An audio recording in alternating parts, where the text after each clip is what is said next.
Can you hear the DJ in the background? Okay, welcome OPA race fans to the 2024 St. Clair River Classic, presented by MAGNA. The weather is beautiful here, and we are excited for a great day of racing. It's just incredible here. I'm Brian Baldry, along with the voice of OPA Racing, Brad Harrington, along here with Brian Kowalski. Hey.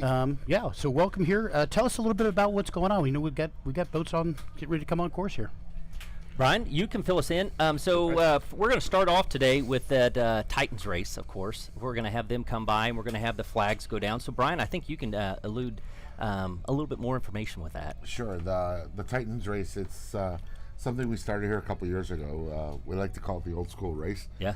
It gives an opportunity for guys that have been out of the sport for a while, or guys that have classic boats or offshore power boats that have never had the chance to be out on a race course, just to spend the day out there together with some fellowship, have a little bit of fun. Nothing super serious. It's just pretty much an exhibition and a fun day for them. Yeah, cool. Well, here in beautiful St. Clair, Michigan, we just love coming here, and I know all the racers do too. It's beautiful weather, usually beautiful water too, because that's why they call it the Blue Water Offshore Racing Association. But the one thing about here is that we have freighters, and I'm looking at the south end of the course, and we have one coming up towards the north. So that's one of the things that we have to contend with here at this race site, which is unique, but it's really cool. Back in the day, we used to race with them on the course and race around them, but now we will not do that. We'll either hold or postpone for a moment, I think. I think there's only one that will do that. Otherwise, we'll end a race before they get on the course. Yeah, it's a safety thing. Obviously, we can't stop commercial traffic. We have all the required permits from the American Coast Guard, the Canadian Coast Guard, and all the key players to close the river to pleasure traffic, but commercial traffic's a whole nother ball game. We are fortunate, though, our race director, race director for Bob Courier is in touch with all of these captains. He has a system up that has a monitoring system that tells him where they're at on the lake system and on the river. Yeah, there's system. an app for that. Yeah. Just like there's FlightAware, there's an app for that. And I think we know that about 2.5 hours before they're going to be here. And then last year's traffic was unusually heavy for this race. I think what did we count last year? Like 18 freighters or something. The big freighters, yeah. I think they're going to show what we have coming into the bottom side of the course, or bottom side, I guess, it's south side. We're looking due east from our broadcast booth. West, of course, be behind us. South end is coming up river, but it's just last year we had a lot of them go by. But Bob is active with that group of ship captains, and has asked for them to follow along and help us today. So, yeah, we're appreciative of that. So, the 30th anniversary of the St. Clair River Classic. So it's come a long way over the years. We've had started with 14 boats? Yep. Wow.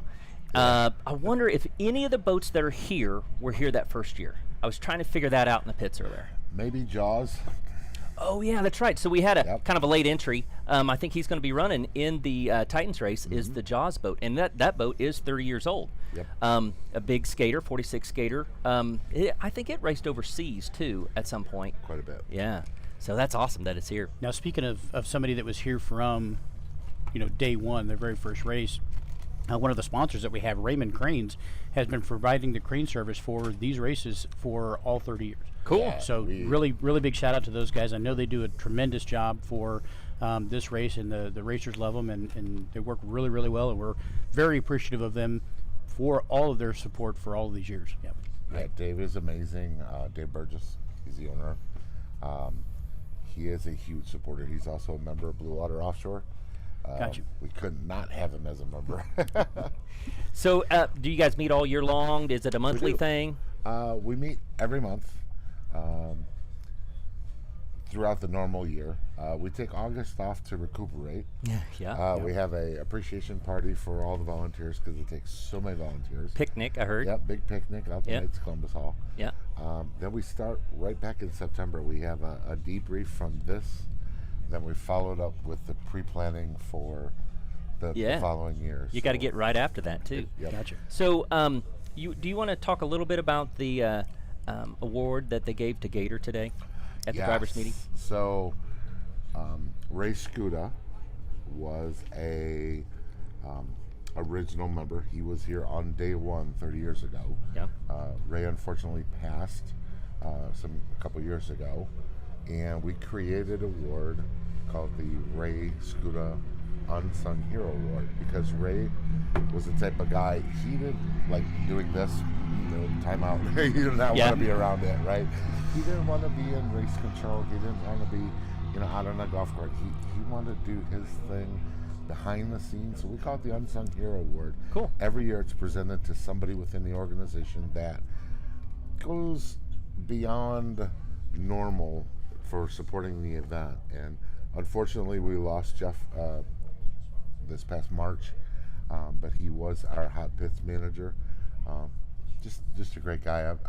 I've known Jeff for a long time. Yeah. And it's great that they honored him with that. They're going to be presenting that to his family at the appreciation party in August. So more tears will follow then, I'm sure. Yep. Well, that's wonderful, and it kind of shows the community. It's really a small town, and how you guys really embrace the races. I think this is the biggest event that you guys have, followed by the big fireworks on 4th of July, right? Yes. In this area. Yeah, it's actually the largest event in the county. It surpassed the Port Huron to Mackinac sailboat race. They celebrated 100 years this year. Up in Port Huron. Was that last week? That was last weekend, yeah. That used to be the largest event there was in the county, and we are proud to say that we surpassed that. Cool. Very cool. I was following along with that. They have a cool live track system that I've been eyeing for that. That's pretty cool. So you can look up and see where the boats are anytime. We're glad to be part of surpassing that and making this the biggest event, so that's awesome. Yeah. So, ladies and gentlemen, this beautiful day here. We've got some boats that are kind of making their way to that kind of the viewing area up on the north and kind of here on the west side. I don't believe they're going to allow any boats on the inside in the what you guys call the middle grounds. Yep, it's really sandbar. shallow there, about where the start-finish boat will be today. There's a cool shot of the big freighter that's headed our way. Look at that wall of water that it's pushing. Yeah. The draft on those is absolutely ridiculous. If you're in the Little River. Yeah. If you're in the Little River and you can actually feel it. Yeah. Your boat's moving up and down. Yeah, I've felt that before with a couple of the great big boats that come through here that are locked to the Great Lakes. They're too big to get off of the Great Lakes. And it does. It just, you can feel the power as they go by. It's so impressive. Yep, there they are saying hi to us right now. So, Brad, you were talking before that you guys used to race around these boats, and when you're talking about that much water displacement, that surely has to interrupt the course to some degree. It did. It's kind of confused water back behind it. But as they go by, you'll be able to see they're not throwing a huge wake, really. But it does get you out of, you can't be trimmed out and hauling. You got to be conscious of what you're going around. Right. So the thing is that you didn't know going into a corner whether you should cut in front of it or go around the back. So it's much safer to not race around those big freighters because they can't. It takes them 3 miles to stop or something. It's like stopping a train. Yeah. It's funny, if you look at the Blue Water Offshore logo. Yeah. That's the one on my shirt. Yeah. There is a race boat in front of a freighter that was actually taken from a photo. Yeah, it's from not years it's ago. not Photoshop. No, it's real. not. Yep, I've got one of those at home too. Yep. Yeah, everybody that raced back then that had everybody got that one framed. And yeah, very cool. They're pushing that great big wall of water. That one looks like it's unloaded because he's I was just going to say the same thing. Drafting a lot. Yep. Yeah. So that's what I was saying is that when you're down at the river's edge and those big boats go by, you can just feel the massive power. So, so before we get into the boat racing and things, tell us a little bit more. So St. Clair, right here you have the salt plant. Yep. That's salt that goes out all over the world. It's unique, right? Cargill Salt. It's largest producer of salt in the world, okay. From my understanding.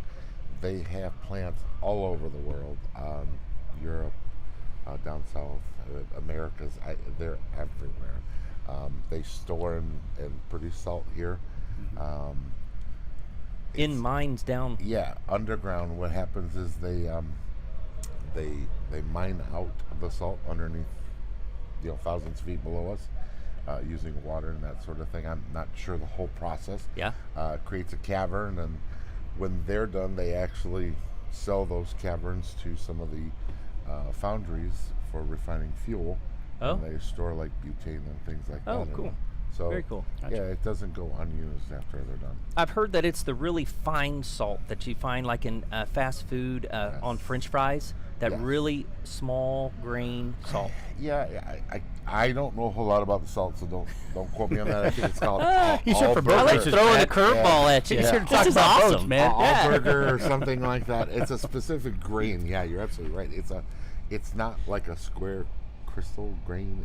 It's got its own shape. Cool. It's really cool how they do it. Another unique aspect of where we're at, we're looking right at Canada. So Yeah. if you break down on the backside of the course and drift into the shore over there, you're in another country. I hope you got your passport. Oh, no. Yeah. So then they would tow you back to the U.S. side. You don't want to pull your boat out over there Oh, no. because it's you don't have your it's- paperwork. Yeah. So Gonna that's be- pretty unique. It's a bad day. Yeah. Yeah, they're going to search you for sure. Things that we don't have to worry about in Kansas and Missouri. That's true. So our phone's going to another country, finding roaming over there. So we had to adjust our phones here when we came to St. Clair. So how big? What's the population of St. Clair? About 8,000 or something. give or take a little over 8,000. Yeah. In the winter, it's Yeah. like 8. Yeah, that's true. Okay, so that's true. Kind of like Yep. Lake of the Ozarks. You know, it grows unbelievably so in the summertime. Yep. Yep. In the summertime, very, very busy with all the different festivals that are going on. Sure. Art festival and fireworks, and the Chamber of Commerce produces concert series for the summer where there's constant music in the park every weekend. Live bands and that sort of thing. Right. In the winter, it's kind of cool. In the winter, snowmobile traffic, takes over, and people go for a hot dog with a snowmobile. Wow. It's, and we stayed just north of here, and driving up the road here, going up towards Maryville, some of the homes, they look like castles. And I got even the smaller, older homes and things like that, they're so impeccably manicured. It just, you can tell that everybody really takes pride in their properties. Even if you get a couple of blocks off the main road, everybody, it's such a neat community. It looks like they're in, I hadn't found a piece of trash anywhere. We had the drivers meeting this morning, and I had the opportunity to talk to one of the race guys. He come up to me and said, "Brian, I just want to say thanks." And I said, "Well, what's up with that?" He said, "Well, it's our first race here. I have never seen a race venue or a city so clean." Yes. So Spotless. yeah, we take pride in it. We're right on the waters, and that's our big showcase. So why not try to do the best we can? Yeah. Yeah. Well, cool. We're Brian, we're going to be starting here soon. Yes. So what time we got right now? Currently, it is 11:15. Talking about some of the local attractions, we've got a couple more minutes here. We're broadcasting from the St. Clair Inn, and they've been incredibly well to work with. I'm just absolutely gracious to help host a live stream, anything we've needed. The facility itself is absolutely beautiful. They're undergoing some finishing renovations. And the inn itself has gone through a little bit of a transition. It has. And we found out some information that is really exciting for the community, that it's going to continue as a historic location. And if you get a chance to be up here, anyone that's in here, please come, stay here. It's beautiful. You've got an excellent shot and place to stay here at the on the river's edge, and just absolutely wonderful. Yeah. So Nancy and her crew have really gone all out for us. And we yeah. do really appreciate all that they've done. Yeah, the food here is great. They have a couple different bars here. Yeah. One of them, the Prohibition bar, is really cool. It's all Prohibition themed. That's downstairs, kind of. I don't want to say in the basement, but it's So it's not old the school. dive bar. No, there's a Prohibition bar. I think the dive bar's Yeah, that way, and that the way. Prohibition bar. Prohibition's underneath us. Yeah. Oh, okay. It's almost like you gotta have a password to get in there. It almost sounds like we should check that out later. Yeah. I would, yeah. I don't know. I think so. Maybe. So I don't think bottled water is always good there. Well, and so tell us a little bit about MAGNA. So MAGNA is our title sponsor this year, again, and we'd like to give them a big shout out and thank you, because without them this would not be possible. MAGNA produces the battery trays Yeah. for some of the electric vehicles for General Motors. Cool. They just completed phase 2 of their project out in the industrial park. Okay. Again, I'm not sure on the square feet, but it's like hundreds of thousands of square feet big now. It was huge last year. I can't Yeah, imagine going by. It's like triple the size. It's they have a door dock like 20 foot up in the air. I mean, it's crazy. Wow. The You know, thing- they also make seats for vehicles as well. They do a lot of sustainable materials that they build those out of, and just I saw some of the examples of what they build from a seat perspective, and it's just beautiful work and incredible craftsmanship. you know, again, we're fortunate that we have another company local that's worldwide. Yeah. Magna's not just here in St. Clair. They are, again, they're all over the place. And they had one of their robotic systems set up down in the pits, showing everybody what they're about. And you know, they really don't have anything to retail sell at street party, but they were there and had people, you know, tell them about Magna, and it's such a part of the community. Everybody, you know, around here knows them, and you know, it's all. Everybody knows everybody around here except for us racers, and it was really cool to learn that about Magna and see what the capabilities that they have. Yeah, I'm very looking forward to where they're going to be growing and doing as the electric vehicle market develops further. Yeah, yeah. You know, and Definitely. we've talked to a couple of people that work there, and they say the culture of the place is just incredible. Great place to work for. I know that they're always looking for, you know, additional people to add to their workforce. It sounds like an incredible place to work, and yeah, cool place for the community. Yeah, Absolutely. that's one thing I hear quite often is to take very good care of their people there. They're very family oriented. Yeah. They have summer picnics, and they have things out there for their employees, and then they invite the community to come in and just check things out too. So it's a lot of fun. Cool. Nice. Cool. You know, another sponsor over there, Warwater Brewery, with their craft beers that they have there, and wonderful food. They've been wonderful hosts as well. Yep. And we've had dinner over there a couple times while we're here, and I can see that that's right off of like your square there, where you have all your concerts throughout the year, and it was really neat. Such a cool atmosphere. You know, it's kind of an open mall. So it's kind of set up like a shopping mall back home, but it's all open air. So very cool. Last year, you remember, Brian, we got here and they had just had a hailstorm. So all of the skylights in the walkway were all knocked out. Yeah. So it's nice that you guys haven't had any severe weather just right prior to your event this year. I know, right? I finally got my van fixed. Well, we were eating breakfast at that little place in there, and it was the water was still coming in through the ceiling for those folks. Oh and yeah, at Coney Island. Yeah. And they it was kind of rough for them, but man, they had a great attitude. It was a lot of fun, and the food was great, and a lot of fun there. That's the one thing I can say about this community. It is so tight knit. Everybody takes care of everybody, but at the same token, everybody's so warm and welcoming to folks like myself who were not a person from the area. I moved here 20 years ago, and immediately people are just like, "Hey, welcome to the area," and thanks for coming. And the hailstorm did a lot of damage to a lot of businesses, and unfortunately, some of them couldn't recover from that. But the ones that did have stuck with it and persevered, and they're doing well now. Yeah. The St.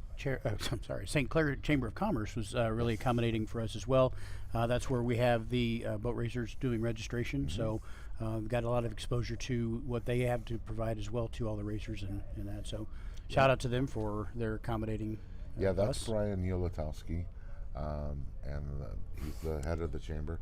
They are also a partner of ours, of Blue Water Offshore. Okay. They're producing the vendor side of it, the concert side of it for us. Oh, They're cool. helping us with that because obviously this, as you can see, takes, and as you all know, takes so many vendors, so many volunteers, they take care of the vendors and the concerts for us, which, by the way, I don't know if you've seen the one last night, The AC my DC gosh. tribute band. Yeah. My They were good. goodness. They were awesome. You could close your eyes. It sounded like AC/DC. It really did. And there was a great crowd. Everybody was having a wonderful time. My goodness, everybody's out dancing and everything. Another thing we want to give a shout out to the safety patrols. I know that Michigan State Police are here. They're on hand. The sheriffs are here on hand, and the local police, of course, as well. And they've all been very accommodating and helpful. And we appreciate the men and women of the emergency services that are here to help us today. Yeah, without their support, again, it's another avenue, another partnership that we have. I've been to a lot of other sites, and I'm always partial to this one, because it's close to home and being It's part home. of it. But you know, from a safety aspect, I truly believe this is the safest site for deployed assets. Oh, cool. In the circuit. Yeah, and as we talk about those guys, I can see some of the safety boats as we're kind of looking over the course here. Brad, let's talk a little bit about the course and some of the challenges. You've raced here before. We've talked to several of the racers about the course and how they're going to prep for it. One thing that a lot of the people that are watching this may or may not know about this is the current, and we'll talk a little bit about the current and how that affects everybody, really. Right, so it's a 4-mile course today. We had talked about that, how it is on the river. We got about a 7-mile-an-hour current, they said? 7.5. Yep. 7.5-mile-an-hour current. So that's unique. So, and actually here on the west side of the course, there's a little bit of a dog leg, just the way that the river is kind of laid out. So they'll be coming towards us out of the south turn right at our vantage point here at the top of the St. Clair end. And then they'll go up to the north end of the course, where it's a 2-pin course, but it's just outside of the shipping channel.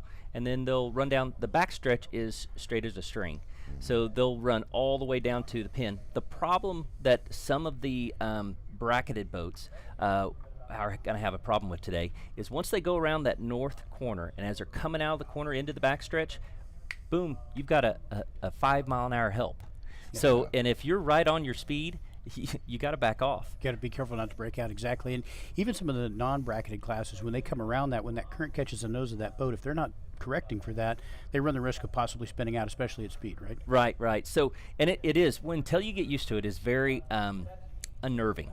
So, yeah, as you're going around the top, it'll push you on around, and then at the bottom, you're trying to turn, it's really not turning, then all of a sudden it'll come around, but then it tries to push your back end out from behind you. So you gotta be on your toes, man. It's really kind of hairy. Yep. And who was it? I think it was Fran with the Rum Runner boat, and he said it's about a 500 RPM difference going down the backstretch. And in his boat, he goes, that's such a big difference, Brad.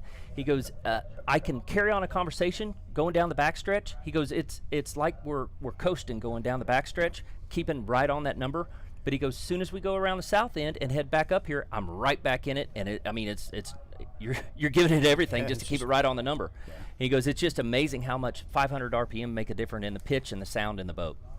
Yep. And we'll be able to hear some of that as those boats come around on the backside. Yep. So, yeah. So today we're going to actually have 4 races, but with the Titans it would be 5. So the Titans race was going to start early here, about 11:30 ish. But we're going to have the Titans race first, and then in the first race is going to be Class 7 by themselves. We're going to have Class 5 in there, but we've had somebody doing double duty, so we had to move that one back in the day.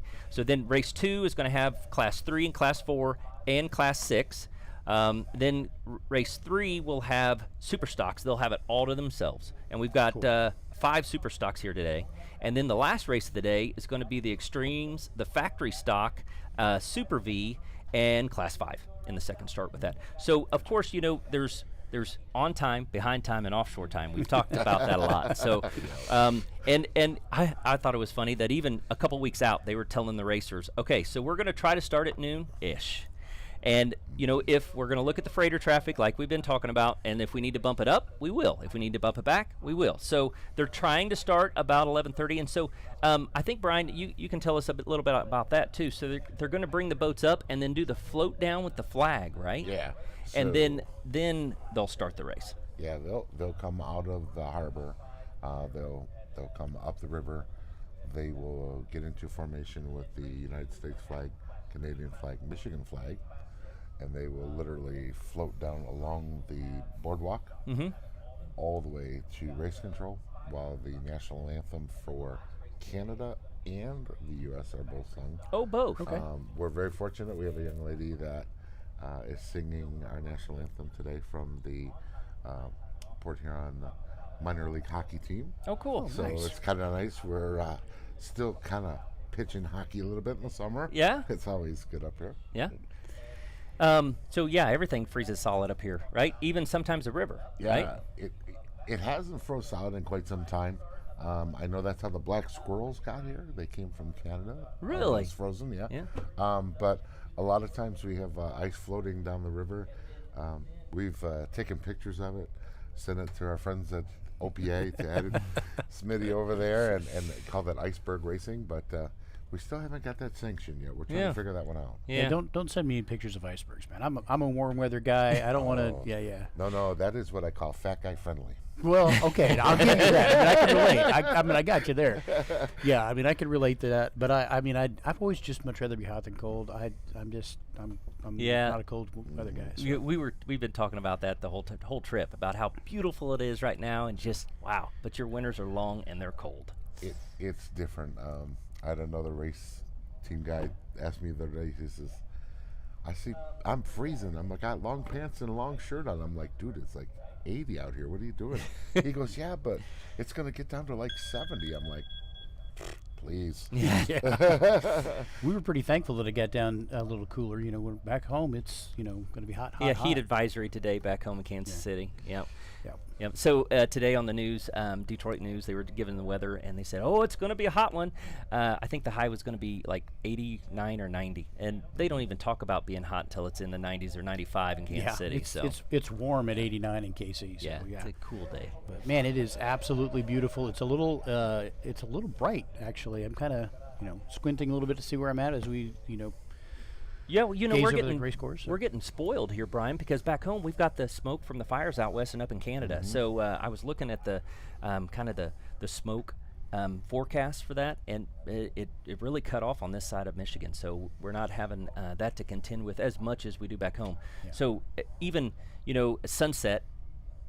About 20 minutes before sunset, the sun gets so red and so dark you can't. I mean, it's like setting early, so it adds a little bit different color about 20 minutes before sunset, but it's so bad you can't. It's not a beautiful sunset anymore. Yeah, that's got to be very unique. I know the sunrises here over the river are absolutely spectacular. We've been very fortunate this summer to see some of the aurora borealis. Oh yeah, I'd love to see that. Yeah. It doesn't happen that often. But there were some beautiful shots taken at night over the river with that this year. Hey, speaking of that, I got a question. Sure. So, our friends over in Canada, what's the matchstick over there? What do they got on fire that's just, are they burning off? So back home, there's a landfill back home that burns off the methane gas. So is there a landfill, or I looked and it looked like there was like a petroleum plant or something over there. Yeah, on the Canadian side, there are tons of refineries. And a lot of them are burning off or purging off whatever they need to maintain a safe environment over there for them. I know there's a lot of connection between the refineries on the Canadian side with the U.S. side, and a lot of underground, underwater, undersea stuff. Really? Yeah. But if you look directly across from where we're at right now, that's Courtright. Yeah.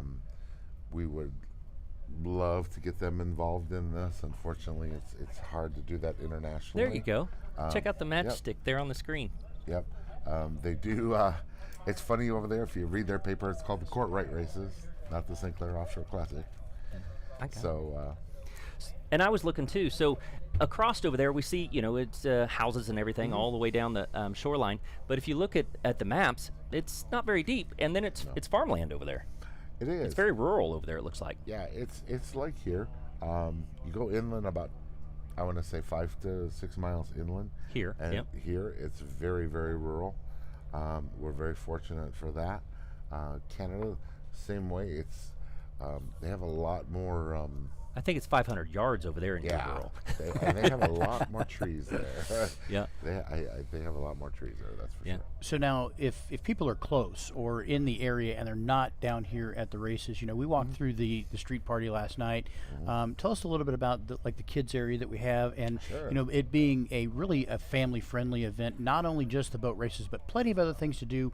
great food, great restaurants, food trucks, all Yeah. kinds of stuff. Give us a little bit about that. I've been involved in this for 25 years with Blue Water Offshore, and my thing has always been that this is a family fun event. Some years ago, we started doing all the blow ups and that sort of thing for kids to do. We've tried to maintain that and do extra. Like this year, I'm very proud to say this year it was really cool. The Super V class. Oh. Both Evil Ed and Good Ed Smith and Brian Clinic. The three Too of many them. Ed Smiths in here. Yeah, I know, right? So you got the local Ed, the Jersey Ed, and the local Brian, all hired a face painter. Yeah. And she is down in the pit area today all day painting faces For free. for kids. So Nice. Kids it's- and anybody? anybody. Oh, sweet. It's You really getting your face painted? Maybe. it's really Yeah. cool. They she come up with a cool little Super V logo. So if you Yeah? get the giraffe on See, one that would be cheek and cool. the Super Maybe V I'd on the need to, other. sell a spot right here on my forehead. Right. There Or you my go. 5 head. Sorry. Yeah.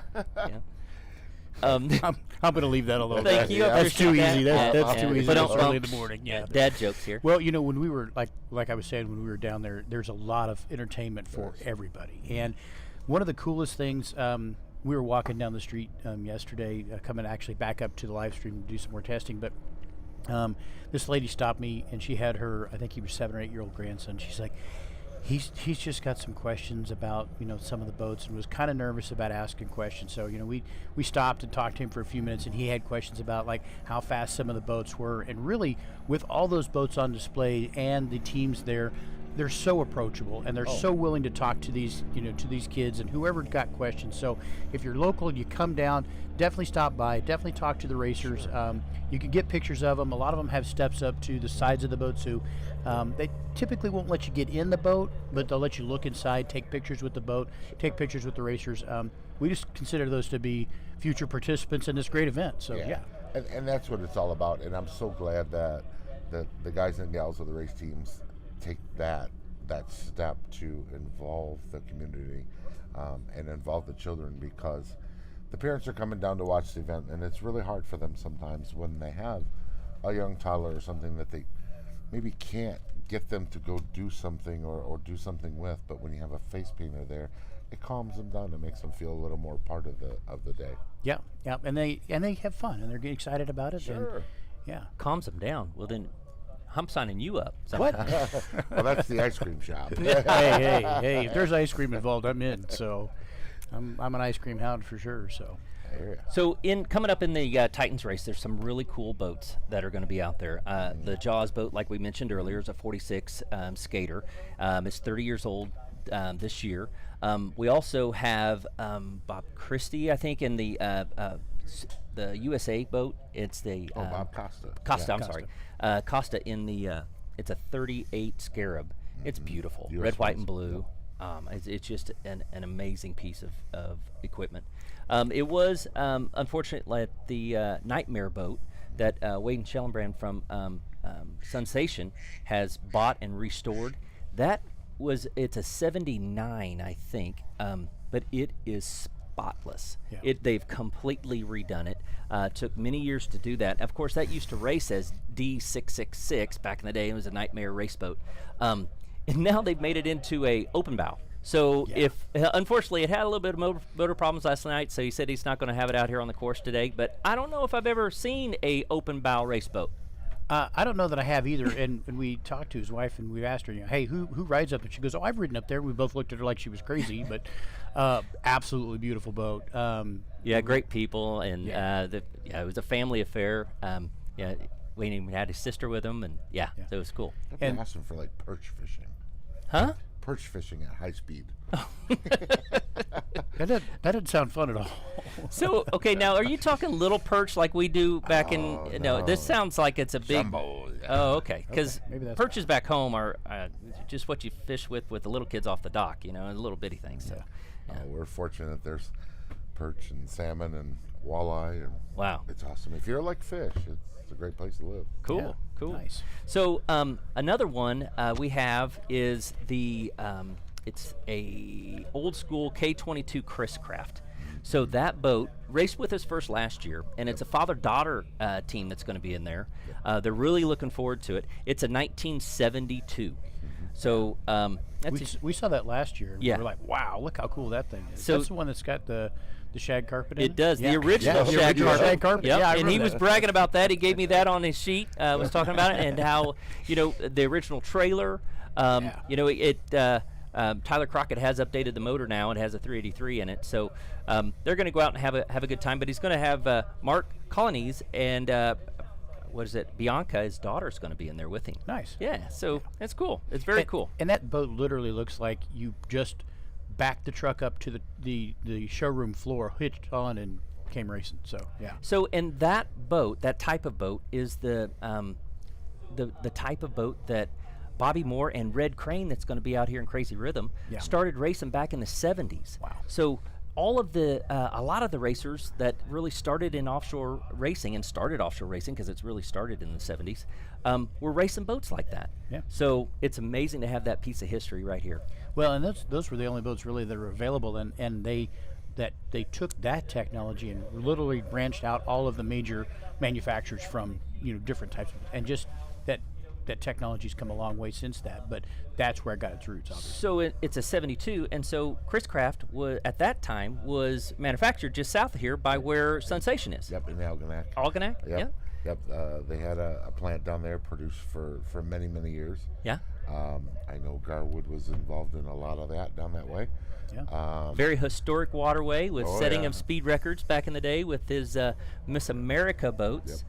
With the great big V12 Allisons, and oh man, I that's on my bucket list to get down there and see that. I want to see that area. We're fortunate that the boat does make an appearance here.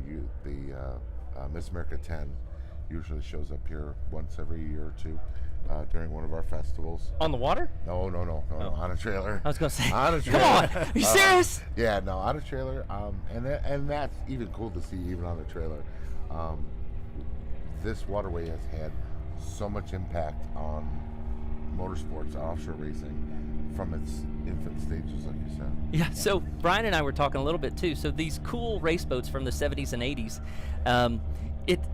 back home we don't have that.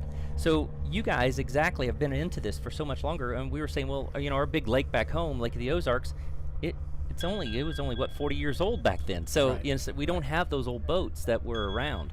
Now there is a couple old historic boats just across the Pine River there, over on the right-hand side, that are on display.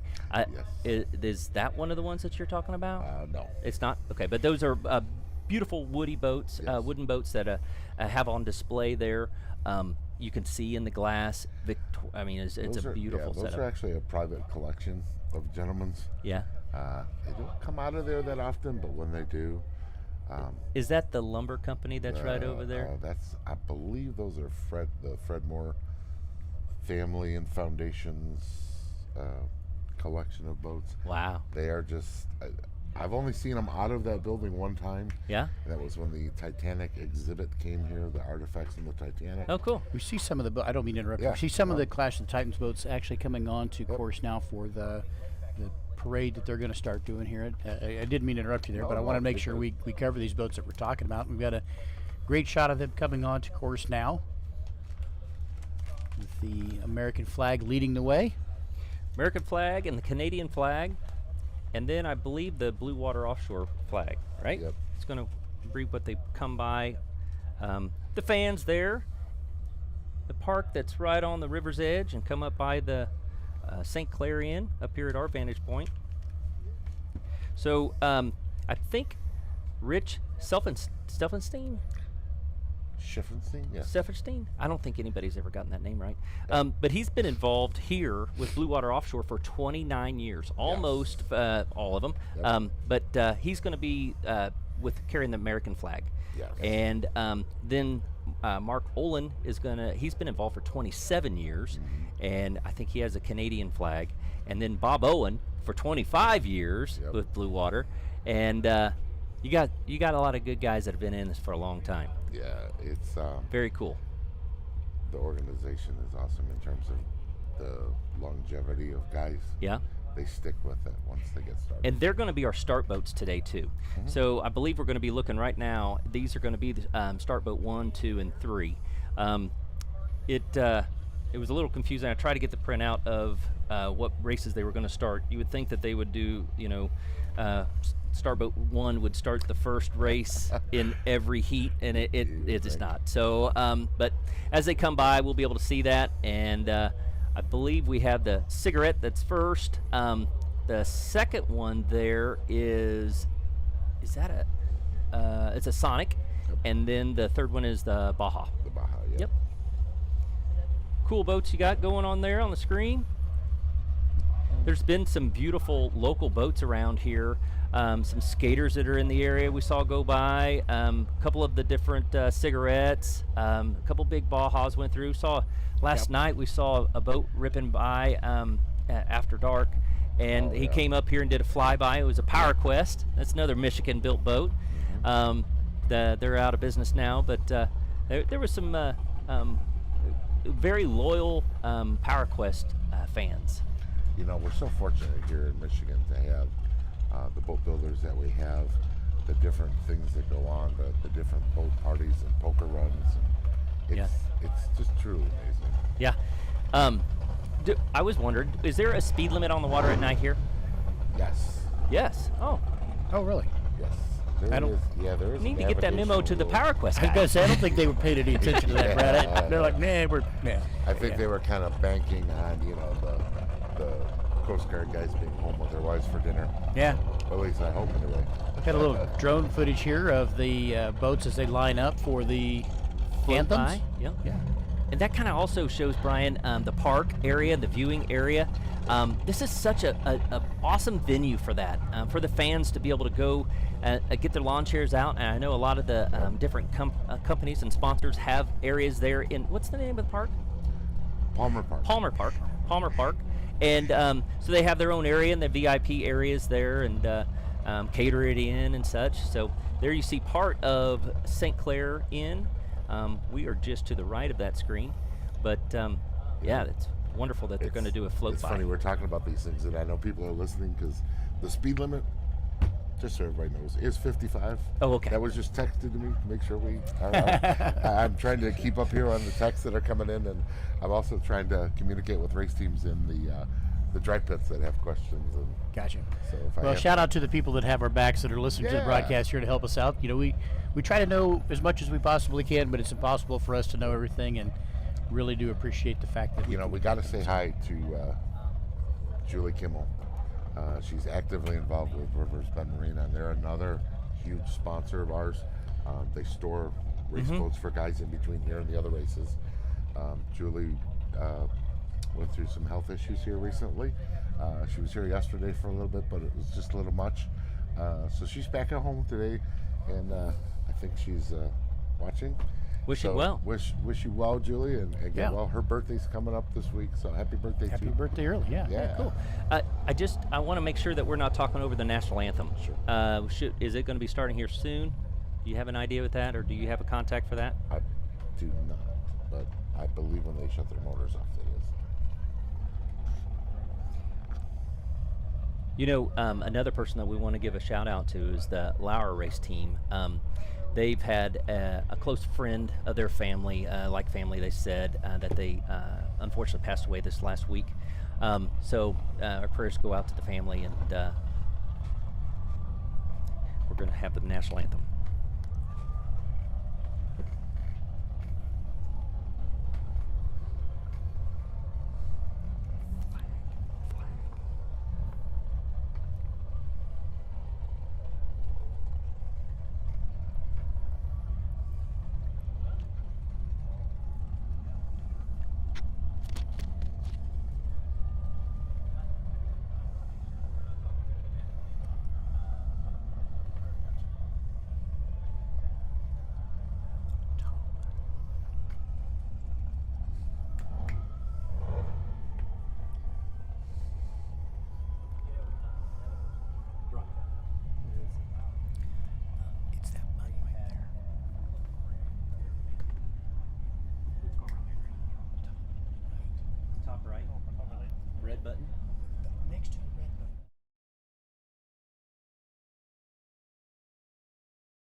beautiful rendition of the Canadian and United States national anthems. Get some more drone footage of the park here, and we're seeing where we've got spectators that are gathering already. And you can see back in the background of this shot here, like where the street's empty. Those are where the boats are that are headed to the pits that are getting ready to come out on the races here shortly. Yep. Backside of the pub there, and where the courtyard was, where the concert was last night. That courtyard last night was full, Packed. just packed full of people. It was. I want to say cool. that the city estimated there was 4,000 people there last night. I thought it was more than that. Yeah, that sounds conservative to me. So Great shot of the Mount Lick boat.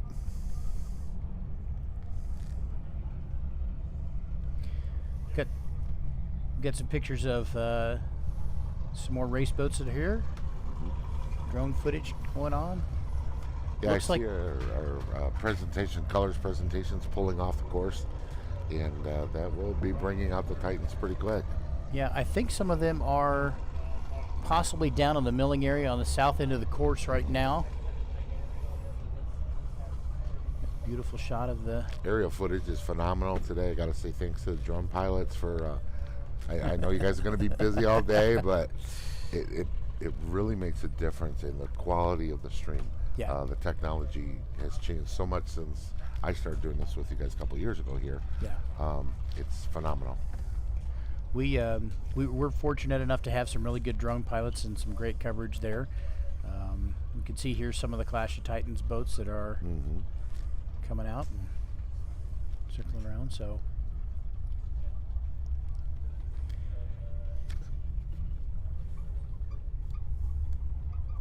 and some great shots of the start boats as they're getting lined up here. We'll have them on. Okay, let's go ahead and do it. And then this way you can do your phone call. They're getting up to speed here, going around, I think, to go get some of those boats to get on course here very shortly. As we continue here with the 2024 St. Clair River Classic. I'm Brian Baldry along with Brad Harrington, bringing you live coverage today from the St. Clair Inn in beautiful St. Clair, Michigan. We're going to continue to make some preparations. I think we've got some guest people that are going to pop in here to the booth and talk a little bit about what some of the races are going on here today and some of the other things that we have going live too. So.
Okay, ladies and gentlemen, I'm Brad Harrington. I'm back here, and I've got a good friend with us before we start this Titans race, Reese Langheim with the Jackhammer Offshore race team. Appreciate you being here in the booth for us. So you guys got a couple boats out there going to be running today. Yeah, it's been a pleasure. Thanks, guys, for St. Clair. You guys are doing a great job here. The people around here has been doing fantastic. I will tell you for sure, this is a welcoming race for sure. I'll tell you that. And then I know Brad, all these guys up here has been out there talking to everybody, promoting everything, and it's going good. But yeah, we got our super stock. I race. I'm the driver of super stock, and my boy's running the Class 7 boat, which is going to be up next for sure. We're going to. So we got Mike Hawk in Class 7, and we got Connor Langheim for the Jackhammer team on that boat. So they're going right. Coming up next here. Oh, it's the Titans race first. So the old school boats will do 4 laps, I believe, and then we'll get into Class 7. So then also Connor's doing double duty. So then he'll jump in and race against you in super stock. Yeah, he's with the JS boat, the tit for tat boat. Connor's a driver for them. He's very blessed. They called him and this winter and asked him, said, "Hey, I want to take you guys in and." Tried to race, and then he called me. He's like, "Dad, I got to race against you." And I was I get to. He's like, "What do you think? Do you care?" I'm like, "I don't care. This is all it's about." But I told him, I said, when that green flag drops, remember, you're not my boy no more. You know, we hear a lot of that in the pits when people are like, "Hey, you know, we need this or we need that. We need, you know."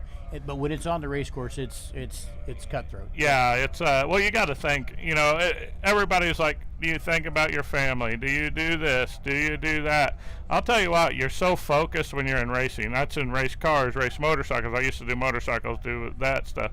In anything, you got to devote your mind to the race course, because I mean, there's so many within 2 seconds you can make the wrong decision. 1 second you can make the wrong decision.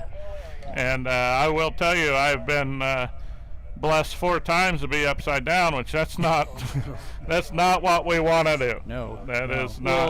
Well, Connor been upside down too, and that boat as well. So his first race, he blew it over backwards, and that was a scary situation. Obviously, being a dad, I think I was the first one on scene. You know, whenever stuff like that happens, it's very fortunate. But I feel safe. He's got Johnny Strama in there with him. They have a safe boat. Manatee Marine has put the windshields in. They fixed it up for him to make sure. And that's who's doing our boat, obviously. My wife and Julian owns Manatee Marine, so they put it all together.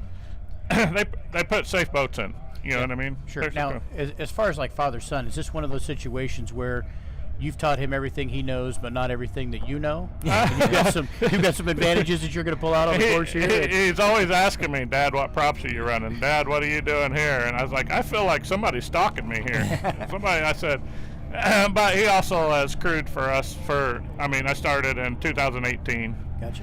So, look what we got going right now. Boats coming on course right now for the Titans race, and looks like we've got a green flag.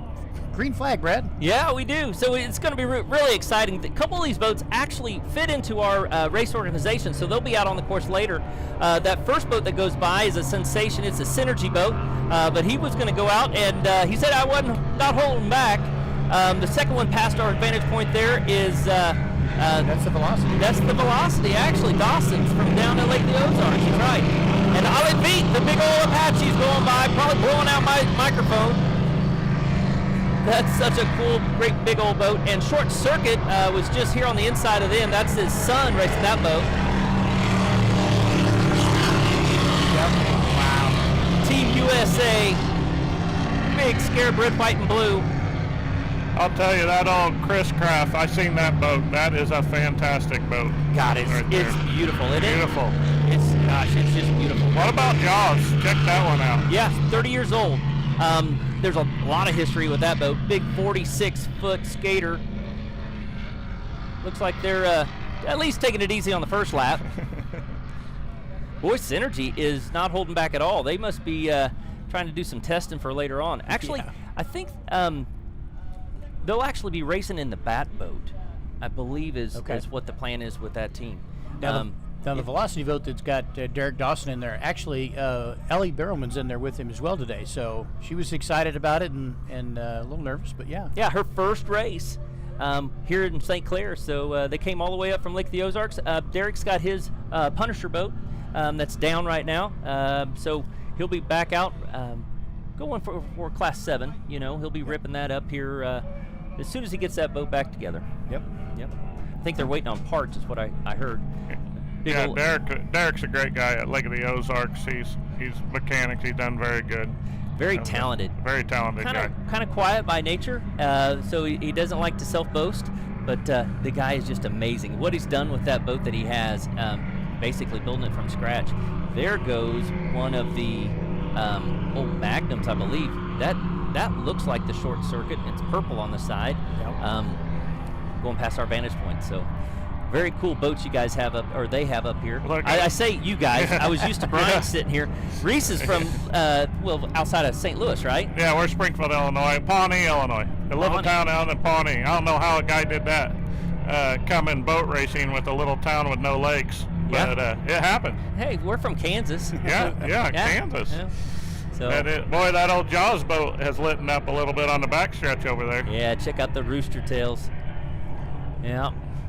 So that actually is the biggest boat that we have here today, being 46 foot long, I think. No, there's the MTI. Is that a 42 or a 48 that Stevenson has? There on your screen, you see the Apache going in hard into the corner. And you know, this is really a gentleman's race. But Look at, we got two side-by-sides in that corner I right know. there. Yeah. How neat is that? Supposed Look to be at taking it easy. So those two boats, that would be fun to watch. See that Team USA going neck to neck with that Alavite. Well, there's a great shot of Synergy coming across your screen right now. Man, they are They're laying holding it back down. at all. Yeah, No, they are not letting up. Yep. I think they're testing for later. Yep. Getting a feel for it. Like we said, that's a sensation. It was built just south of here in Algonac. Yeah, they got a bunch of good boats there. Sensation does, Yeah, for they sure. do. They've done Some very well. beautiful. They kind of transitioned into the center Consoles. And you know, just like you are from Pawnee, Illinois, and we're from, I'm from Kansas, but Kansas City area. But our home water is Lake of the Ozarks, so Yeah, there's a lot of yeah. sensations down there, and There's get to be a lot of sensation center consoles. Yep. Beautiful shot here of the boats coming up course to us. That's coming from the south to the north. This is against the current in this situation right here. Looking right down the tunnel of the Jaws.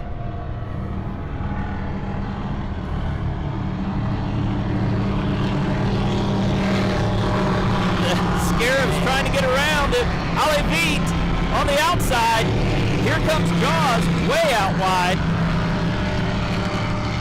He's got more. Yeah, he was hot. He was holding back there for the first lap. Yeah. For sure. But these guys got 4 laps. They're going to run 4 laps on this race here. Yeah, yep. Look at Jaws. He's going so wide. He's waving to the crowd out there. Got friends and family on shore, Brad, watching the race here. So Yep. There we have another sensation on the course. great shot. Man, it's a good-looking boat. Yeah, 32 Sensation. As it goes by, there's a handful of those that are not maybe 1 or 2 that are single. Most of them are twins, but that one looks like a twin engine there. They were very popular for them. They build a lot of those. I'll tell you what, Great lake boat. these older boats are running really good, though. I'll tell you, there's not one good thing. There's not one broke down. I'll tell you what. Hey, don't speak too soon. I know. When it's early, so When you think about it, that is that's Here's- something else. Here's Mark and Bianca Colonies, father and daughter team, out there ripping it up in a 1972 Chris Craft XK22. sounds like Tyler Crockett power. Yep. Yeah, it does. He built him a 383 in that thing, and waving Old Glory off the stern there. Such a cool boat. Yeah, we helped them get in the water. I'll tell you what, that little girl was so excited to get out there. This is our first race, I believe. Yes, Wow. it is. All right, that's Yep. awesome. That's all, and I got a little girl, so it gets to my heart whenever the little people come in there wanting to do this, Yeah, it is cool. Be able to share that with your family, Yeah. and you get to do that. Yeah, I got a bit. 7-year-old little girl, Callie, and that girl eats and breathes this boat racing. She gets so Nice. mad if she can't go to the race. Yeah. Nice. Well, we're excited about we call those folks future racers. Yeah. We saw a bunch of them yesterday down the strip, and Yeah. we're excited for that as well. So I got a fisherman, Kale, and he just does fishing, and I'm trying to swing him into boat racing, but he's making more money than I am fishing. So Wow. That's cool. That is a good thing. Yeah. That is a great thing. Your daughter, Callie, is so cute. And Yeah. this morning she was showing off her, I guess it's a hat, maybe Yeah. a stocking hat with, with ears on it. So cute. Yeah. great yeah. shot here. Man, that boat looks good. That looks like a Magnum to me. That thing's flat. Look how they're just running right now. Just running it. Yep. It's perfect. I'll tell you, the water looks pretty smooth for today. Yeah, we got beautiful weather here. Yeah, beautiful. incredible weather. Winds 5 to 10. As a racer, we don't like that. We wanted a little chop. Right. You know, but well, you will get that here. You know, the sides of the river are, all, for the most part, they're all steel. Yeah. So the waves will bounce off, come back out, but with the current actually helps dissipate part of that. Yeah. So it'll be a little confused water. You've raced here though. Yeah, I raced here Yeah. quite a few times. It's always been great. Charles was there trying to outrun our cameraman there. You know, I think that thing raced overseas. Even went over to like Japan at one time. I know it was raced or owned by a gentleman over there. We got a neck-to-neck race over here. Yeah. Yeah. These guys were Look at that. about the same separation last time. Great shot of that big Apache 41 foot. Scarab's going to come right up next to him there. Oh, great shot. 38 foot Larry Smith Scarab going by. Go back down to the south end of the course now.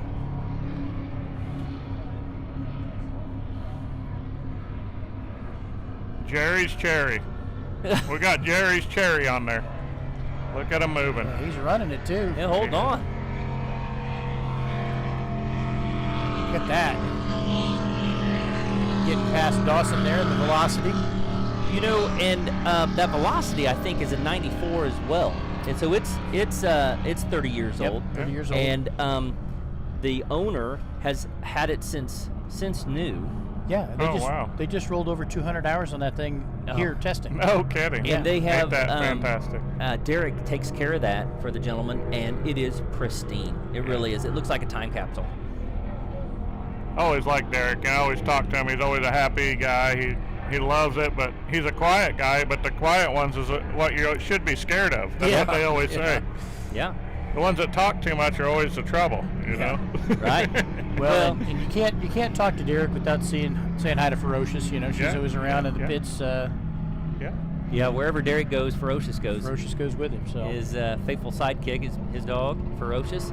But I went by last night to go talk to Derek, but he had grabbed his tool bag and went over and helped some people over in the pits. He's always up for helping anybody they can get out on the water. I will tell you that Class 7, we have a Class 7 boat, but everybody in the Class 7 is like family.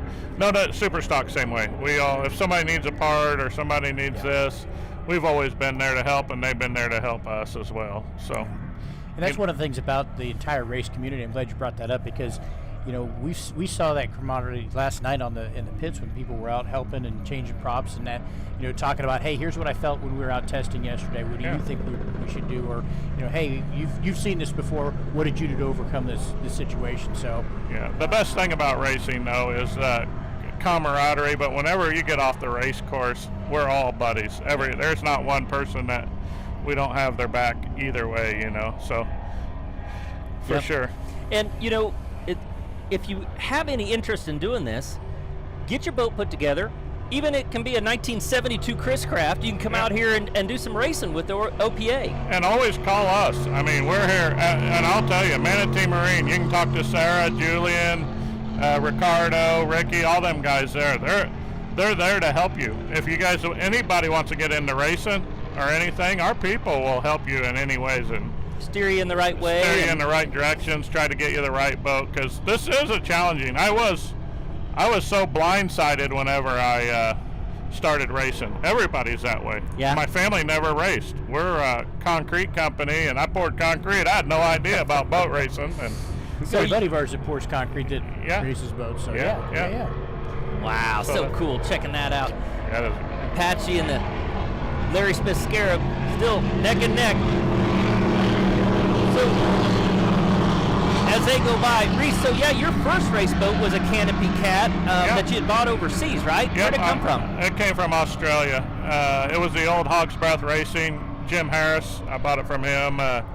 It was a good boat. It was fun, and I got my feet wet with it. You know what I mean? That's all I can say. I got my feet wet. It was a good boat, and then we ended up moving up to a Victory boat, and we bought a new Victory boat, and it's been going great ever since, So, I mean, from time to time, I'll get on Marketplace or Craigslist back in the day and change the area. But I've never looked for anything in what'd you say, New Zealand? You got it? I bought that one from Australia. How in the heck did you do that? It was weird. I had a bunch of buddies. I was in Key West, and my wife took me to Key West, and she was like, hey, you got to, I want to look at this. I want to see how it is. I actually knew nothing about boat racing.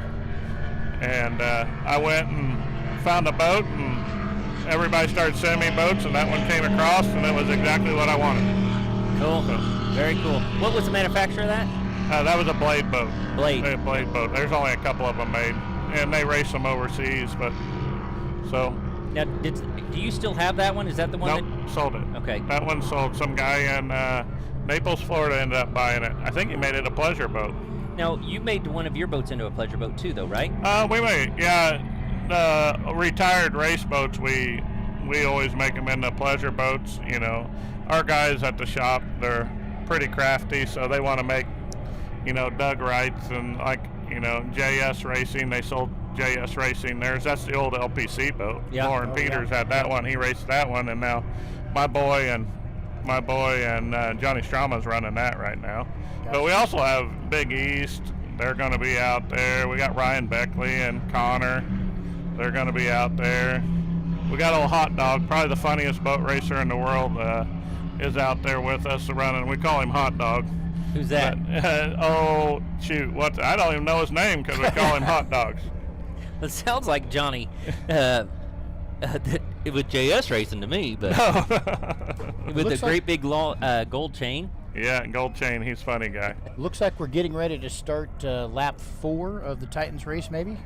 I think that if I look over there on the start-finish boat, it looks like there's somebody standing there. Is that D getting ready to throw a checkered flag for the Apache and the Let me take a look and see. Team USA as they drive by? Yep. Yep. We are getting checkered flag. The checkered flag is out. Who we got? We got neck to neck over there. Man, I can't see. I can't tell who's ahead. We are neck to neck on that Looks like one. the Apache's ahead just slightly. Oh. Yep. Yep. The Apache got it. Wow.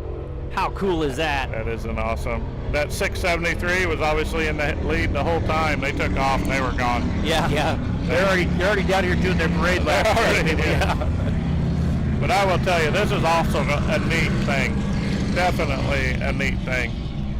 You guys, all these older boats out here, the Titans, this is a neat.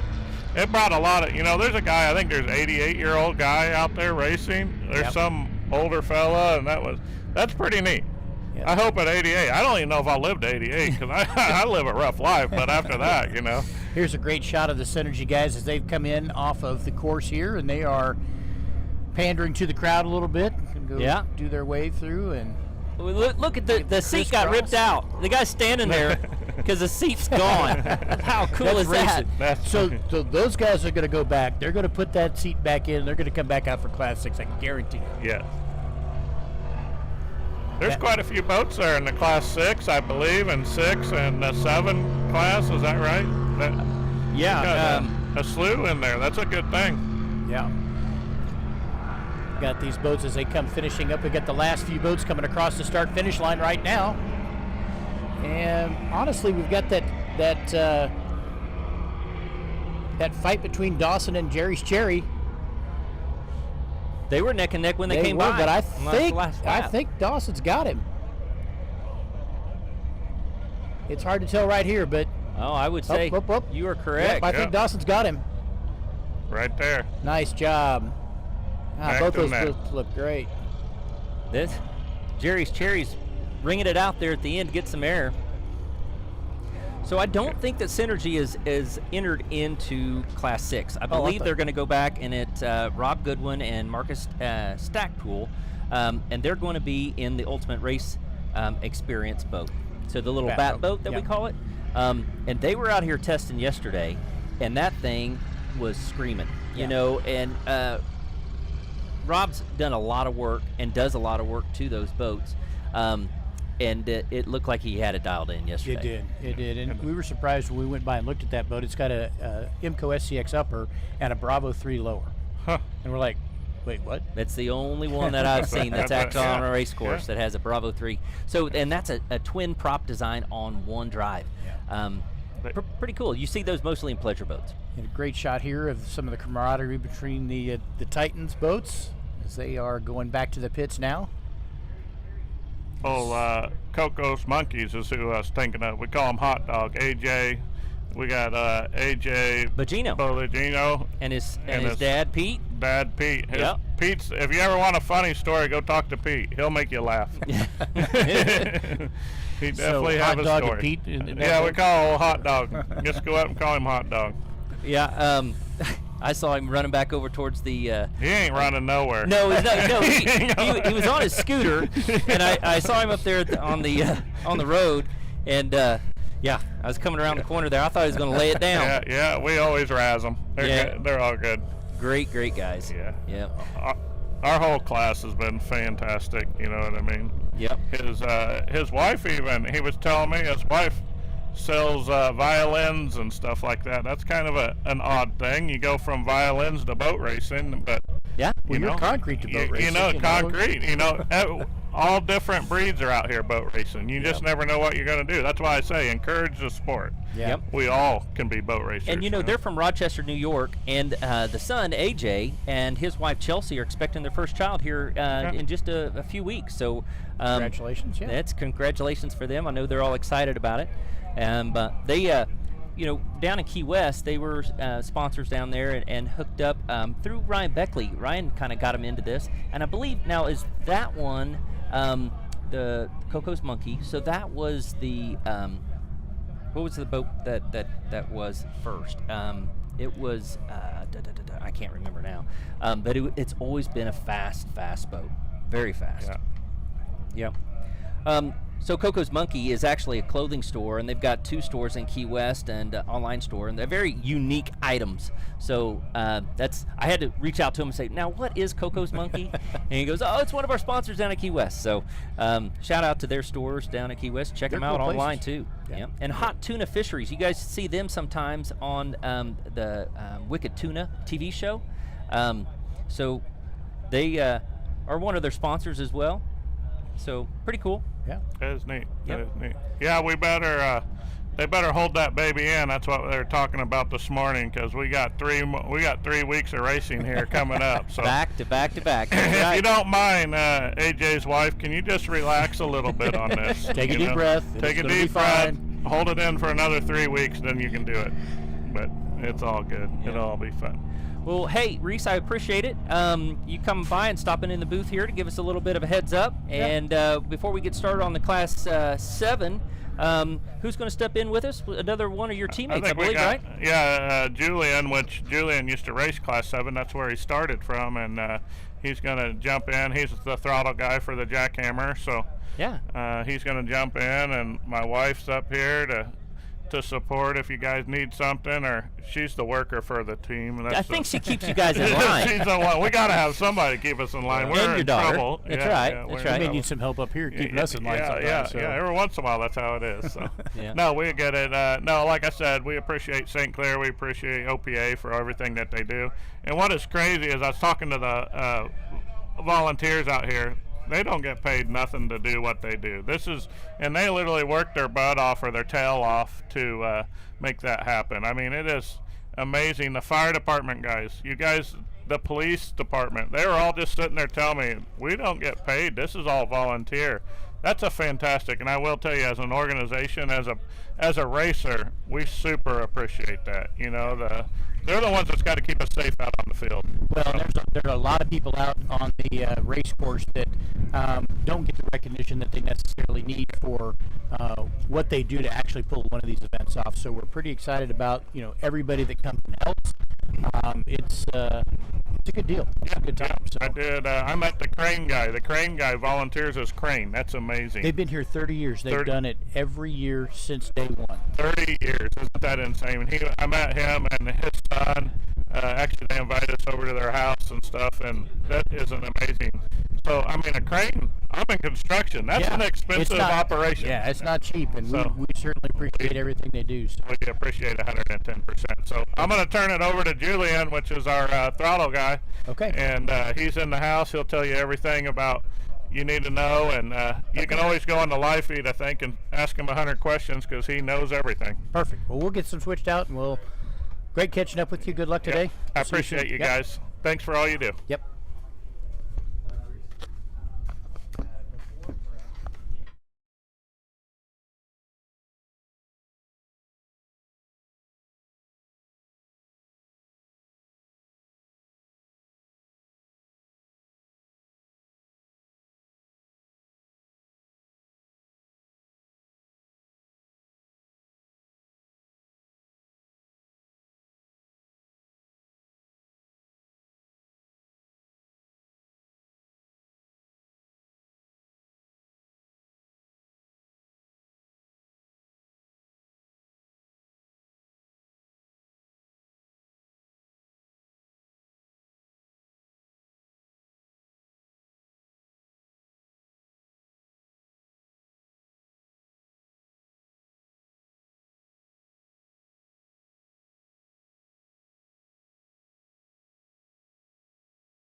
All right, ladies and gentlemen, I'm Brad Harrington. We're back here in the booth. We got a good guest for us here from another teammate of Reese is over there, so you're good. Yeah. So in Superstock, we've got a very, very successful racer, Julian Maldonado. Thanks for coming on. Thank you for having me. Yeah. So, you know, we've got a little bit of time here before the next race. The next race is going to be Class 7. So, you tell us a little bit about you and the family aspect and the heritage that you guys have with racing. Yeah, so I actually decided I really wanted to get on with the Class 7 race because that's where I started, you know. Yeah. And people don't realize that is some of the best racing, you know, the hardest racing, because you're not just fighting, you know, the people next to you, you know, the teams that are competing against you, but you're fighting yourself to, you know, make sure you don't break that speed, and it's tricky. But so yeah, I came from Class 7, and now I'm in Superstock with Reese and the Jackhammer, and I've been around it all my life. Obviously, my grandfather drove the Winston 44 open class 40 skater, sorry, and in the 90s, and then Here in the States and over in Puerto Rico, or? actually just in Puerto Rico. Puerto Rico? Yeah. So he started racing in, I believe, 88, and he got really sick in 98 and had to step out. But and then from there, I believe my dad's first race was in 96. And then, you know, we came here, and he did everything: drag boats, Mod V, you know, roundabouts, and ended up getting hooked up with Reese, and they ran together for 3-4 years, and then I came along and Jumped in and took your pop spot. Yeah. took a spot. Obviously, you know, it was his decision to move. You know, he went to the 450 class, so, you know, it's not that I stole his seat, but So, you know, and you alluded to the Class 7s, back to them. So, you know, it is funny that we see all the racers, they love watching Class 7, even in the bigger classes, you know, and the super stocks, even the super cats that we don't have any here today. But a lot of those teams, they love watching Class 7 because it's so close and it's such good racing. And we kind of call them the Iron Men of our racing, because it's so tough. And they're little boats, 22 foot long. And the breakout speed is 60 mile an hour. It's 60. tough. So you can't go over 60. No, I mean, setting the boat, you know, I mean, we figured, we found a really good setup when we were racing Class 7 that we've adapted to the new little jackhammer that Connor Langheim and Mike are in. And the trick is, you know, making sure that boat does not go over 60 as much as possible, you know, because the throttleman gets carried away, you know, and you got boats and, you know, there's a lot going on. So, you know, if you're having to pull back to keep it under 60, it gets really tough. And this is actually one of those courses that you almost can't control it, because on the way up, if like our boat, for example, you know, if they can barely go over 60, going up against this current is really tough. But then going back down, they gain about 6 mile an hour. So yeah, it's an added element to that racing, isn't it? Yeah. I mean, this is probably one of the toughest courses to, you know, stay under that. And it's actually 59.9. You really can't do 60. Yeah. So. Yeah. So do you target right there between 57 to 59? I mean, what are you? You really have to be at 59 because everybody next to you is running that number, you know. So you have to be at 59.7, 59.9 all the time. You want to see 60, but you just want to blip the 60, you know. Not for longer than what, 3 seconds? 3 seconds, yep. So I mean, 3 seconds comes quick. So yeah, it sure does. So what boat is that? What manufacturer are you guys racing in Class 7? That's a 22 activator. 21 maybe. Yep. Yeah, activator. Older boat. We had a super boat when Brian and I ran, and it was very successful. And Brian sold it, and it's still in Class 7. They're not here, but so yeah, ours is a 22 activator with a Mercury Racing 300R. And they all have basically that motor nowadays. Actually, here there's a couple two-strokes, and that's a nice thing about Class 7. You know, it doesn't. You know, for example, Joe Riley and Team Progression. I mean, they have a very, very nice, you know, Class 7 boat, and brand new Progression. Yeah, brand new, and it's got top of the line equipment. You know, front to back, and then you have the guy that just put it together with what he could, and anybody can win. You know. Yeah. Now, how long did you race in Class 7 yourself? I did it for 3 years. 3 years? Yep. Gotcha. Yep. And I would say a lot of my success was learned there. You know, you really learn the limit of the boat. I mean, my first race in Morehead City in 2020, I was following Naughty Boys, James, and we tried to move on the inside, and I was in the 22 Velocity then, which I should have, you know, they're great boats, but they're funny in the corners. And we learned that race. You know, we hooked it behind them, and we both got ejected. And I mean, it was our first race. And wow! It went on to the swim team on the first race. First race. I mean, was it the that first was corner? Did you get a gold? No. So it was a 2-race event, and it was a new driver for me. And obviously, I was a new throttleman. And you know, we thought we could just do it all, you know. Yeah. Dive in, dive out, turn. You know, a V-bottom is not a cat. I can tell you that. Well, and the Velocities have a padded bottom, so that's what you got to be aware of going into those corners. The padded bottom, it'll slide out for you a little bit. Yeah, I mean, the biggest problem I had with the Velocity was, you know, when it would fall back, it was a hard fall the opposite way. So the momentum, you couldn't stay inside the boat. It was too aggressive, and it would just pitch you. Yeah. And it did. Yeah. And then shortly after that, Brian bought it, and then we actually ended up delaminating it in St. Pete just before, I want to say East Lake. Yeah. No, maybe. It was like a big OPA race, and there was nobody in St. Pete, but that's our backyard, so like, we have to go. Yeah. And coming back around lap number 2, I was like, man, I'm getting wet, and sure enough, the bottom blew in. Wow. And the boat didn't sink; they saved it, but the hull was trashed. Really? So we immediately started looking, and we found that 21 Super boat that Nick Impression Ian used to run. Yeah. Very successful boat, and we put the 300R on it and re-rigged it, and we made it to whatever race it was. I don't think it was East Lake. It might have been here, actually. Yeah. And from there, I mean, that was a very dominant boat, and it worked. Very successful. So tell us a little bit about Manatee Marine down there.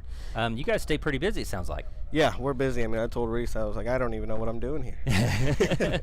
This is our busiest time, and you know, it's thankfully in Florida, you know, it's summer year round, really. Yeah. And you know, when it gets cold for us, the snowbirds are in town, so I mean, business is always, Yeah. always busy, and we're busy rigging new boats and re-rigging, and between the race boats and the pleasure boats. And but yeah, it's a full boat dealership. We do sales, service, parts, storage. We just bought a paint. Well, Reese actually ended up coming down last winter, and we built a paint booth. So now we're getting our feet wet painting boats. We don't want to get too deep into it, but we don't want to do crazy paint jobs. But we want to be able to offer everything. Right. Joco repairs and. Right. And yeah, that's what we do. What's the new boat line that you guys have? It's H-Craft? Yeah, so H-Craft power boats are built in the Middle East, UAE, and they've been very, the product is incredible, fit and finish, and for us it's really a price point thing, we're able to offer a really nice boat for a competitive price, and it works out. Cool. Yeah, Well, it looks like we've got some boats coming up here on the course now. It looks like they're in the milling circle. Well, let's give a rundown, guys, before the sevens get out on the course. Let's get a rundown of who's in what boat. So, 714 Shocker with Ryan Evans and Chris Colson. Yep. And then 721 Team Progression now.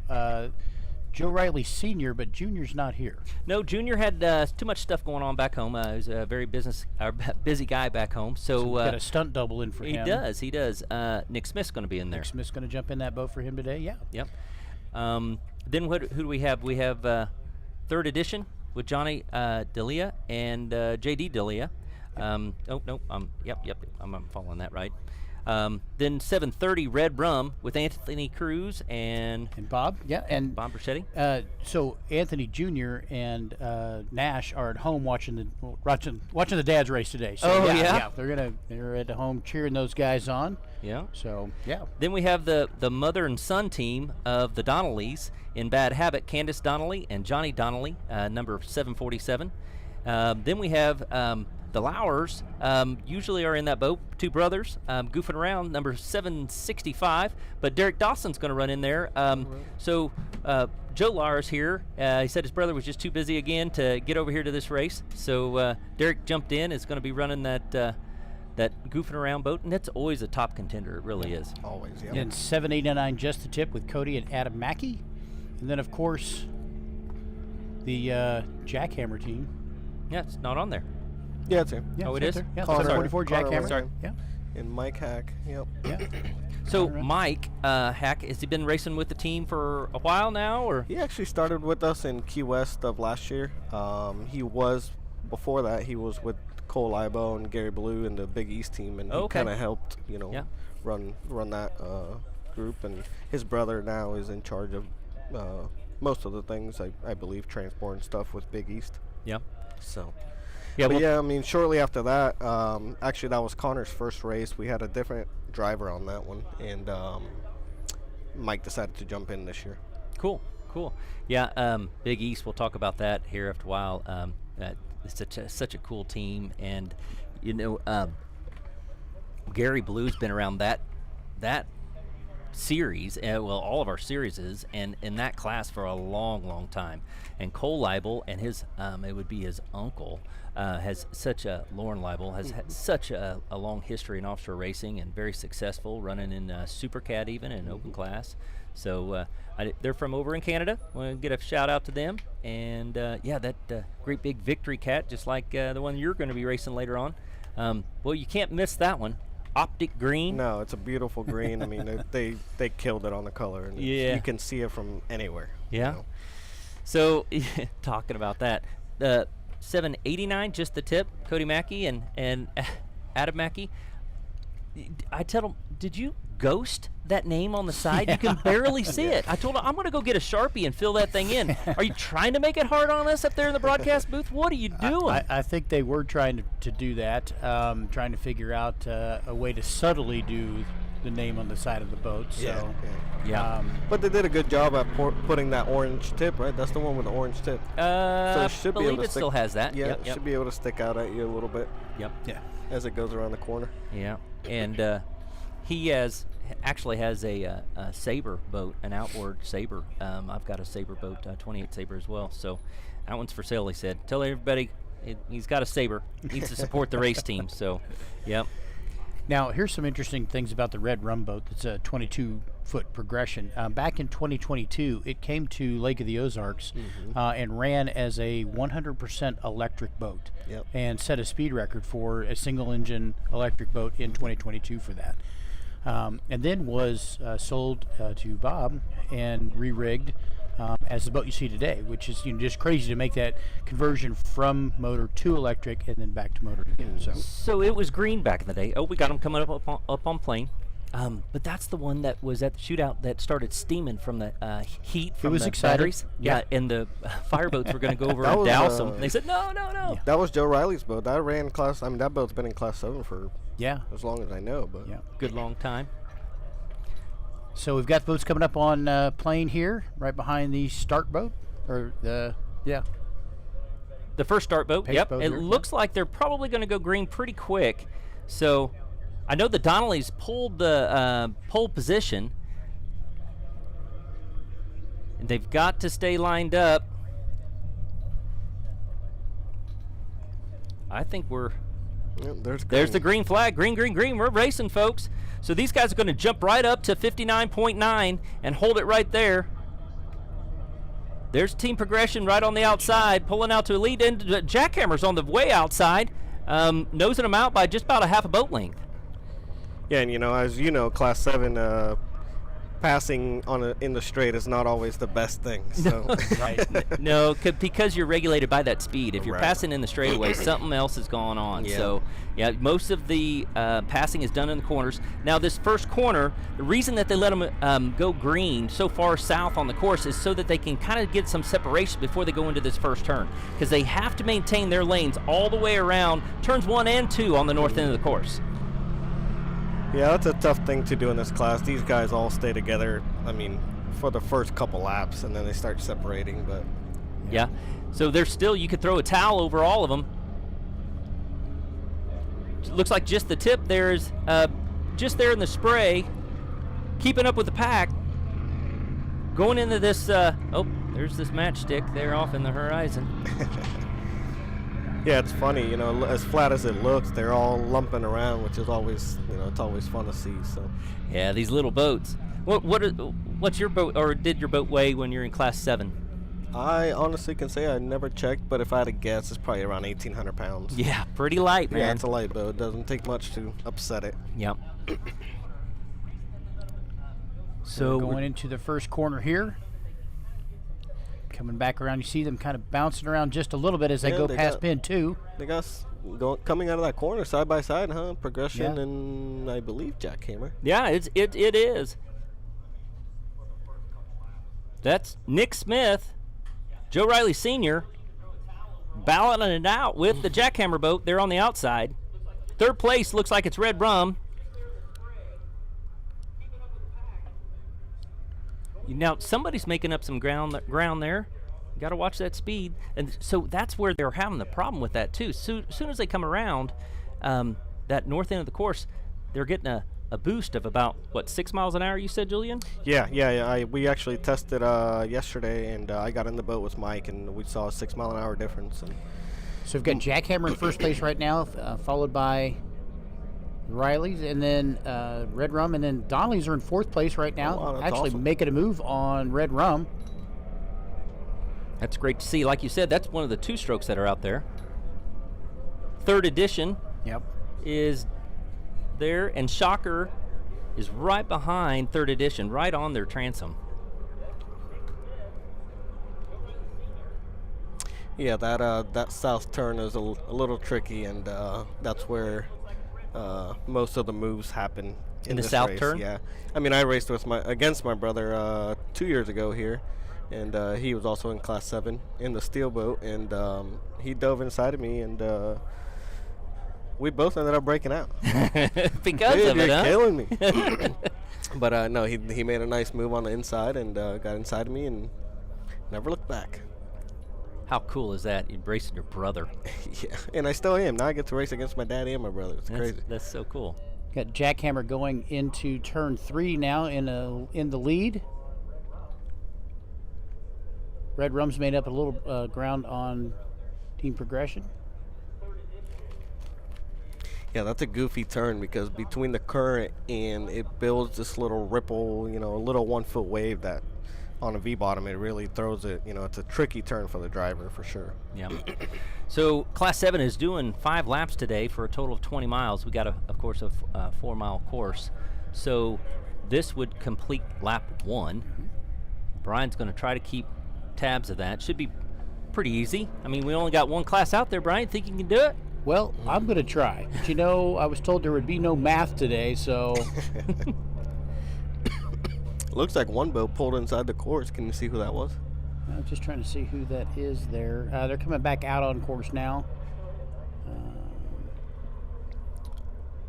Got the young eyes here being able to spot that from 1.5 miles away. Brian and I have to get our binoculars out to see it. I think that was Red Rum that turned in on the inside of the course. Yeah. Going They're right back past out. the channel marker there. Great drone footage. So we got Jackhammer in first, Team Progression in second, and Goofing is around? that Goofing around in third? Looks like it's me. Yep, Goofing Around's in third. Followed in fourth by the Donnellys. Yep. And then third edition. And then is this Shocker coming in Yep, front Shocker's of us? right after that. Then Just the Tip.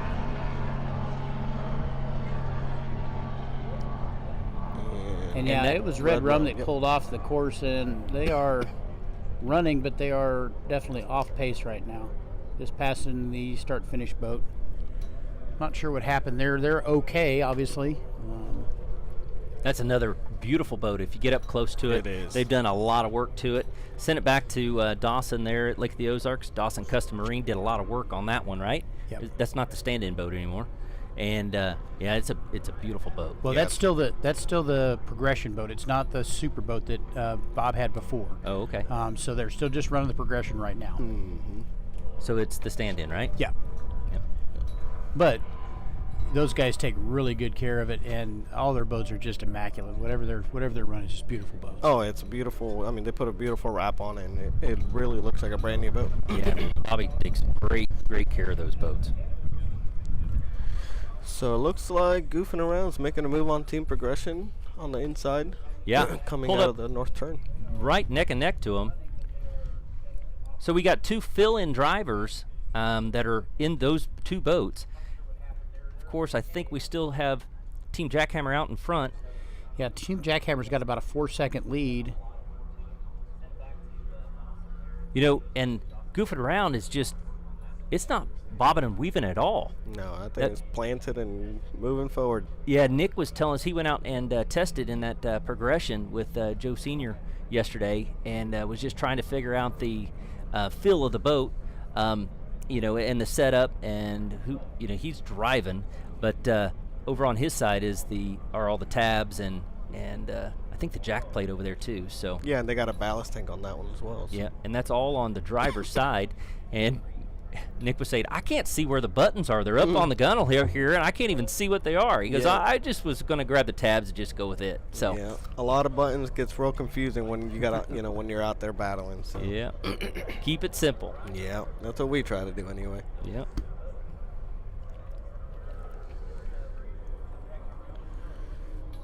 Wow. Your guys in the Jackhammers have led this race. Really, just after the start, they had a good challenge going into that first turn, but since then, they've had a great lead. You got, about 7 or 8 boat lengths there before second place. Yeah. Yep. I mean, we actually took that boat back after their last race in at the Lake of the Ozarks, and we stripped it completely because the thing had gremlins left and right. I mean, it would test fine, and then we'd put it on the race, and 2 laps in, it would start throwing Guardian. Really? And wow, they're really flying around that corner. They could probably slow up just a hair. You a little And worried about that's the breaking tricky out? thing about this race. I mean, a 4-second lead, while it's a great lead to have, it could be a bad thing too, because chances are everybody else is running that number. So how'd you get so far out front? But of course, everybody's battling dirty water and all that. So Well, Connor looks to be picking a great line around there, and Mike, handling the throttle position, he's doing a great job. But it does look like somebody made up some ground. yeah, it looks like on 'em. Goofing Around, I believe, and Goofing Around has raced here many, many times, and this is their, Connor and Mike's first time racing here. So and they are experience of the course, makes a big difference. Man, look at they are deck and deck right there. Mm-hmm. The battle wagon boat. Yeah, and goofing around. I mean, they always sneak their way in, and they're awesome about not breaking out. And they got that boat figured out, and it's a 2-stroke. That's the beautiful thing. Yeah, you gotta.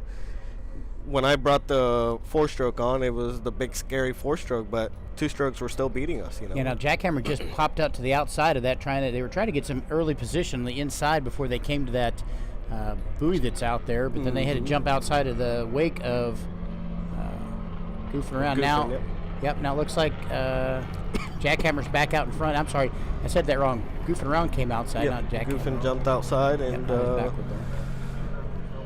Yep, they're neck to neck going into turn 1. That'll be I think goofing around is trying to get past them there. Yeah, trying to beat them before the turn. Yeah. So they just finished lap 2, correct? Yep. Jackhammer's back out in front. I'm sorry, I said that wrong. And what do we got? We still got Jackhammer and goofing around and fighting for first. And then in third was Team Progression. And then there's a battle for fourth that I can't make out who it is. Battle for fourth, I think that's the Donnellys. And I can't quite tell at this angle. Look at that. So goofing around actually jumped on the inside there, coming around turn 1, and they did make their way around them from what I can see. Yep. Wow, that's a great race there for first and second. It is. Check that out. And it's surprising how far they're ahead of them coming out of that corner. Mm-hmm. That looks like the battle wagon is out in front. It has made that move. Snuck their way around. Now this is where it gets real tricky. This is where the throttleman has to be really careful, because you get too aggressive, and then you forget that you still can't break out 60, and you're going downstream. And you get excited. You got somebody right next to you, and you want to get out in front of him, but you're like, whoa, 59.9, nope. And correct me if I'm wrong, guys, but that's the part of the course where if they're going to break out, that's most likely because of that current. Yeah. Right. Yep, that's exactly where it's going to be, and it always happens when you got a boat next to you. So have you always throttled, or have you ever driven as well? No, I've always throttled on the race side. I test boats, and I usually like to drive them before I throttle them, but I love to drive them because I understand, Yeah. The driver can tell you, but until you feel what they're saying, it's Right. tough to understand. So. Yep. So goofing around Jackhammer, Team Progression, all on the backside now. And then who's in fourth? I think Is it Donnelly? it's the Donnelly still. That's awesome. That is awesome. I mean, I saw them working. He was working on it. He got here and he was still putting it together, which is he's always the one trying to make it. Yeah. And everybody jumps in once he gets here to help him. And they had so many gremlins. It was last year. They even brought Sage and like got the good juju going for the boat. Yeah. Dawson brought some of that. And it's his mom driving it. Yeah, it's so cool. Not many moms will get in a boat. No, they won't, and she'll tell you. She's like, I'm driving this boat. So and that's a velocity, right? Yeah, that's a velocity. She's just looked at him a couple times. She goes, you just put the hammer down. I'm driving. I got this. Yeah, that's awesome. Wow. Nice. Around the corner there, down to turn 4.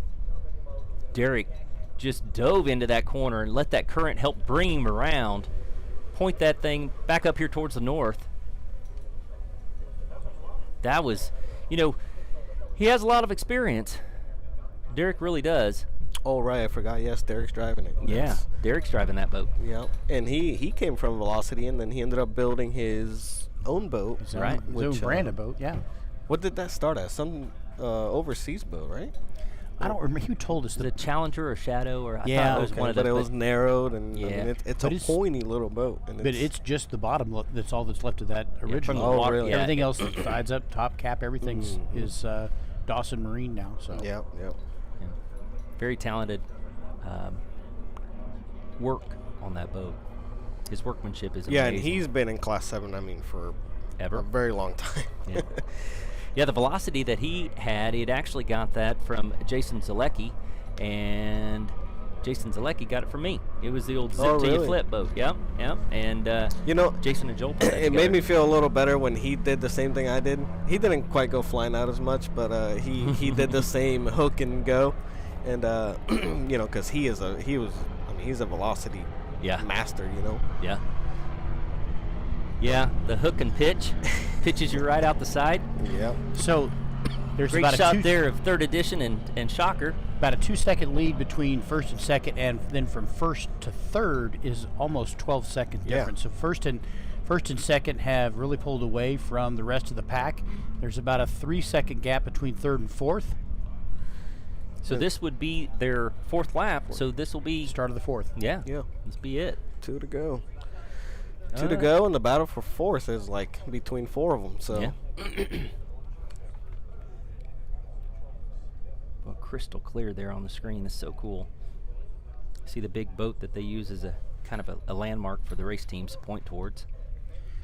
Look how flat they're running. You know, they're hardly running any trim in that boat at all. Trying to keep it down in the water and keep it, you know, at that 59-mile-an-hour speed. Yeah.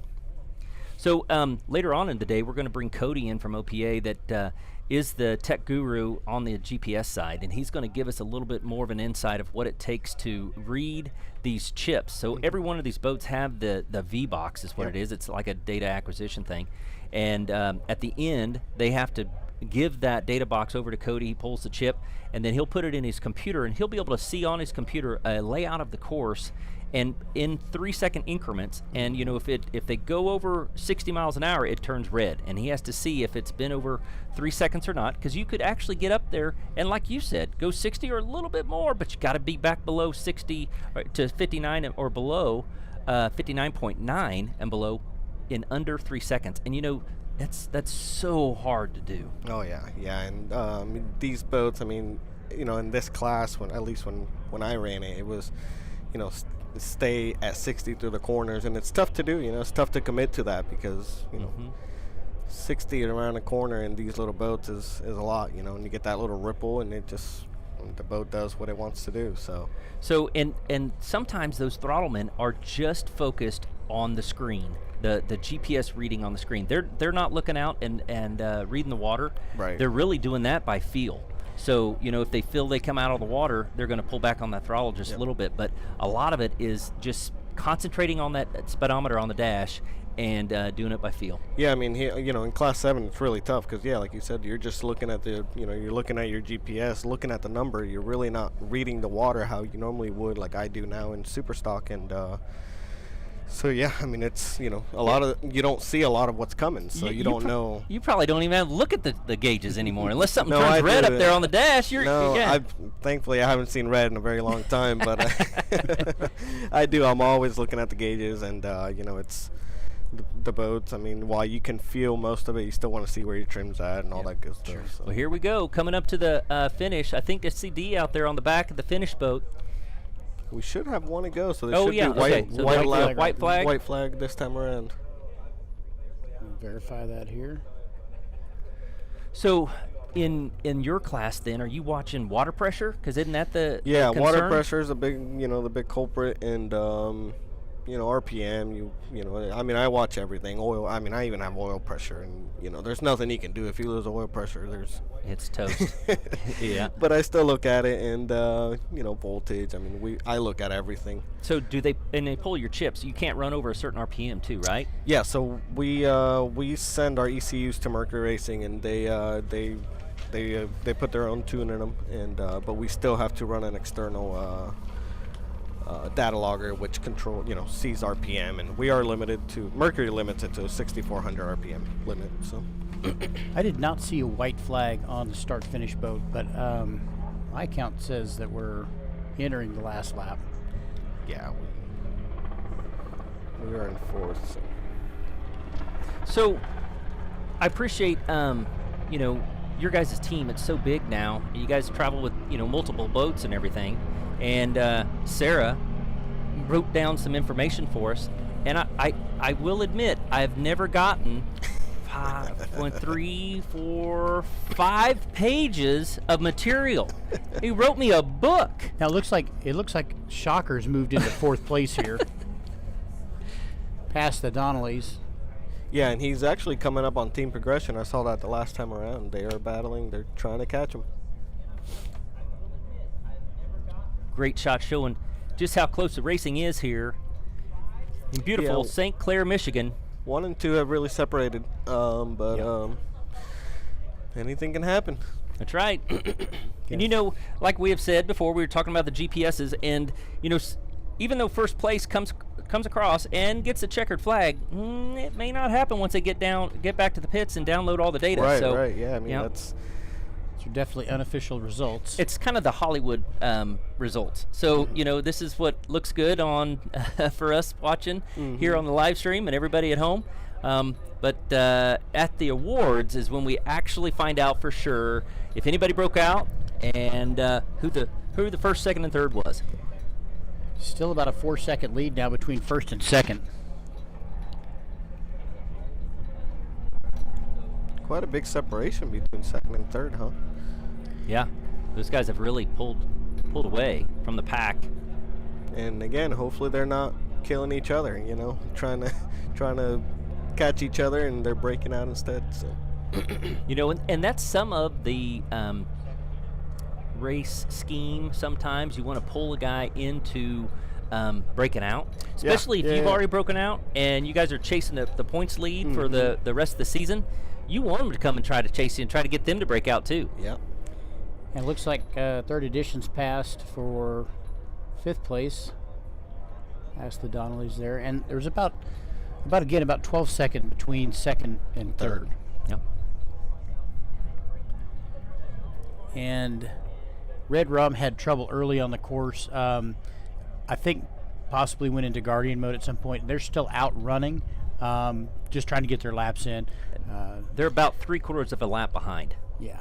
Yeah, you know, that's awesome, though. You know, I hate seeing a boat that breaks down and just goes right in. You know, try to figure it out, try to keep going, because, I mean, anything can happen. You know, we've seen multiple boats break down, and you know, later in the race, and the guy that kept going, which was me one time, we got second place in Sarasota last year in the super stock boat, and we had problems on the second lap, and we kept going on one, start the other one as soon as it would, we take off again, and a lot of other boats broke, and we went from 10th to 2nd. So, Awesome. you see his checkered flag yet, or do we have one more? I'm going to look and verify for us. I do see Dee out there. She's got she's the got- checkered flag in her hands.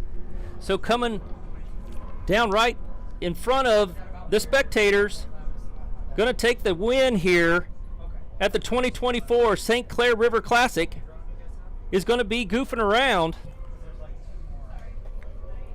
Followed pretty close, Jackhammer had a good lead throughout the race for about 2.5 laps. So they're going to take second place here. And the battle for third's coming up. Wow. Everybody hold their breath. We're going to see who actually gets here in third place. Gonna be team progression. Looks like it is team progression. I believe you're right. Julian, you have wonderful eyesight. I do have to give you that. Shocker, and behind that is Third edition. Third edition. third edition. Yep, with the Delius. Progression, Shocker, third edition.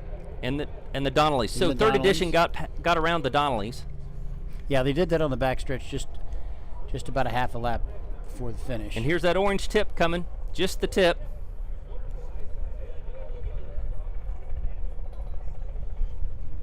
$7.89 with the Mackeys in there. You know, they have a lot of racing heritage as well.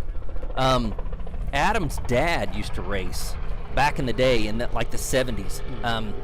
And, you know, they're out of the Mentor area. And so Adam's dad actually raced with the old, I think it's Frank Chacon in the Rascal boat. It was a great big aluminum boat back in the day up on the Great Lakes Series. So it's cool to see, you know, 3 generations out there doing that. But his dad started in the early 70s racing. So now obviously Red Rum is still out on the backside, and they're going to have to go around and finish the last bit of the race. We've got another boat still out on the course. Yeah, Jackhammer decided to keep going. I'm was just guessing gonna say- Connor and Mike didn't look for the checkered flag. Well, I wondered about that. I'm like, Kept going. Or they decided they wanted to run some fuel out of it before they have to tow it. Yeah, somewhere. which so. is going Michigan City, so it's not Yeah. going very far. So will you guys stay up here? Anybody going to fly home, or are you guys just going to go straight to Michigan City and get ready for the next race? Great no, shot I of the- believe, great right. shot of Donnelly's and Goofing one around Donnelly, there. not Yeah. or not Donnelly. That's Yeah. Lawrence. Joe sorry. Lauer Yeah. and Derek Donnelly. Oh, Derek Dawson. I'm Dawson. sorry. Yeah. He's Joe Lauer. They're stoked. That's awesome. Congratulations, those guys. The Battle Wagon boat. Good looking boat. Yeah, it is. Christian builds a great boat. They do. Strong boat, too. Started from scratch with that, I believe. That's what he Yep. said. Yep. Its own design. So cool. See the salt plant in the background there. Beautiful blue water. This is the 30th year of the Blue Water Offshore Racing Association's St. Clair River Classic. That was kind of cool too. Did you guys see how that turn buoy? See the chain? it's How? pulling, Yeah. So that the current pulls that buoy down river so much. You got to be careful that you don't get tangled up in that. Right. These guys are going to come down and do their Their flyby. victory pass here. Is this like when they would say no, Maverick, the pattern is full, but they're going to do a flyby anyway? They're doing it anyway. Well, congratulations. You can hear the crowd clapping in the background. Joe Lauer and Derek Dawson take the win today and goofing around. Congratulations to them. Red Rum's going to come finish their last little bit of Who's right behind them? jackhammer. Oh, yeah. Well, that's going to wrap up our Class 7 race. So the next race we have coming up, it will probably be, what time is it now? We've got 1 o'clock, so probably about 1:30 or so. They're going to get these boats back over and into the Pine River over there, and then bring out Class 3, Class 4, and Class 6. So in the first start, we're going to have 4 boats. The Herbots are going to be racing in Class 3, and Mr. Herbato. I know that they have a lot of friends back home watching. Even Grandma Herbot is listening. Give her a shout out. Faithful listener here to the broadcast. Yep. And they've got some new team managers, Chris and Amber McElwee. Yeah. Yeah, for Team Herbot there. So shout out to them for making the trip up with those guys. And Class 4, we're going to have 3 boats in that. That one's going to be pretty fun to watch. We've got Crazy Rhythm, Gascot Marine, and they said 8 Ball here. It's got the big 440 on the side of it. A very cool boat that they've put back together. That was an older boat that had never been rigged. It had been hidden for a couple of years. If you watch the show Cocaine Cowboys, that was one of Sal's boats. Oh, really? Yeah, so it was hidden down in Florida supposedly for a while. This is all supposed, right? Right. So and then, Speculation. and then it was stored in a couple of different warehouses over the years. And when they found it, it had never been rigged before. Nice. So it was painted and had some interior in it. But he's worked really hard to put that boat together. Build some. He said, like, are they 632s? Yeah. Huge, Something crazy monstrous, QP cans, yeah. great big motors, monster motors. And so that thing will be roaring past us later on. Of course, we got Crazy Rhythm with Neil Crane and Joey Turk, Red Crane, and Jerry, the owner of the boat's going to be, I think, watching today. Or is he going to be in there with him? I don't. Jerry's watching. Jerry's watching. Yeah, He's going to be in the next race. Yeah. Red Crane's going for his 50th win, trying to get the 50th win. Now, you don't race just 49 races to get to that 50th win, because you don't win all of them. So Yeah. he's been in a boat for a really, really long time and done a lot of cool things in boats, and pretty excited about trying to get that 50th win here. So Yeah, been racing since the 70s. Yeah, and you guys both know what it's like to win and what it's going to take to get to that number. So that's a historic number. So. Yeah. No, that's awesome. And then it's actually one of the largest classes that races we're going to have out here. We're going to have 11 boats out on the course, because Class 6 is coming up, and that's going to be a lot of boats, and they're all very evenly matched. There's a couple big heavy hitters in that, and they don't pull back for much. So if they need to ride around on somebody's hip, literally around the corners, they will do it. Well, yeah. Yep. We've brought in a professional lap counter for that next race too, because we're not we're not going to be able to keep those straight. No, so. that gets It's messy. off of our hands. We won't be able to count. Yeah, so if I count, if it's past 10, man, I got to start taking shoes off. So Yep. but. Well, Julian, I sure appreciate you stepping in and Yeah. helping with Class 7. Good luck to you and your family and your race team. You guys are just taking the whole racing by storm. I'm so happy to see you guys be successful with your endeavors in racing and with the marina. So congratulations to you and your family and the heritage you guys have. It gives me chills talking about it. And it's so, you guys are so nice and so approachable. And I mean, I remember I met your dad first, and he was always very nice, and he was so, he beamed with joy when he talked about his sons coming up behind him. So yeah. No, it's Congratulations. cool. Thank you. Yeah, it's cool racing against them. It's tough to do, obviously, but it's fun. Because Darney's good. He's very good. And my brother Ricardo is an amazing driver. He is learning the throttles, but he will get it. And but my dad's actually going to throttle, and he's going to drive. So cool. And the boat's fast. I rigged it myself, so I know. Well, we appreciate your time up here in the booth with us. Thank you very much. So, Thank you. Yeah. All right. Well, thank you very much, folks. We're going to try to keep this going on. We got some other people that are here going to jump in and talk for a little while. Brian Kowalski can come back over and give us a little bit of heads up of what's been going back. He's really with the race organization here, so he'll give us a heads up with that. So, Julian, I do appreciate it. Thank you, Take guys. a quick break. Yep. Thank you. Thanks.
All right, ladies and gentlemen, I'm Brad Harrington. We're back here in the booth.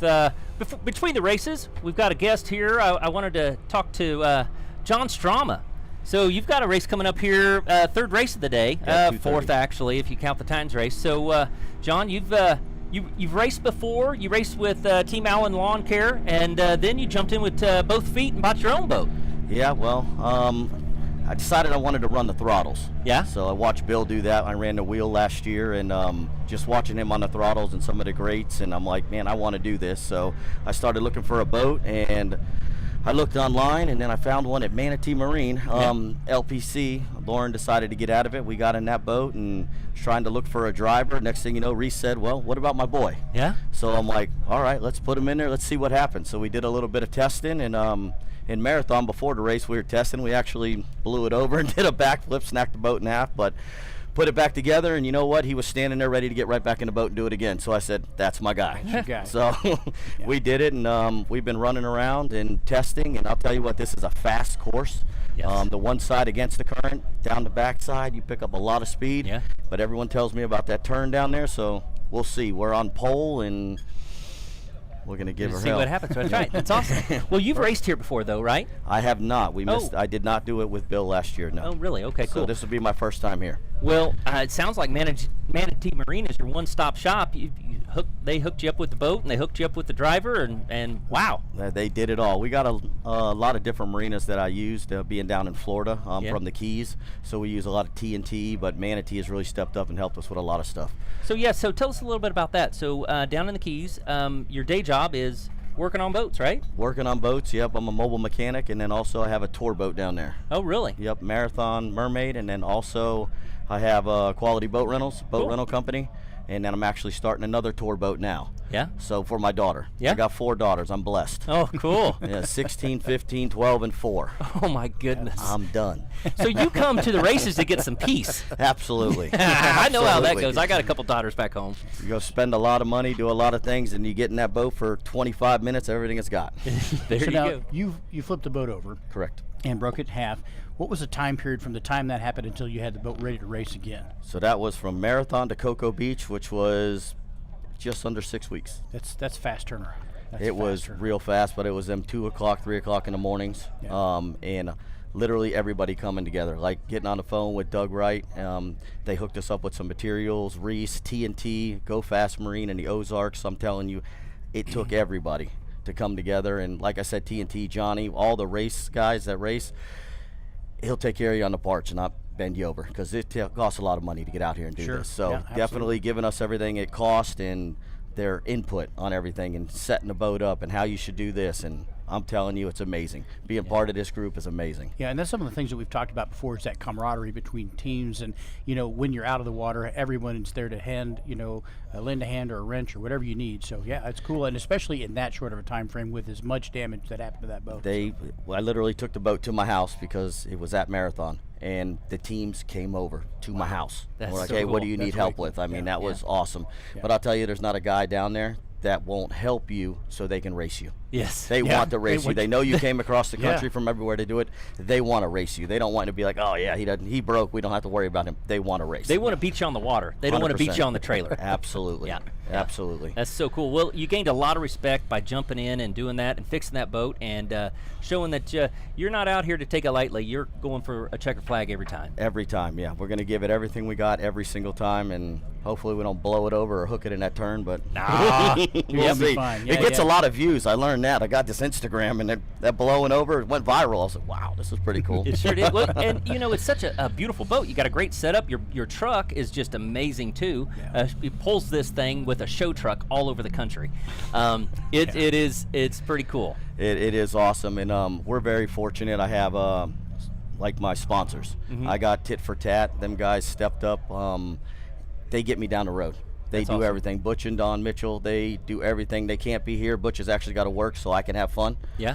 But Someone's got to stay home and do the work. yeah, right? exactly. Yeah. But Yeah. normally they come around to all the races, go to the drivers' meetings with us, and if it wasn't for them, we wouldn't be here. I can tell you that. This is an expensive sport, but it's great. In this venue, I've never been to one this clean. Yeah, I'm this is a telling you, beautiful being place. able to get your pits, walk out your hotel, the pits, watch the race from the hotel or from your pits, this is It's first cool, class. isn't it? It's first class. It's so cool. And we've all been to a lot of different race venues and things, and all of them are unique, but this one is one of my favorites. I really hope we come back here next year and I hopefully get some more boats, because there's supposedly upward of 20 boats here in our class by the end of next season. So if we can get 20 of us out here, man, that would be awesome. That would be impressive. awesome. Boy, that first turn would be dicey, wouldn't it? And about every race we go to, we talk about that in a driver's meeting. Like, how are we going to get through this first turn? Yeah. Maintaining our lanes. Like, how? You Yeah. 20 of us, you look, you see peers, you know what? We do it. We just get skinny. Yeah. I don't know how you get a big guy to get skinny, but suck we in your get stomach. skinny. Put it in there, Connor. Turn the wheel. Wow. Well, that's cool, Yeah. man. Well, hey, thanks for jumping in here. I know you got to get back. Got to get the boat in the water. Get ready for this race. So good luck today, and we'll see you next weekend too. So yeah, don't wad it up because you got one coming up next weekend. And then one the following weekend, and Yeah. then 10 days the shootout. Well, you're not going to be back to Florida for what, 30 days? Well, take it easy. Don't tell nobody that, all right? Don't break anything down there. He's not down there to fix it. So. Yeah. Well, we'll see you next weekend for sure, and we'll definitely see you at the shootout too. Thank Appreciate you. it. Thanks, We'll be John. there. Yep. Appreciate that. Thank Good you. luck today. Yep.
All right, welcome back to the 2024 St. Clair River Classic. I'm Brian Baldry along with Brad Harrington. Brad, we're getting ready for race number 2 or 3 if you count the clash. But yeah, we are back here in beautiful St. Clair. And man, that Class 7 race was interesting. It was a close battle. It really was, and there were some things going on the course that we're trying to get the heads up with what actually happened. Some markers that may have not been hit or may have. So we'll get some information on that later on the day and update everybody. But it was very close racing, and man, I mean, they're so evenly matched, right. Brian. It's so cool to watch, and like we were telling everybody earlier. That's the class that even the big racers come out to watch. And right. So the big guys that aren't here this weekend, I guarantee they were logged on and watching from home. They were. And, you know, we saw them go into that first turn and having to keep all those boats in their lane. It got a little dicey there. And there's some people that are like, well. Yeah, they was rocking and rolling, man. We got a little close. Rocking and rolling. So good time. Everyone was safe. We had a great race there. And all of our results that we talk about here are obviously unofficial. But as Brad said a minute ago, we'll get some more official information there and go from that. So yeah. Our results that you and I talk about are officially unofficial. Officially unofficial or broadcast official, which is doesn't mean anything. So it's local time here. It's 1:45. Looks like they're bringing the boats up on plane. We're going to have 11 boats in this start or in this race with 2 different starts. First start's going to be Class 3 and Class 4, and then the second start is going to be all of Class 6. Yep. It looks like they've already got them up on plane coming down this way. Looks like that's the Sonic starting them this time. Yeah, Sonic got them on there, and it looks like we got a green flag. Green. We're racing here in St. Clair, Michigan for the St. Clair River Classic 30th annual. Looks like that's Class 4. Yeah, we've got Class 4, 3 boats in this class this time. Gascott Marine.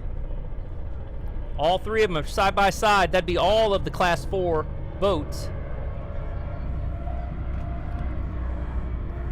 With Crazy Rhythm on the inside, the local favorite. Gascott's right in the middle. And Team 440 right on the outside. Man, you can hear that 440 boat from... You know, that's a 2-1 exhaust. It's really cool. The big old Team Predator, you know, that races with us sometimes, they have that 2-1 exhaust, and it just gives a different pitch to it. It really sounds cool. That exhaust is so loud you can hear it in Canada. Factual information there by Brian Baldry. Here we have the second start. Looks like they're underway. Green in the second start here. This will be all of Class 6. We have the Ultimate Boat Racing Experience with Marcus Stackpole and Rob Goodwin. And then 614, Logan's Heroes, Ron May and Steve LaPinta. Dirty Martini with Patrick Marlowe and Zach Marlowe, father and son team. Yep, 621 Dirty Monster with Tim Vandenberg and Jeff Kiffmuller. Yep, and we have Rum Runners right there, neck and neck with MDG Offshore Racing. They're all right up to the bracket speed. And Ultimate Boat Racing Experience is in 3rd place. They had a great test session yesterday. That boat looked really fast. So they're all going to maintain their speed as they go up to the north end of our course. Money Monster there is in the group. Yep, so Rum Runners there with Tom Crowley and Fran Valentetto. J&J Racing with Joe and Joe. 2 Joes, that's why it's J&J Racing. Joe Polino and Joe Kaiser. Yep. And then MDG Racing with Michael McCullough and Jason Gravados. And we go back into Class 4 there, and it looks like Crazy Rhythm and Raul is just neck and neck as they go down here. Father and son team. Getting ready to go down into turn 3. Start number 2, we've got around pin 2 now. And I didn't see that Herbots took the start. Yep, I see them idling back towards the Pine River, so we want to give a shout out to them back home. They're all right, they're just idling back. Maybe they had a little mechanical gremlin, but I know that Grandma Herbot's listening at home. We want to say hi to her.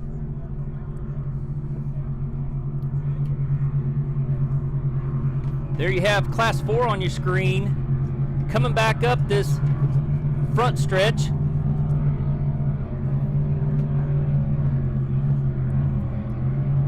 Gascott with father and son team Raul Gascott Jr. and Sr.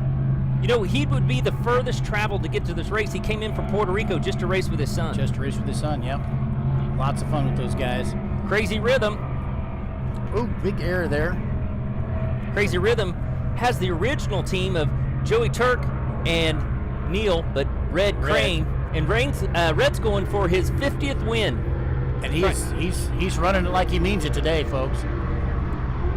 Well, yeah, they don't own the boat anymore. They get to wring the neck out of it, you know? Wring its neck.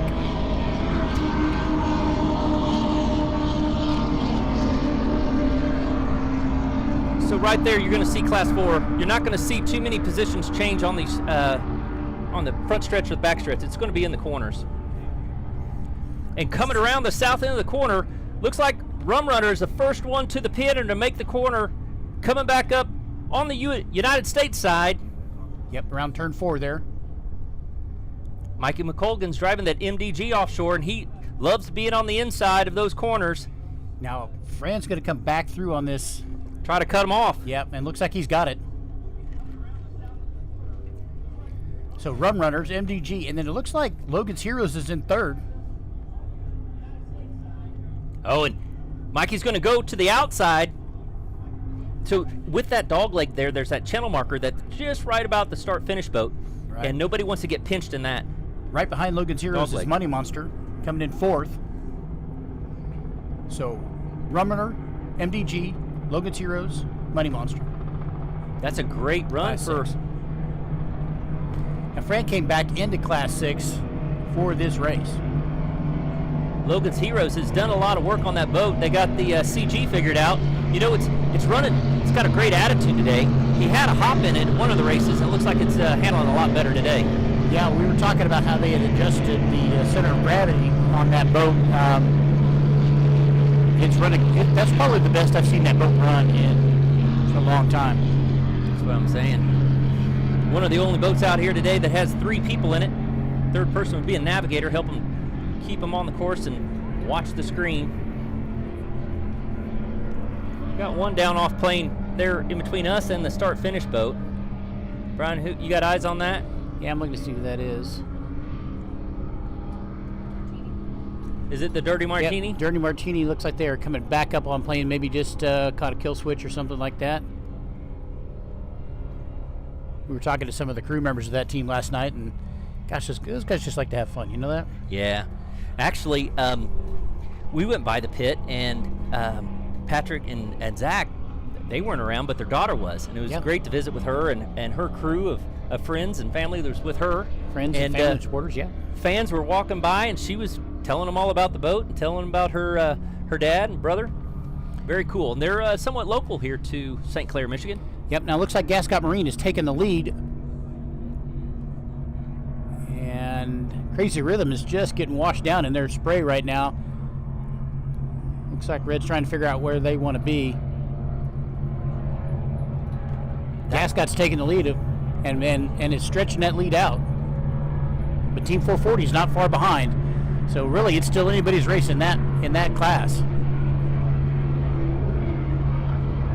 Gascott team, father and son team, like I was saying, in the Spectra Cat outboards, the only outboards in that Class 4. Yeah, but then you get into Class 6 here, back into Rum Runners and MDG. They are, first and second is separating themselves from third place of Logan's Heroes, Money Monster, and then the Bat Boat.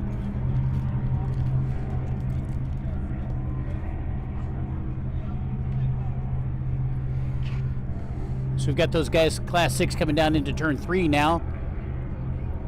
And it looks like Rum Runner is about a 6-second lead, Brad, going into turn 3, coming through turn 3 into turn 4. Looks like they're going to take it a little bit wide. And I thought MDG was going to try to come in the inside, but they're going to go outside of Rum Runner as they're coming around through turn 4. Now we go back to Class 4 here with Gascott Marine out in front. Here we're back to Class 6. You know, they've been working on that boat so much over the winter, and Junior lives here in the Detroit area, Yep. and his dad flies in just to help him with the races and help him with the race boat. Wow. Just saw some big air from Money Monster there as they were out of turn 4. It's like it's a little choppy down on that end of the course, Brad.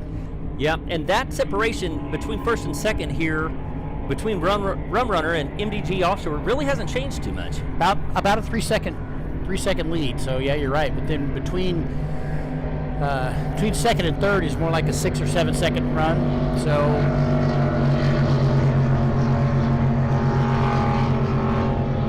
you know, we've seen Fran in Rum Runner before run a really hard race and at the end break a drive. So, you know, we've talked about this 100 times about, you know, you've got to finish the race to win it, obviously. So attrition is going to always play a part in that. And the Ultimate Boat Racing Experience, they're back in 5th place, but that boat is probably running the best I've ever seen that boat run, too. It's nice, flat. Had a little bit of hop there when we were gone there, but as that went by. You know, and like we were saying, they're the only boat out here with a Bravo 3 lower. On an SCX upper, yeah. Mm-hmm.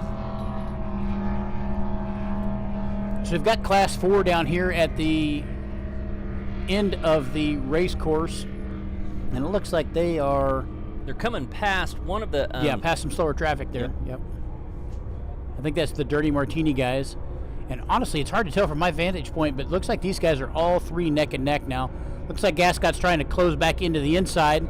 They took it wide. They did. Crazy Rhythm is on the inside. Yep. And Gascott's passing him right now. Man, that's a great shot. Look at that. That Crazy Rhythm. It's a challenger. It raced for many, many years. Those two guys raced that boat and campaigned that boat all over the Great Lakes and won a lot of championships with it. And it looks like one of those situations that you've talked about several times where, you know, there might be a boat that's faster in the straights, but other boats are going to be faster in the corners. And that might be the case with Crazy Rhythm, where they're maybe faster than the corners than what you're going to get with Gascott.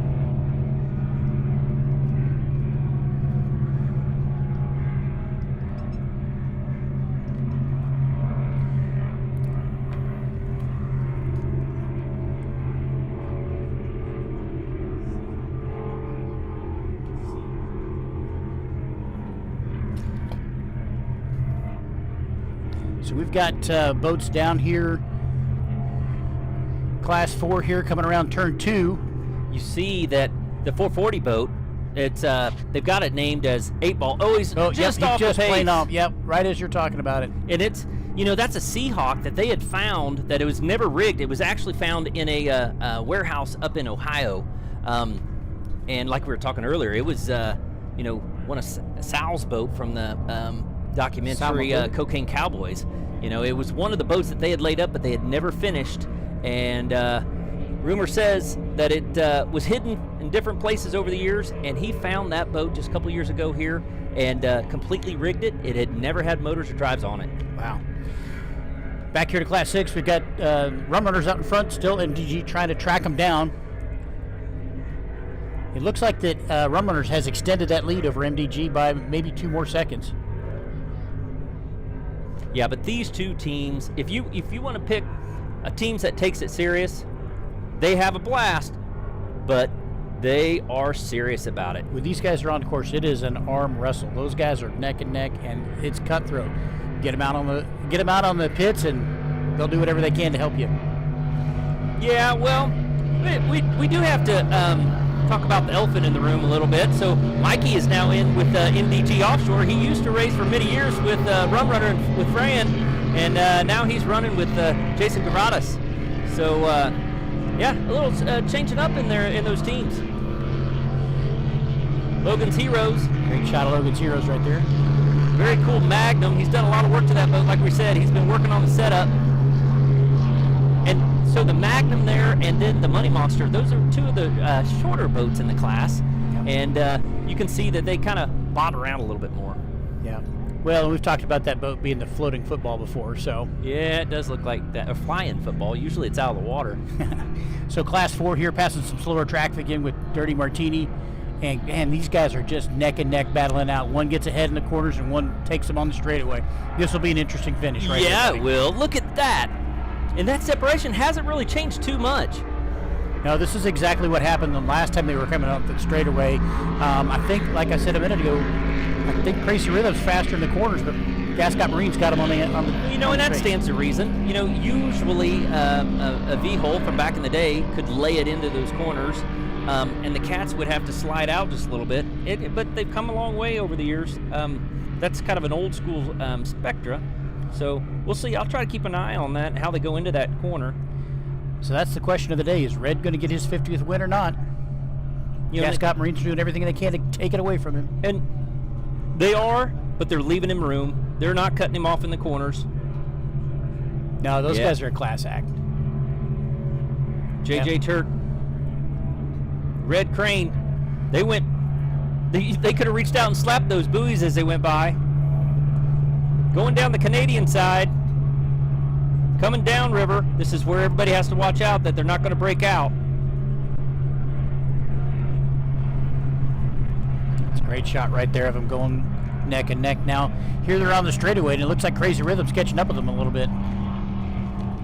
You know, and okay, so you have the veterans in Crazy Rhythm, and their background is racing all out with no limited speed. So they have to watch it. Red's got to, I believe Red's on the throttles, so he has to make sure that he's not going to break out of that class. Yeah, you're right. So in the backstretch, he's got him by, 2 or 3 boat lengths. Yeah, so it must be that front stretch that that Cat's handling that current a little bit better maybe than what Crazy Rhythm is.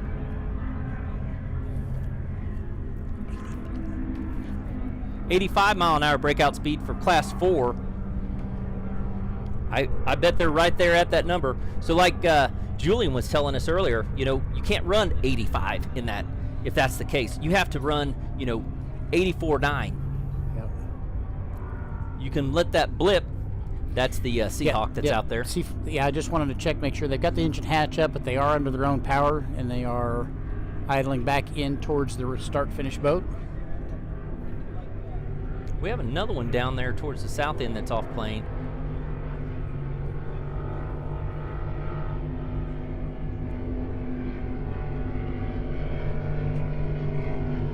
I think those are the pace boats that are down there. I can see. Is it pace boat there, Brian? Yeah. Sorry about that. Yep. What lap are we on here? Where are we at? We'll Our trusted assistant here in the broadcast booth. We'll consult with our lap counter and see where we're at. Okay, so now they're neck and neck again, Class 4. Look at this. I'm not sure exactly what lap we're on here, but we're going to get an update.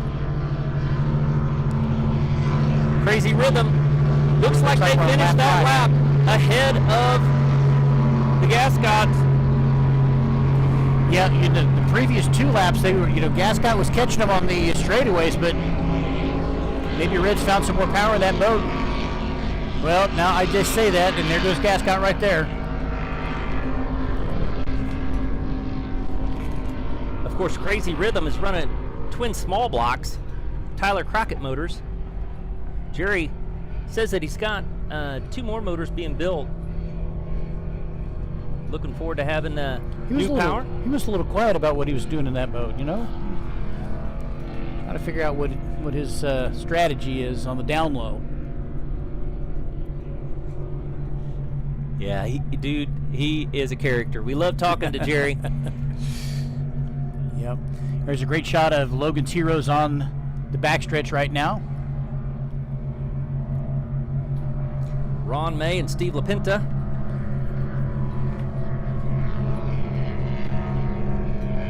So Class 6, I've got Rum Runners, MDG, and Logan's Heroes. Followed pretty darn close by Monty Munster. Yep. Still a big gap between first and second to third. And then Logan's Heroes, Money Monster. Now here's where we might have a little bit Look at that shot. That's a great shot right there. That is beautiful. There's another good shot right there of Crazy Rhythm passing some slower traffic. Yep. And it's going to be interesting to see. I think they're going to get past that slower traffic before they get down to turn 3. But the way Logan's Heroes was in there, that might play against Gascott for position as they go into turn 3. I think they're past them. I think they can come on back to the inside, but they like to round off those corners. They're not going pin to pin like Crazy Rhythm is. Yeah, there's a great shot of Dirty Martini there. Local guys done a lot of work to that boat. Reinforced the floors. Yeah, it's actually got laminate floors in it. Yeah, it's not as dirty of a martini. No. It's still not shiny, but they've cleaned the martini up a little bit, but let's not get crazy. And the martini is the make of the boat. And so he says, I do like a dirty martini as a beverage, but it's a play on the manufacturer name of the boat of martini, and it was dirty when he bought it. Coming through, you still have Rum Runner out in the lead. Tom Crowley, Fran Velatetto. Fran's on that throttle. He's probably not even watching the water, just watching that speed on the dash. Tom's taking it pin to pin. Yeah, and it looks like they've gotten about a 5-second lead between the two. Now we've got Crazy Rhythm on the screen here.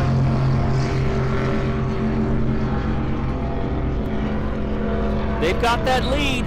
Actually, I think they've stretched it out just a little bit. I'm just going to say they've got about a 4-second lead over Gascott, but then about the time I say that, it looks like Gascott starts to close that lead. See, right here on this, I think that's what's going on. We go against the current, and Gascott seems to be faster.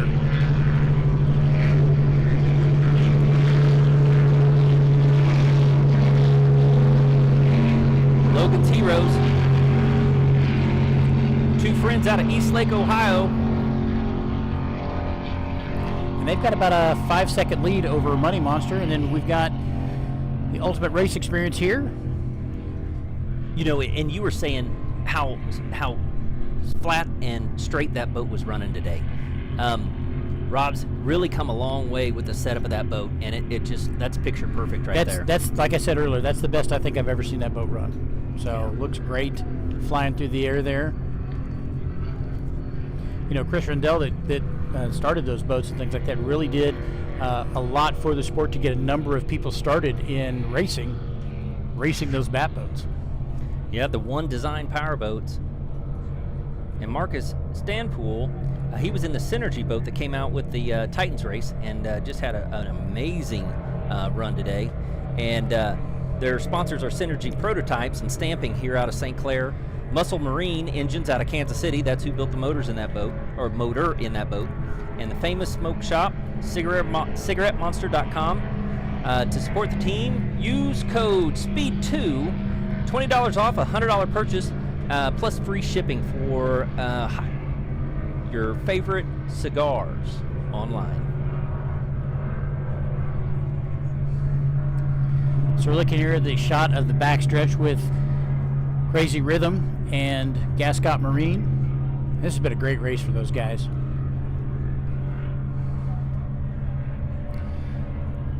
You got Gascott Marine going around on the outside of Rum Runner on the south end of the course. Crazy Rhythm has already cleared the corner. Yeah, so Gascott, they're took that corner really wide. They're really wide. I don't know if they're trying to set up so they don't have to worry about the dog leg coming down this way, but yeah, they're going to have to. They're making it a longer trip all the way around. They are. They may just be doing that to try to get out of some of that slower traffic there too. And make that not a factor. So yeah, they know that MDG Offshore and Rum Runners are duking it out. That's a great shot of the leaders in second place on both classes right there. Now we're back to Crazy Rhythm. So in there it shows the chop. We don't have any big rollers today or anything, being on the St. Clair River here. See some of the spectator fleet and It seems like the Patrol course boats. is pretty consistent all the way around so far. Yeah. You know, we were talking about it earlier, and I heard one of the locals say that, you know, when it gets busy here in the summer, they worry about the rough water because it bounces off the seawalls and goes back out. But it looks pretty tolerable out there today. Now, we haven't said much about J&J, but they've been out there running their own race. The boats looked really good as they've come across the course here. Got some drone footage coming up on turn 1. J&J, so that's the team that's out of Lake Hopatcong, and those guys live about 2 miles apart from each other. They're up in New York and on Lake Hopatcong, and they're looking forward to everybody coming and racing in their backyard later this year. Here we are again with Logan's Heroes, and again, you know, like we've talked about, you know, in races past, we've seen where Logan's Heroes has kind of struggled with attitude of the boat, and now it performs, and it looks really good on the water today. What lap's Class 4 on? Class 4 is on lap 8. So this is going to be coming down to the wire, I think, between those two. Now, it looks like Crazy Rhythm is ahead. Of Gascott Marine, yeah, by about 8 boat lengths. About 4 seconds, yep. They're still duking it out there.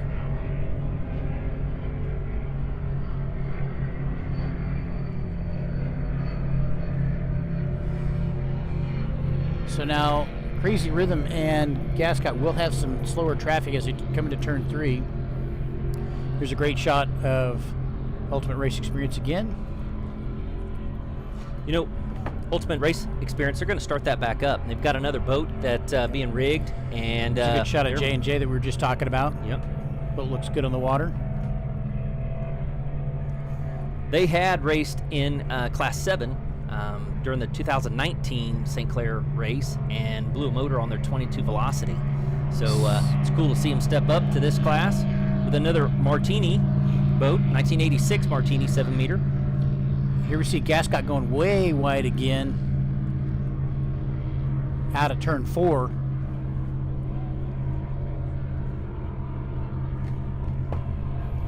Good here at the finished boat.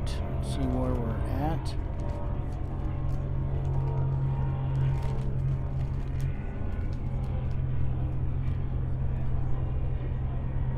Class 4 is doing 9 laps today for 36 miles. You see any white flag or anything yet? I see D standing on the back of the boat, but I don't see a white flag.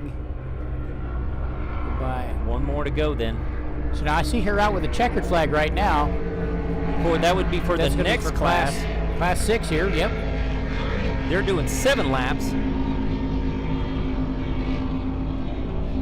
So this would be the finish in Class 6. Your unofficial winners of the 2024 St. Clair River Classic go to Fran Velatetto in the Rum Runner boat with Tom Crawley.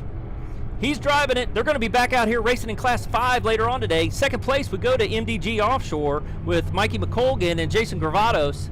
That was a tough battle all the way through. So now first and second, they're going to have to go back and download the GPSs because these guys are known for keeping it right there on the edge the whole time. So if they broke out for more than 3 seconds, they're going to be at the back of the pack today. Yep, it looks like Logan's Heroes is going to come in for 3rd place, followed by Money Monster in 4th. That's a great showing, you know. Steve Lapinta's getting on the podium today in 3rd place. Yep, they got their arms in the air, all excited, for sure.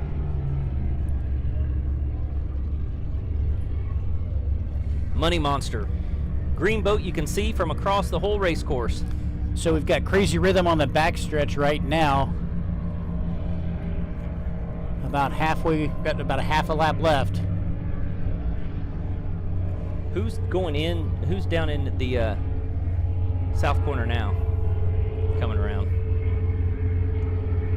Looks like Dirty Martini maybe, Okay. into turn 3.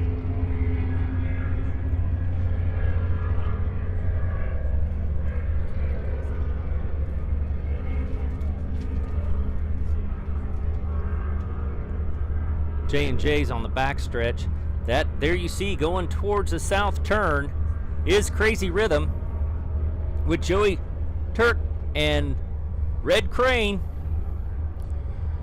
Yep, we've got Ultimate Boat Racing Experience that just came across your screen. They're going to be finishing up their race here. So, you can rent one of those. They're going to start that back up to where people could come out here and race with us and buy a seat for the weekend, and they'll do all the dirty work and get the boat in the water and ready for you, and you just come and have fun. Okay, so now out of class 4, turn 4, Gascot Marine had been going really wide on that. They cut that one a lot shorter this time. I think they're going to try to give them a run for this last few feet of the course. Yeah, they got a half a front stretch to get there. I don't think they're going to make it. I believe that Red Crane's going to take his 50th win here at the 2024 St. Clair River Classic. He's pumping his fist. They both are. He's going to be stoked. Congratulations to Team Crazy Rhythm. Hometown boat taking the win today in Class 4. Congratulations to them. And the Gascot Marine taking a close second place with the father and son team of Raul Gascot Jr. and his father, Raul Gascot. He came all the way in from Puerto Rico for this race. Yep, and I'm telling you what, that was a good race all the way around. I mean, it was tight. Sometimes when you've got just 2 or 3 boats in a class, it just becomes a kind of a boat show. But these guys made it a tight race the entire time. Right, and so you have a cat against a V-hull, so that's pretty unique. And it was very evenly matched all the way through. You could see the different styles on how they attack the corners. Yep. And we've got, just off screen here, we've got Dirty Martini. Looks like they're coming through to finish up their last little bit of their race. Here they are on screen now. Coming down off plane as they just cross the finish line. So yeah, and they literally could flip that boat around and head south and go home. They live just south of here. Yep. They have to, I think that's probably the only boat that had to take a ferry to get here. And we just had a shot of the St. Clair Inn where we are broadcasting from today. Beautiful facility. Yeah, we want to give a shout out to St. Clair Inn for hosting us. Yep. They've been very accommodating. Beautiful setup. Nancy and her entire staff have been just absolutely wonderful to work with, and what a beautiful place to watch a boat race and stay and come enjoy this incredible weather. Historic. Yeah, super cool.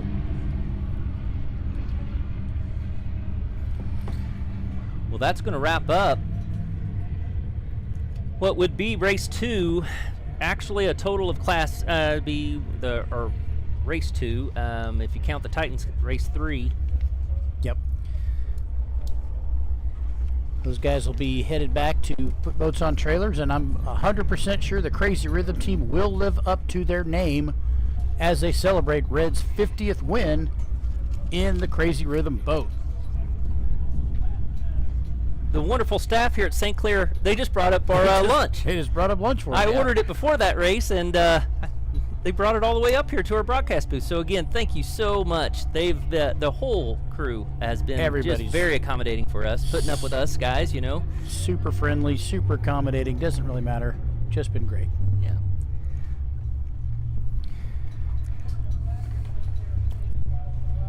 Last little bit of their shot of Crazy Rhythm as we come back to the broadcast booth. Brad, that was exciting. Yeah. It was an exciting race this time. So. Yeah, it was. It really was. So I've raced in Class 4.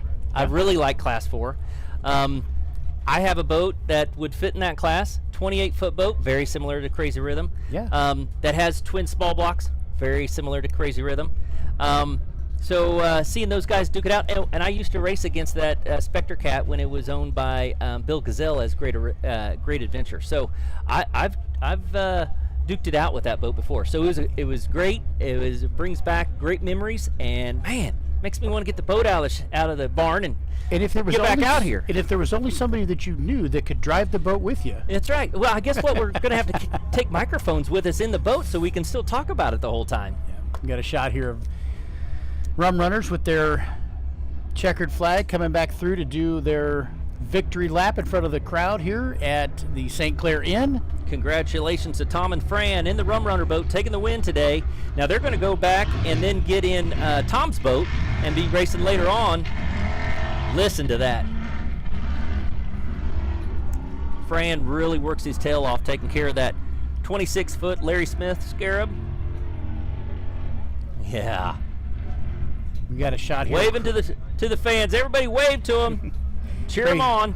Crazy Rhythm and Gascot Marine giving each other the camaraderie salute there. That's right. So the way that this works, the big boat is the score keeper. The lady on there, Dee Ungarden, is the one taking care of that. And then that little center console that's right there, that's the one that gives out your checkered flags. So Dee just takes care of all the notes and the records, and then she'll verify that when we all get back to the pits later on. Yep. So there you do have a shot of Crazy Rhythm with Red Crane and Joey Turk taking the win today. That would be number 50 for Neil Red Crane in that Crazy Rhythm boat. They are going to come by and do their...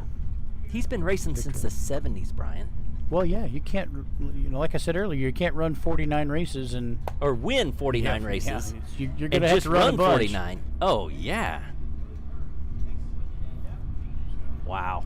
So that Chris Kraft that was out here earlier, that's how he got his start, was in a boat like that. It's a great shot right there. Yeah. You know, that's another boat that when they bought it, it was basically has all that same livery on it and everything. Now right there, yeah, you couldn't quite see it there. If you get close to that boat, you pointed out to me last night that boat's got an extra strake on either side of it. It does, up towards the front. It only lasts about 6 feet or so. They're giving a wave to the crowd. There you go. Give them a salute, folks. There's number 50 for Neil Crane and Joey Turk in the Crazy Rhythm. You can tell they're stoked. Check that out. It's a great shot right there, too. Red holding the flag. Oh, actually, there it is. There you go.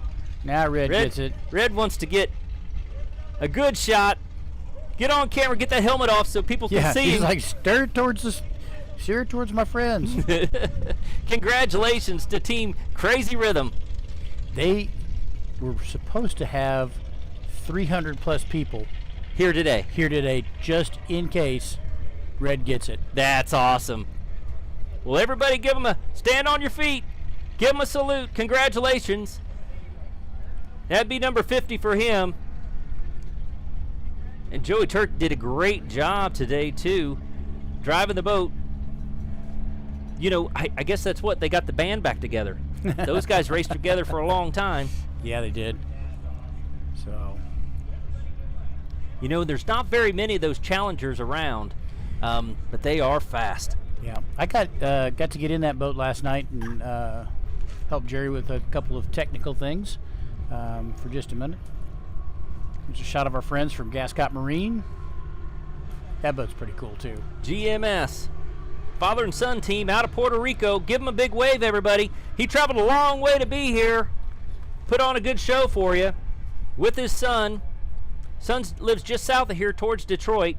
Yep. Working in the auto industry down there. Super, super nice team.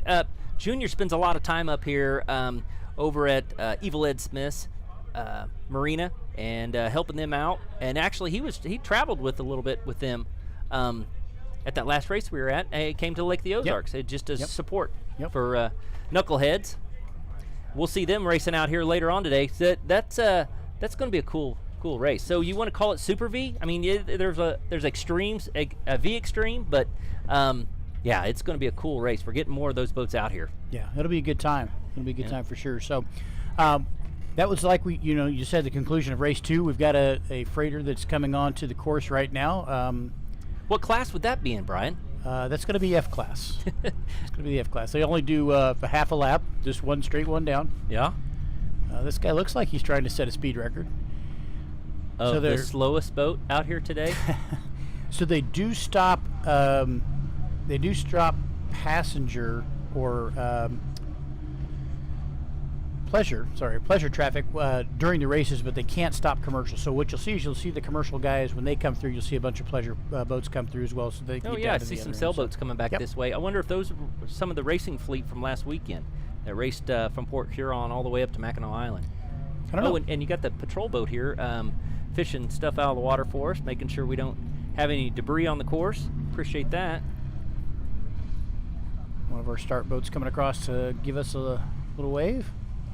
Beautiful Baja boat. Man, that Class 4 race was fun that entire time. They're waving to us. Hi, fellas. Appreciate all your help. You know, it's all volunteers around here that make this race happen. Yep. The 30th anniversary St. Clair River Classic, presented by MAGNA. Cargill also right down there in the salt plant. They help out a lot. Raymond Cranes, they're over there in the crane area, getting the boats in and out of the water. Not only does the crane company that we mentioned earlier, they've been here for all 30 events. Oh, really? They donate their crane to them. Oh, wow. So that's a huge sponsorship. from An those in-kind guys. sponsorship. That's Yep. cool. Yep. Warwater Brewery that we were at night before for dinner. Fantastic place. Good food, great drinks. Yeah, with the craft beers, they really got some cool stuff going on, and that's right outside of their pub is the kind of that courtyard, and they always have different events going on throughout the whole summer. Lots of good restaurants in this immediate area here. So if you're coming down to the races, plenty of places for you to eat. The Sweet Tooth, Ted's Coney Island, the Voyager, of course, we've been to. There's a restaurant here at St. Clair Inn. A number of places that you can. Hamlin Pub, Murphy's Inn. Yep. LaCroix Riverside Pub. Pepper Joe's. We were there last We were night. there last night. Yeah. So yeah, I only get to eat once a day, you said, and that was my one dinner yesterday, or one meal. We ate lunch yesterday there at about 7 o'clock last night. So Yeah. Well, it was a cool race. So the next race coming up is one of my favorites. It's going to be a very competitive race with super stock. So these next boats that'll be out here, for everybody that's here watching, we want to give you a heads up. There is no speed limit on these next boats. They're going to go out as fast as they can, and there is no holding back.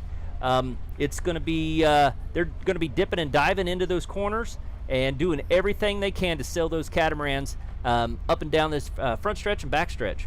yep, we've got 5 boats in that. Yeah, day? we sure do. We've got, of course, the Canadian entry from just across there with Cole Leibel, and Gary Blue came up from Florida to help out Cole in that boat.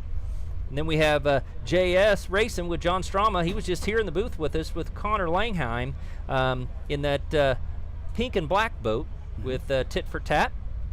And then we have BCC Fiber with Connor Toomey and Ryan Beckley. So BCC Fiber, they've got a local sponsor here, and he's here supporting them. They want to give a shout out to them at this race. And then we have S39 Coco's Monkey with the Boginos, Pete and his son AJ. AJ's the one I was telling you about. He's expecting a child here just within a week or so. Yep. And then Jackheimer with Reese Langheim and Julian Maldonado. It's going to be a highly contested race. Yep, and Big East Construction. Yep, and Big East, of course. Yep. So I want to welcome back Brian Kowalski. So we're going to have him back here in the booth, talk to us a little bit about the local sponsors and such.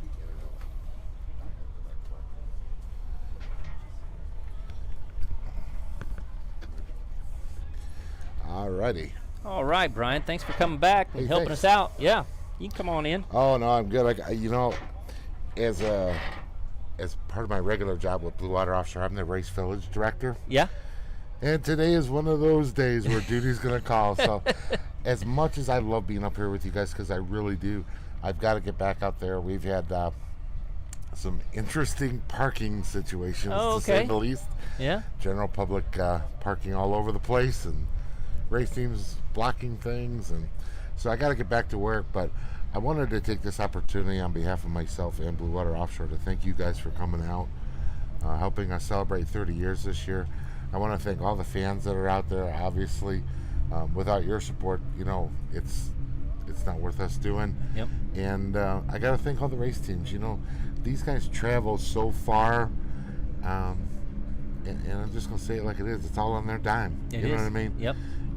To We- put on a show. Yeah, we don't race for money. We don't race for, covering expenses. So thanks to all the sponsors that are out there. We really got to thank MAGNA, our presenting sponsor this year, Cargill, Raymond Cranes, St. Clair Chamber of Commerce, Beaver Lumber, LaFontaine, MGM, Hamlin's, McLaren, Voyager, the Chamber of Commerce, Coghlan's, Thorpe Printing Services, LaCroix's Riverside Pub. They provide lunch for all the patrol fleet out there and everybody. Murphy's, Menina's, DeMark Hair Studio, Pepper Joe's, West Haven Builders, Super 8. Of course, the St. Clair Inn for hosting us here with this beautiful vantage point for us. Elder Hyundai, the Voyager, Ted's Coney Island, Sweet Tooth, yum yum, good stuff there. Hoffmeister Insurance, S&A Liquor, Rivers Bend Marina, and Warwater Brewery, and Mashburn Motors. Awesome. Those are the ones I can think of off the top of my head, plus the ones we have here.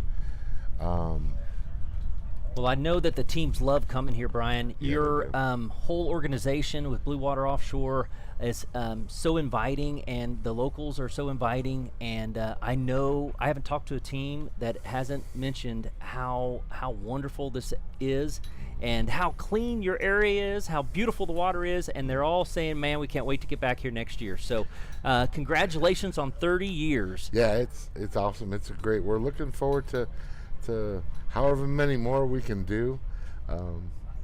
It's just everybody's got love and passion for it, and A lot of history you too. guys do, Yep. and we do, and I'm just stoked. This is my favorite time of the year, my favorite weekend. I take a week of vacation to share in it, and just I try to bring a new person in every year. Yes.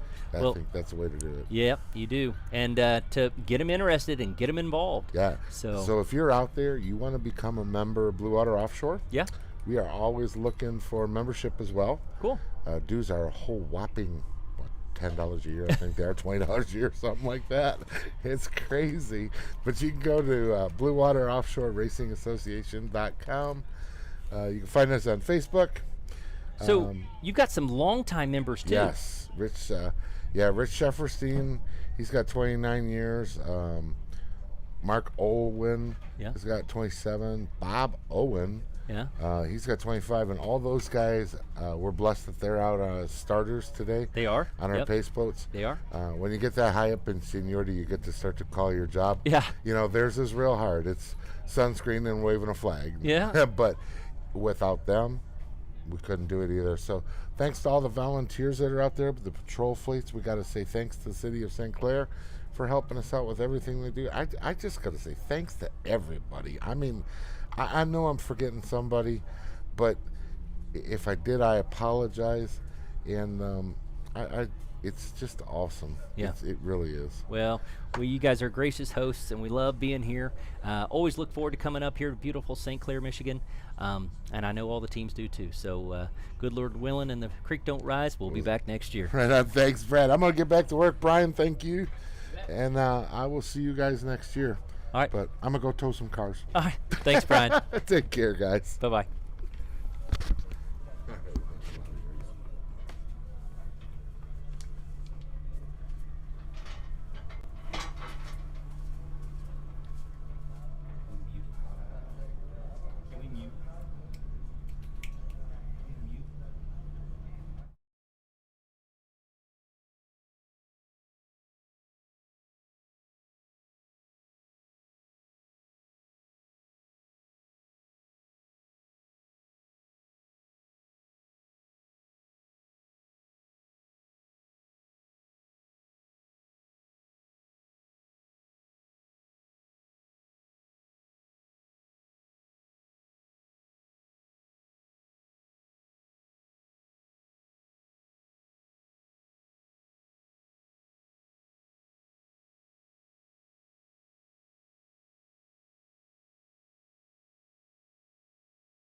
All right, well, welcome back to the 2024 St. Clair River Classic. We've got boats that are coming up on plane right now. Brad, tell us about what we've got going on. So this is a cool race. This is the Super Stocks. These are stock outboard boats. They're all very evenly matched. It looks like I think we're green. They're already coming back up this way, Brian. We've got 5 boats out there in this class. It's only 5 boats, and they've all got to race straight up to this first pin, and they've got to maintain these lanes all the way around. Yeah, that first turn is going to be dicey for this group of boats right here. We see 4 of them on the screen, but there is a 5th one that's a little bit wide right now. Right, and so there's no speed limits in this class, folks. They're racing all out. You have the 2 victory boats, the green Big East Construction and Jackhammer. Looks like they're pulling out to an early lead, first and second. Yep, followed by Coco's Monkey, Tit for Tat. Yep, and BCC Fibers just there on the inside. JS Racing and Tit for Tat is on the inside. They've got that inside lane as they go up here to the north end of the course. This is where, Brian, you have to hold your breath until they get around it. Yeah, and it looks like these guys are trying to give themselves a little bit of space here to be safe around this corner here. Jackhammer is the first to make it around that first pin. Looks like everybody had plenty of room. It's a great shot of Jackhammer right there. Jackhammer followed by Big East Construction in second place. BCC Fiber in third. Coco's Monkey in fourth. And JS Racing in fifth. You know that Coco's Monkey boat was the Shadow Pirate boat. And it was so dominant when it came out first. And I think it flipped over here in St. Clair one year. Look how close second and third is. That's the race right there between Big East Construction. Sorry about that. Going down the backstretch. That stands to reason. Cole's from Canada, so that's his favorite side, he said. He likes that backstretch more than the front stretch. True international race here for us, everybody. Jackhammer is the first to the south end of the course. Yep, Jackhammer's put about a 3-second lead over second place there. Big East Reese Langheim and Julia Maldonado. We've had them both up here in the broadcast booth with us today. Great corner. BCC tries to go through the rooster tail. Kind of push Big East out a little bit. Pushed them up pretty wide, yeah. So what we may see here, Brian, is that they will go wide on the south end of the course to try to set up for the north corner, because there is this dog leg right here by this channel marker that they're going to be coming up to by the start-finish boat. Yeah, and we'd seen some of the other boats. Gascut was kind of doing that same thing you mentioned earlier, where they were going wide to try to set up to not have to go around that. So that would be the first lap for Jackhammer. Out to an early lead.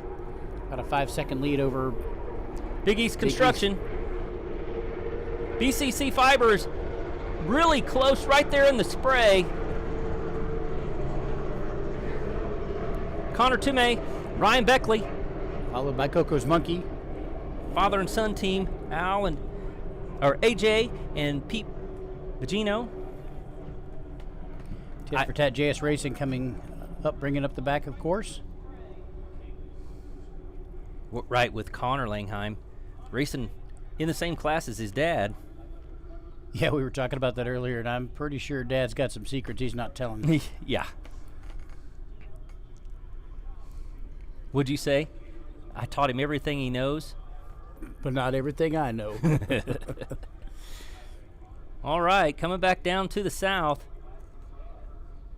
Reese Langheim and Julian Maldonado leading in the Jackhammer boat. And Jackhammer's extended that lead. The 2 victories out in first and second. Made overseas, followed by 2 Doug Wrights. A third Doug Wright there with Tit for Tat. Yeah, they've gone from about a 3.5-second lead to over 6 seconds now between first and second. Race here for second and third. Yep, that's where the race is right now for between Coco's Monkey and BCC Fiber Yep. for third place. Going in this corner, let's see how they set it up. Jackhammer's coming in tight into turn 3 here. First time through, they came pretty tight. Looks like they're coming around tight again on this one. They don't really have any competition around those turns at this point. Big East Construction stayed tight as well. Whoa, BCC goes to the outside. Coco's Monkey cuts on the inside. But Geno's know a short way around that course. They said, let me in on the inside. That's the key, make that quarter short as possible. That's right. Connor's trying to hold the speed as he goes around, kind of going wide around the corners. Looks like BCC Fiber has got Coco's Monkey. For lap number 2.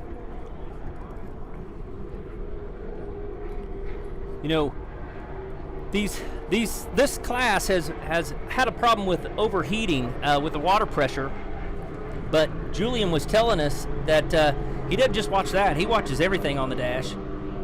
Looks like he has it dialed in. Out to an early lead here for lap 2. This would be, they would finish their second lap. This is actually going to start their third. Right. Make sure everybody makes it around the corner on the north end of the course. You know, having this 4-mile lap here, Brian, you know, and most of the races that we go to, it's right around 4 miles. But they used to race a little bit farther up to the north. The south course, or the south corner on the course, is about the same that it's always been. But they go up there and head towards Port Huron and turn around, come back down to the south side. Of course, like we mentioned before, there's that middle ground in there, very shallow. Warned everybody in the driver's meeting, if you do have any boat problems or anything going to the inside, be careful. That blue clay is very unforgiving. Yeah, and it looks like Jackhammer's extended that lead to about an 8-second lead now. Really kind of walking away with the race at this point. Yeah, and you could see open tunnel down through the boats there. They pack all that air and try to get these boats running up on top of the water, trying to make them as light as they can be. Yeah, and Coco's Monkey has passed BCC Fiber for third place. That's why these boats can run 115, 120 in that neighborhood with just 600 horsepower.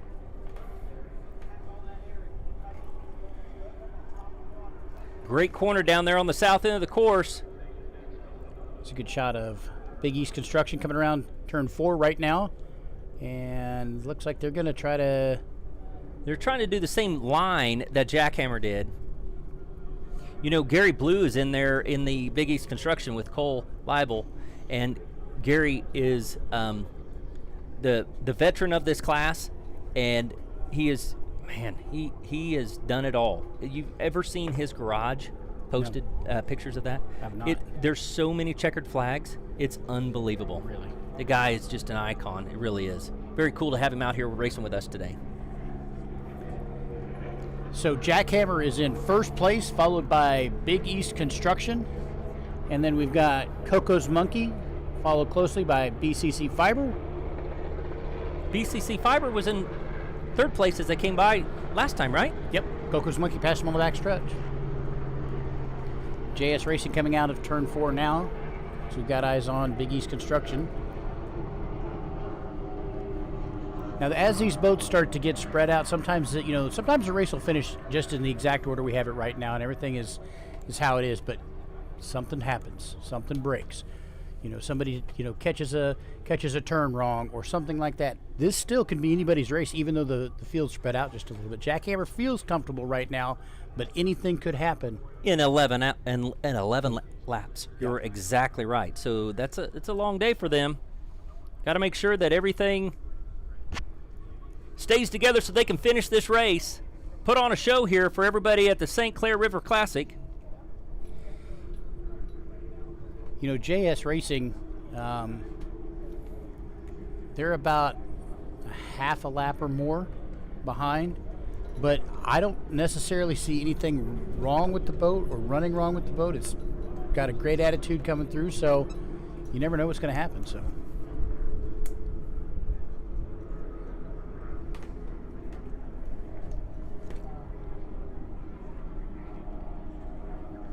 Going.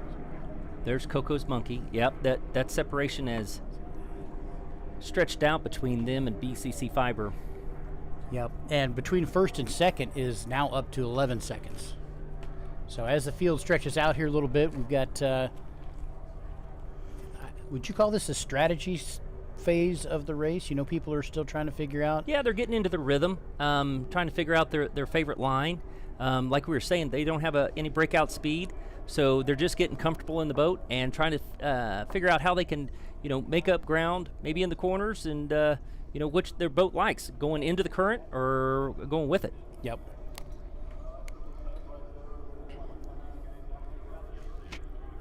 Got a great shot down course here of Big East Construction coming up.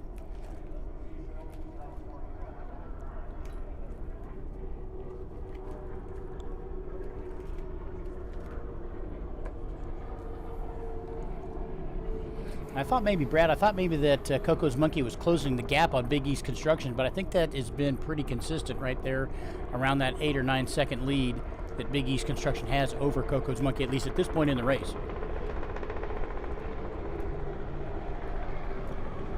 Big East Construction on the course on her monitor right now. Hard to miss that boat from anywhere. I think they could see that from the moon.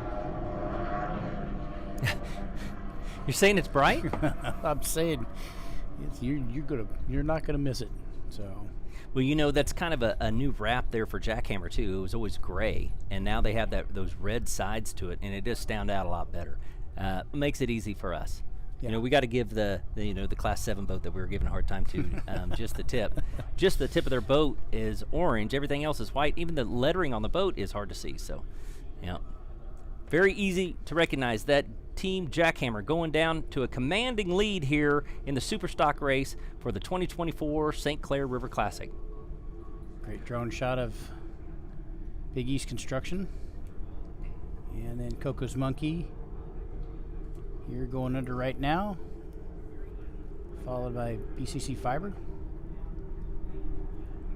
Connor Toomey and Ryan Beckley in that BCC Fiber boat, chasing down the father and son team of AJ and Pete Pagino.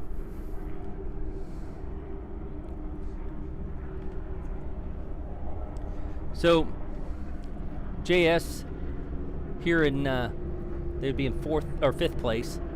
They may have a guardian issue or just have one motor that's given a fit to them today. They're just off the pace today. I wouldn't suspect that they would have maybe propped wrong or anything like that. Yeah, probably not. You're probably right with what's going on there. We had Herbot Racing in the last race that didn't make the start. Apparently blew a drive.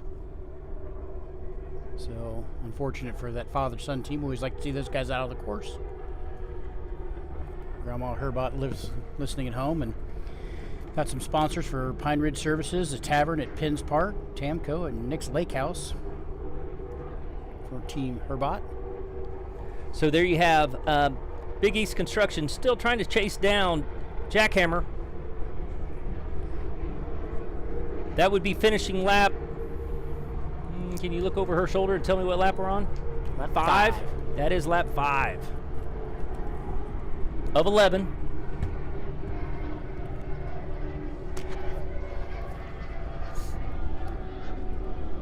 That BCC Construction, or BCC Fiber, I'm sorry. Sounds like they're running the 2 strokes on there. It does a little bit. Coco's Monkey getting ready to enter turn 1. Jackhammer on the backside. My lap tapes are blowing off the table, Brian. That's what Ellie's here for. She's our official lap counter. We're on lap 6.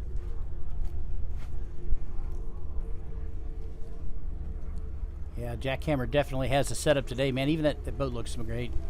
Although, Big East, you can see the difference between the last shot and this shot right here. It looks like Big East has got a little bit more trim in that boat than what Jackhammer had. So they're doing everything they can to catch up. I just don't think they're going to... Yeah, it looks like they're trying to trim it up to pack the tunnel just a little bit quicker coming out of the corners. Maybe they have a little bit taller prop there. Takes a little bit longer to wind it up. Get up to speed to chase down Jackhammer on the back stretch there.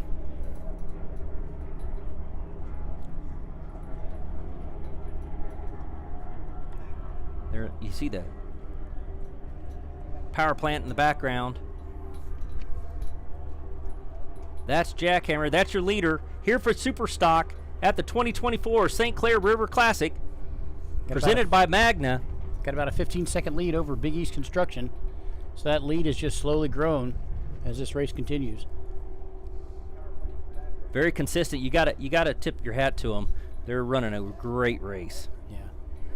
You know, I think at this point, you know, the other teams are thinking, well, let's just hope that they mess up. Let's hope that they trip. Let's hope that they make one little mistake that they can. Let's hope they sneeze. Yeah.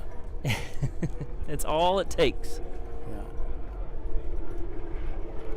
It looks like JS Racing Tit for Tat has pulled off into the center of the course right now. Now is this third place that's coming up? They're closing the gap with Big East. Yeah. I thought they might have been doing that on the last lap, but Geno's really are. Yeah. Great for them. Now, if Big East sneezes or slips up, oh, Bagino's are right there. That'll be the deciding factor for that for sure. Like I said, JS Racing pulled off to the center of the course. Looks like everybody's fine. Just waiting for it to be safe to go back into. Oh, they have. Ryan Beckley going past there. He's been in this class forever. I mean, he is the class representative. He has the kinetic animation down in Florida. Does a lot of the stickers for a lot of these boats, a lot of the wraps.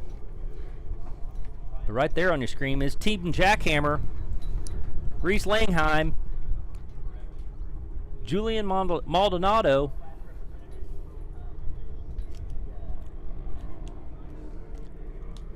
they're having a great run today.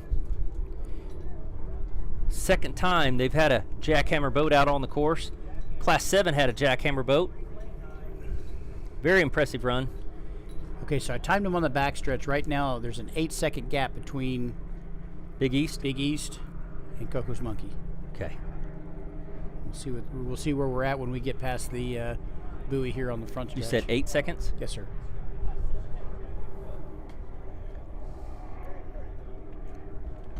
You know, like I said, that was the Shadow Pirate boat, and it's fast. It's fast. It is fast. Man, I'm telling you what, I don't think we could have ordered better weather for this race today. I hear it's getting warm out there. We're kind of protected here. Under the broadcast tent.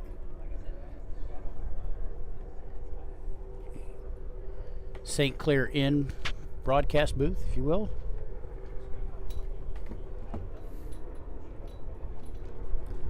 You know, you mentioned consistency before, and, you know, Jackhammer has been flawless in this race so far and continue to just put it down. Of course, out of Manatee Marine down in Florida, they work on and service and help out a lot of the race teams. I hear Big East might even go down there and get some work done to it. Coco's Monkey with the Baginos. Yep, I just timed it here on the front stretch, and they were about at 8 seconds. So they're holding that consistency, so they're not losing any time to Big East, but they haven't gained anything quite yet. So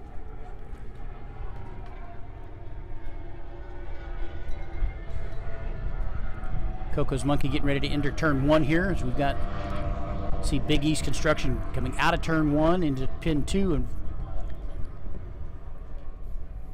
So, you know, we talk about like some of the bracket racing boats where, you know, you really win those races in the turns and not on the straightaways. Same type of thing here, or do you think this is more of a... You have to plan for everything. here, because when you're going all out, you have to have the speed in the straightaway. You have to have the speed in the corners. You got to be able to either, defend your line in the corner, or, be able to, maybe you have to push the guy to the outside a little bit and get him off of his favorite line. Maybe so. You've got to set up for everything. So the guys that are dominant in this class can do everything. If you're just fast in the straightaways, they're going to be able to catch you in the corners. So, yeah. I just timed the distance between Big East and Coco's Monkey again, and it's now 6.5 seconds. So really? we gained just a little bit as we entered that backstretch. So that's, we talk about this too at other races. We really haven't talked about it here today, but boats will come into their setup as they get lighter, and sometimes their setup goes away.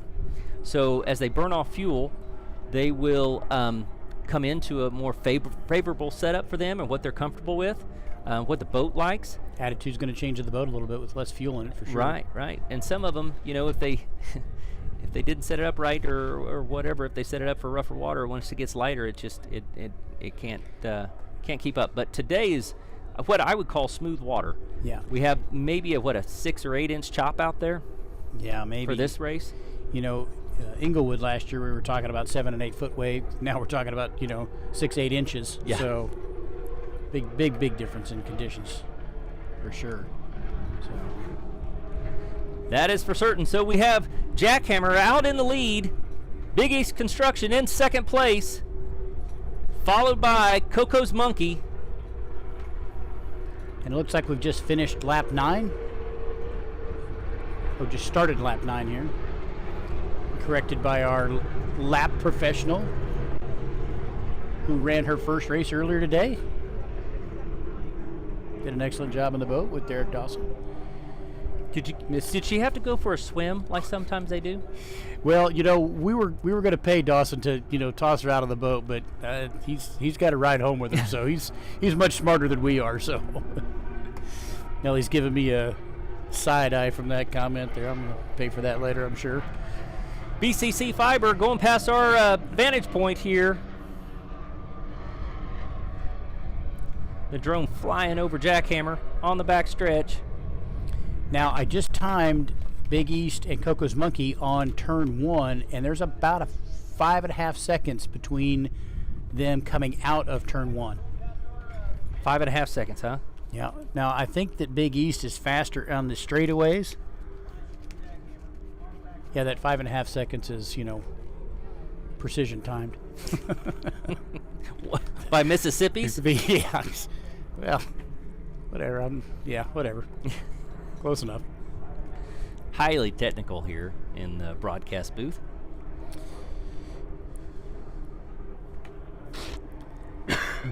These guys, every team's run a good race so far. I don't know if JS just had some mechanical issues and couldn't overcome them and wanted to pull in before they did any more damage to the boat. We see that a lot. Because they've got a race next weekend. Yeah. And the weekend after that, and then they're coming to the shootout. So a long way from home, he said. Yep. Going to be gone for a long time too. Yep.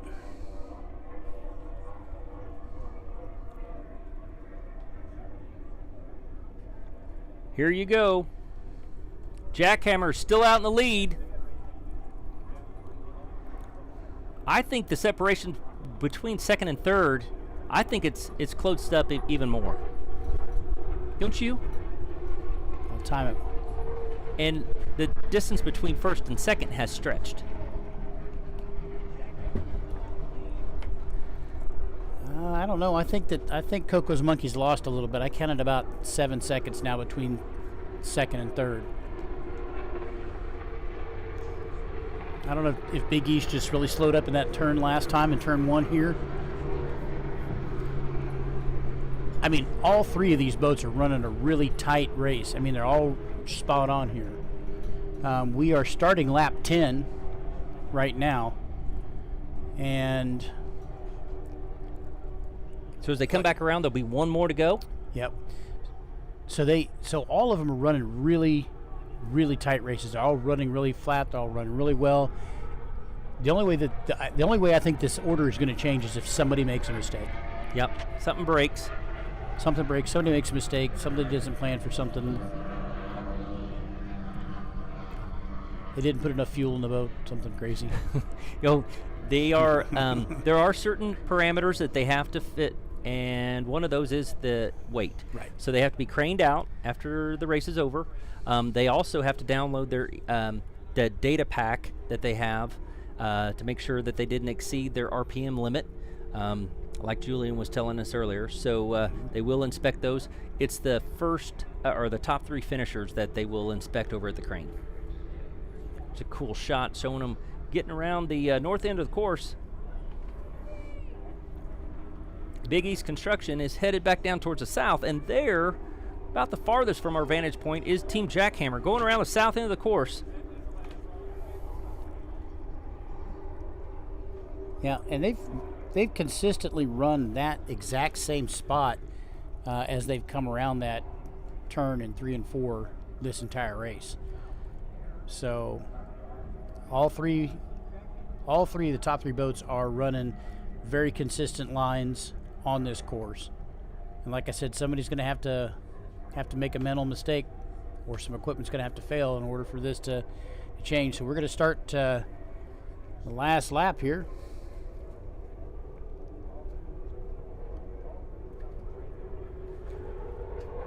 One to go. They're crossing their fingers and their toes, hoping nothing breaks. Reese Langheim and Julia Maldonado out in first place here for the 2024 St. Clair River Classic. Second place is Big East Construction with Gary Blue and Cole Leibel. 6 seconds behind them is Coco's Monkey.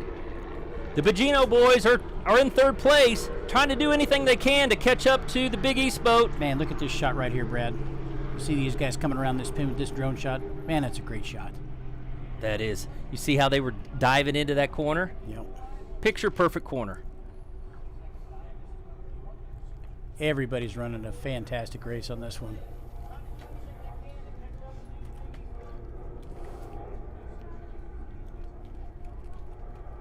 You know, and BCC Fiber, who is, in 4th place right now. I don't know if they had something that happened to them. I mean, even this boat, as you see it going across the screen here, still looks good, still running great. It's just the other 3 boats are running such a tighter race, such a more refined race than what anybody else is running. So this is really one of the highest competitive classes. Now look at this gap right here, though.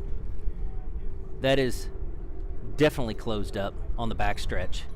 Yeah, that's gone from about a 7 or 8 second lead to about 4 seconds now between second and third. Now they've got about a half a lap. If they're going to make a move, this is the time to do it. Jackhammer is in the south corner. And we've got a checkered flag coming out here on the start-finish boat. And this will be the end of it. Bogino's, they're making up a lot of room.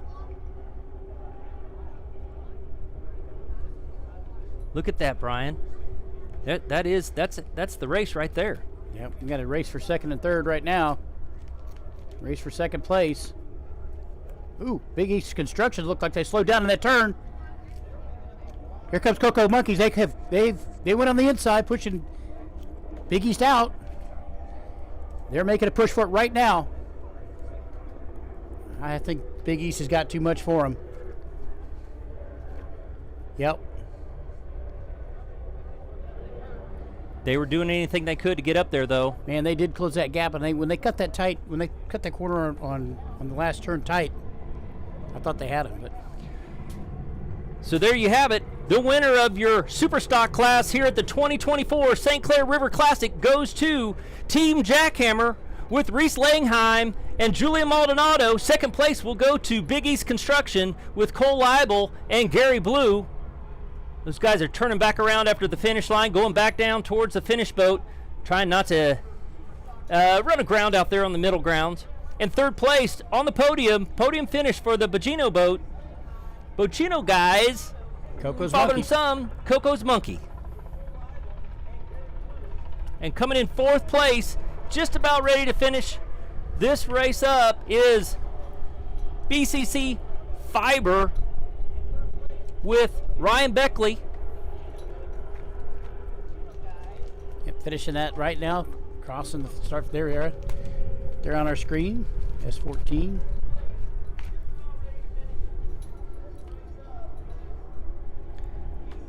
And Connor Toomey, they're going to come around and give a salute to everybody here.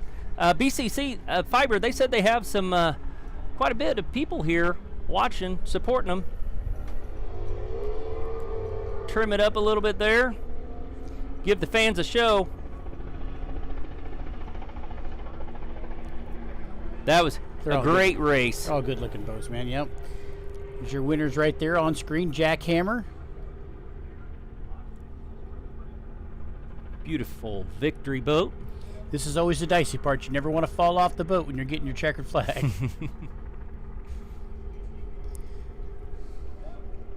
And you don't want to get in the anchor line of any of those other boats around there.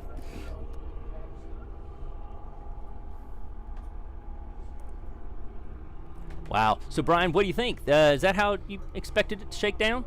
You know, I knew that Jackhammer had a pretty good chance of winning this one. I thought that Big East was going to give them a little bit better run for their money, but it was one of those races where nobody made a mistake, and you know that's where people are going to take advantage of that, and it's hard to do when nobody's making a mistake. Yeah, no bobbles or anything. Yeah, when everyone runs a really smooth, clean race, it's hard to capitalize on anything else really. Yeah, these in this water, these victories really had the setup today. Yep. They had the speed, and it's a great shot. The Dugwrights were doing anything they could to build the pack the air quicker out of the corners and get up to speed quicker, but just couldn't do it today. So congratulations to S42 Team Jackhammer, Reese Langheim and Julian Maldonado out of Manatee Marine down in Florida. Coming down to give us the salute here in front of the St. Clair Inn. There you go. You can hear the crowd. Hear the crowd cheering them on. Roaring. Go past our beautiful vantage point here at the St. Clair Inn. And for the viewers at home, that's what we're talking about. See this riverfront? There's a whole park between here and really down towards the south turn. It's about, what, a half a mile down there from here, from where we're at? Yeah. And solid park, solid people. They had an amazing concert last night. Great turnout. And see all those host tents. Yeah, it's kind of hard to tell right there. But it looks like everybody in the VIP tents is back underneath the tent. There's the bow. There you go. Good job, guys. Congratulations. Yeah, so everybody it's a little hotter than what people thought it was going to be, so they're back up underneath the tents. Yeah, it is a little warm out here today. Beautiful day, though, here in St. Clair, Michigan, for the 30th anniversary of the St. Clair River Classic. We got one more race coming up, folks. This one is the loud one. It's got the big boats in it. Yep, Extreme, Factory Stock, Super V. We're going to have 10 boats out on the course coming up, and Class 5. Yep, Class 5 is going to be out there as well. So. Yep, it's going to be, we're going to have a lot of boats out there. You're going to have Class 5 with the big fast boats on the outside of them. So it's going to be a little dicey. Definitely, everybody wants to stick around and see that. Yep. And I don't see, Brian, do you know if we have any freighter traffic or anything? I don't see anything coming right now. I think we're going to be clear. I don't want to jinx this, but it's been considerably less traffic than last year. Beautiful weather here. So we'll be back with live coverage of the final race of the day here for the 2024 St. Clair River Classic. Stay tuned.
All right, OPA race fans, welcome back to the 2024 St. Clair River Classic. I'm Brian Baldry along with Brad Harrington, and we've got a special guest in the booth here, Nikki Montlick of Montlick Injury Attorneys. How are you?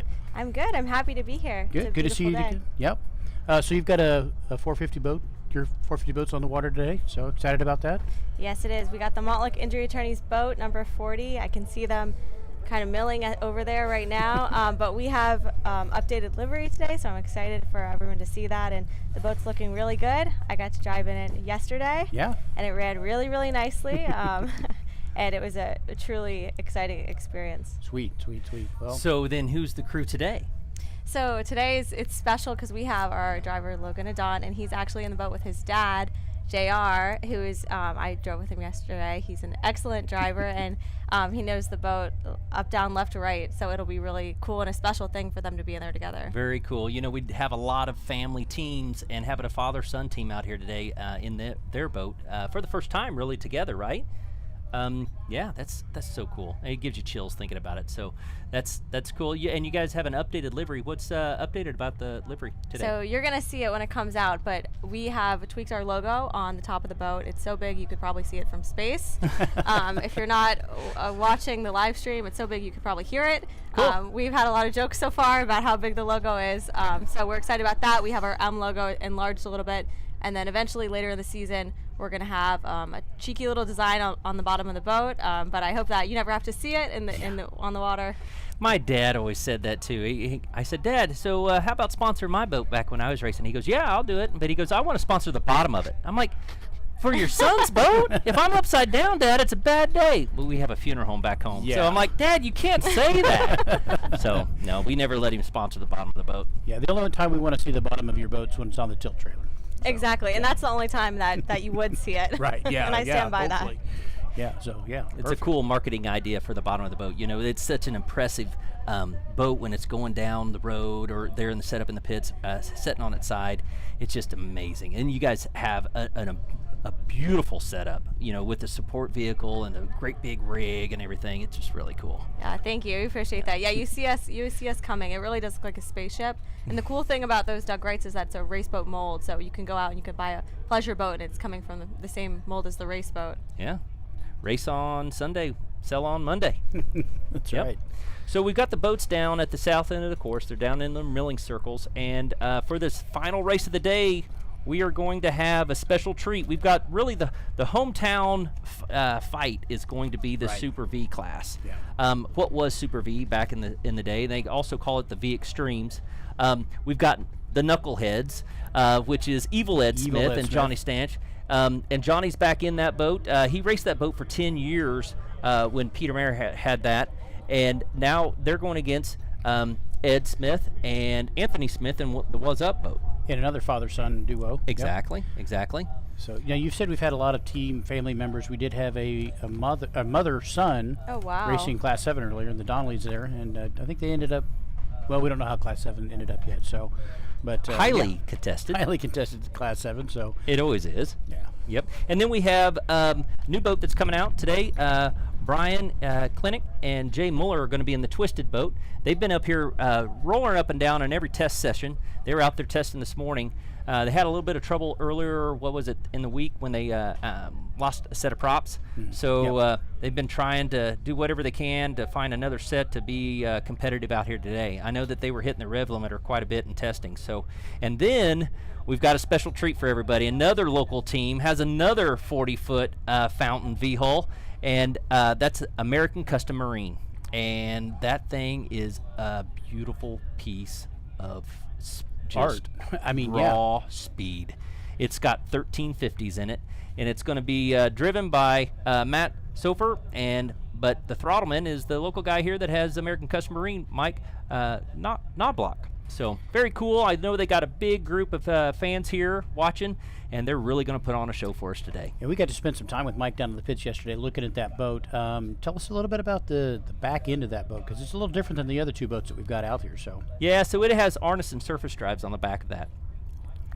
So like a straight shaft, and it's got the SCX drop boxes on it. So the motors are pretty high. You know, usually on an arson boat, you're going to have to mount the motors pretty low. But with those drop boxes, they can get the shaft of the arson drive down pretty low, and then they can change those gears in that drop box, yeah. and be able to change the setup. So it's really a cool piece. They can actually do that a whole lot faster than just what you would do when you pull a traditional drive off. So yeah. Oh yeah, it's closer to changing out a prop. Yeah, it's 15 minutes. Yeah, 15 minutes to tool that. Wow. The whole back, for the people at home, the whole back of that SCS drive comes off. You can change the gears that are in there, put that case back together, and be able to run a completely different gear ratio, and be able to change that quickly. So that helps that gives them one more advantage, if you will, as far as setup for the boat, depending on the type of conditions in the water that they're racing. So how are these conditions today going to factor in with prop selection? It looks pretty flat out there. It's pretty flat out here today. We did see some small rollers, but in comparison to things that we've seen like Inglewood last year or Atlantic City when you were with us a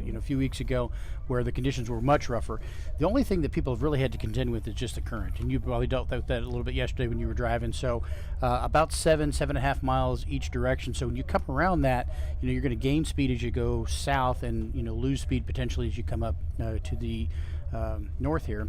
But what a lot of people do when they come around that turn one, when that current hits the nose of that boat, it pushes it. Well, it could continue to push the back end of that boat out, so drivers have to really be conscious about steering into that so that they don't spin out in that spot. So interesting. Yeah, that's what we experienced going around that first corner. We felt the current. We're going to take a quick break here before we get this last race of the day started. So we'll be back with you in just a moment. We've been at this for 40 years. 40 years of winning for our clients. Now we are taking our obsession of winning from the courtroom to the water. Montlick takes the lead. When you've been injured, you need a winning team. You need Montlick. Montlick scores a huge win. With billions of dollars recovered, we know what it takes to win. Injured? There's only one name and number you need to know. Montlick Injury Attorneys. Call Pound Win nationwide.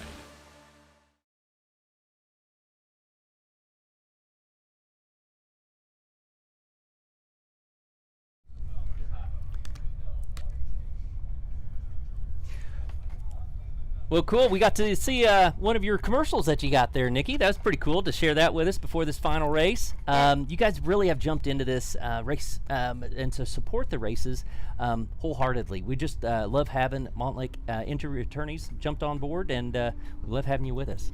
We love being here, and we hope you never need our services, but if you ever do, you can just call Pound Win.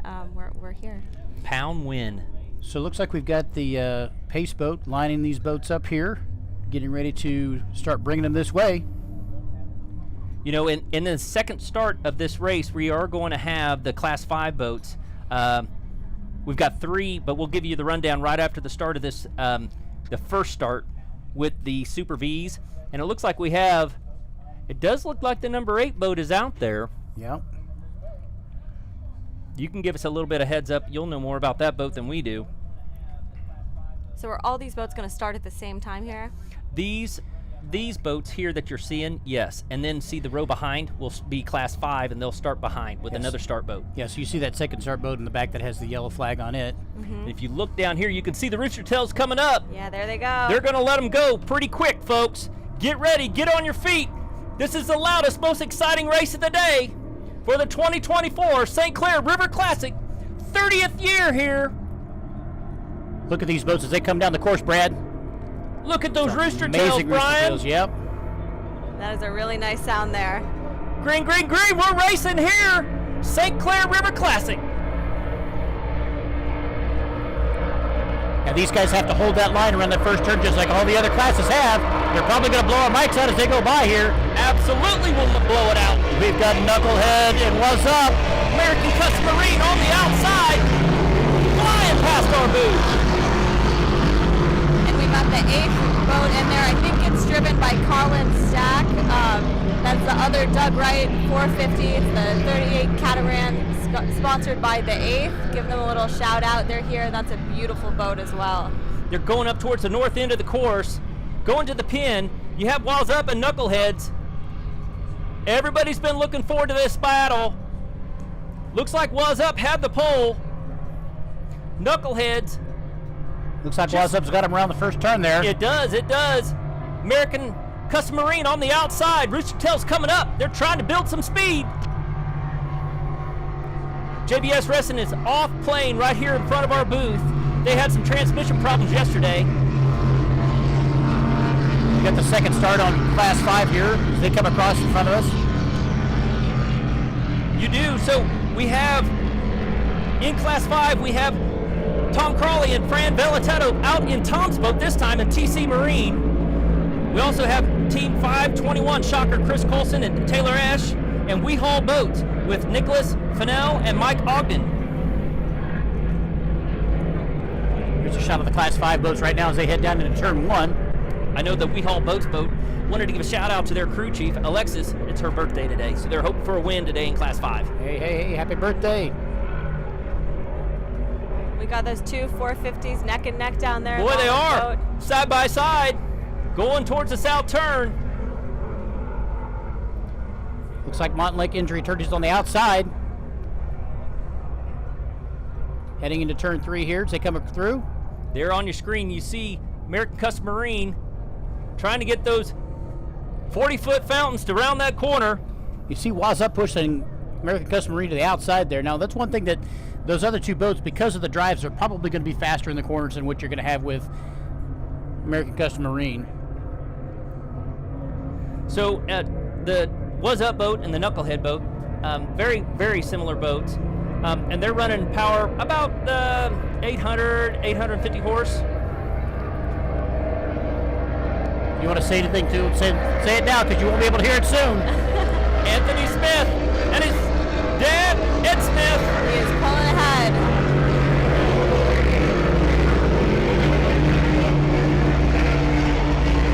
These guys are flying. Evil Ed Smith, Johnny Stanch. It So looks like remind me, again, why do they call him Evil Ed? Because there's too many Eds in this class. One of them's got to be the good one got to be the bad boy. So the 8 has passed Montlake for the time. Yeah, they're closing the gap there. Let's So- see if they can pass him on the turner. Yep. Uh-oh. It looks like American Custom Marine has spun out in the north turn. Saw a big spray. Knucklehead got past him safely. You just need to make sure these other boats see him as they come around. They're in a bad Looks spot. like they're there upright. Yeah, they're upright, but they're close to pin 2. All right, so they're out of the way for the 450 boats are past them safely. They've got it up back under power. They're trying to get it up on plane. There's no quit in these guys. Yeah. Looks like Twisted sees them and they're going to get past them safely as well, so we're okay there. American Custom Marine is back up under power. I've seen another fountain boat spin out here on the chip. Did it down in the south corner one year. Spun it around, got it back up on plane, and went for the lead. It was amazing. So, Nikki, this Twisted boat right over here, that's the old Kilo boat that Fountain set the Kilo record with back in the day. 161 miles an hour, I believe. This put a different set of motors in it after that and set another record in a lower class. But that's a really cool older boat. Wow. So how fast do you think they're going out there today? They're capable of speeds up in the 140s, 130s, 140s. Yeah, that's pretty competitive. Update on Class 5 here. We've got TC Marine here in the lead. With We Haul Boats right behind him in second. On the inside, Team Shocker in the Nitra. That one's from Norway with the 2 outboards. The only boat with 2 outboards in that class. Waz Up coming around turn 3 there. Now we're back to Class 5. In TC Marine. And who's driving TC Marine? The same guys that were driving Rum Runners earlier today. So it looks like they're having the same success that they did in that other boat. Wow. Was Up said to American Custom Marine, bring it. I don't care that you got more horsepower. We're going to show you around the course.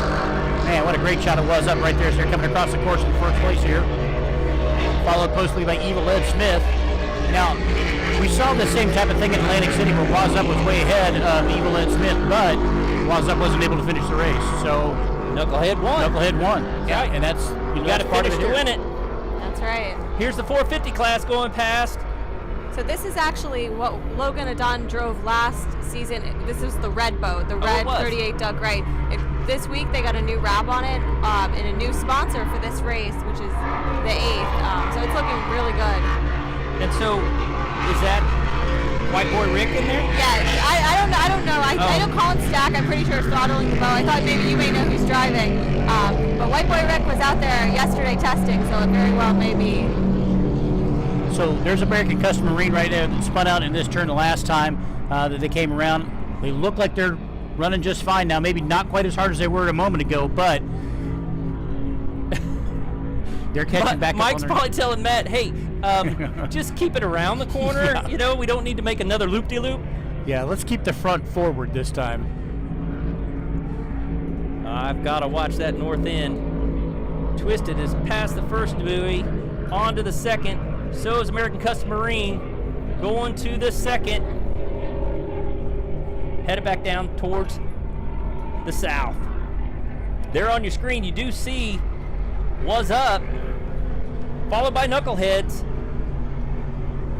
They've got about a what is that, a quarter lap maybe?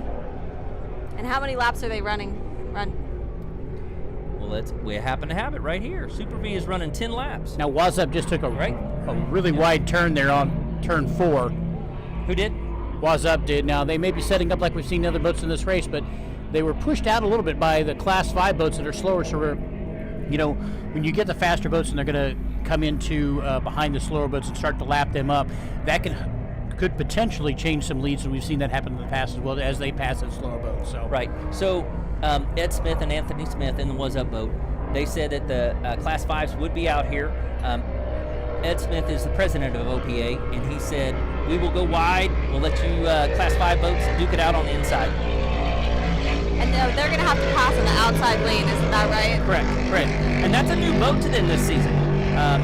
They got it in the off season and been working really hard to get it rigged and get it out here. Been really looking forward to racing against Knucklehead, and wow, coming to Evil Ed's backyard and putting on a show today. Yeah, he's just showing off. We can see Evil Ed here passing, well, we just changed that, but passing the Class 5 TC Marine boat. TC Marine's running a really good race as well. So those fountains, they also have the exhaust going out the side. So when you're in a smaller boat and they come past you, you think your boat's coming apart. You're like, what is that? Because they come up out of nowhere. It just shakes your whole boat.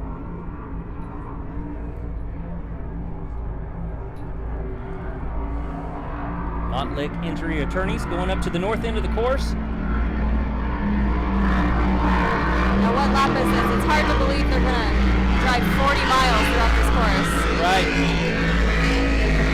Ellie's keeping track of the laps for us. We're going to have to ask her on that. I get too excited, can you tell? Yeah. It's hard not to. It's hard not to, yeah, exactly. You hear them coming. Man, I love this.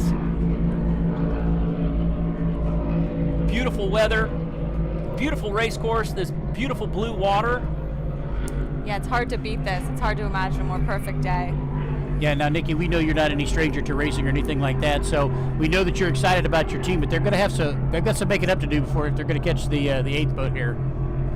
Yeah, they do. The 8th boat is really running, but this is the old generation Doug Wright against the new generation Doug Wright, so I think they've got some good competition. They had a great, this was the same boat actually that was driven by Mike DeFalco, and I believe, was it Ocean City?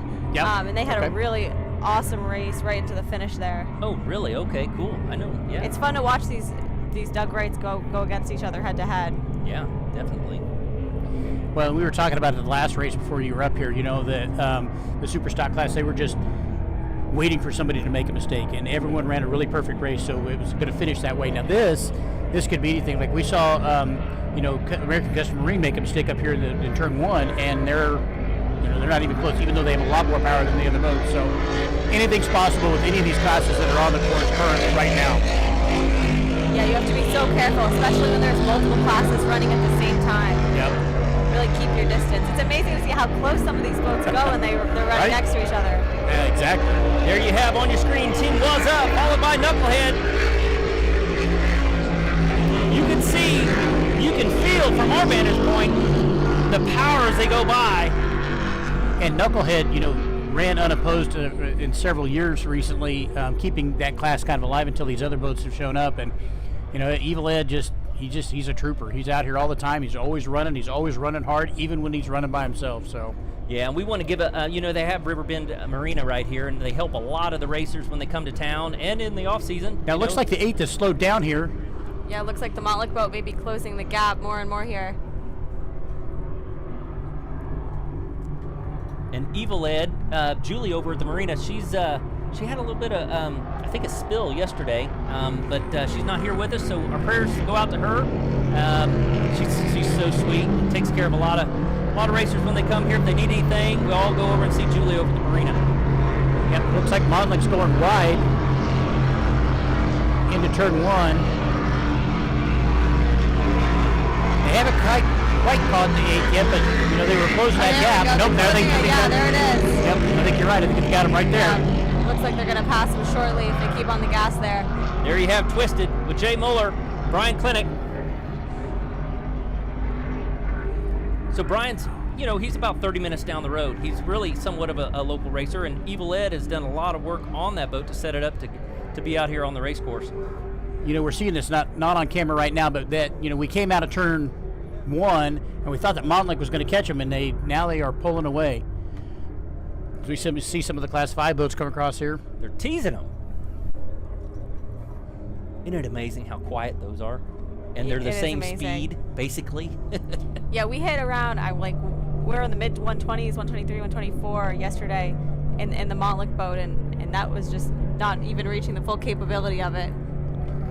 So yeah, at 124 miles an hour, was it a handful, or was it? It's amazing how comfortable those boats are. I mean, we have really beautiful water here, so we're kind of spoiled, but no, it's amazing how you don't even feel like you're going that fast. It doesn't even compare to a car.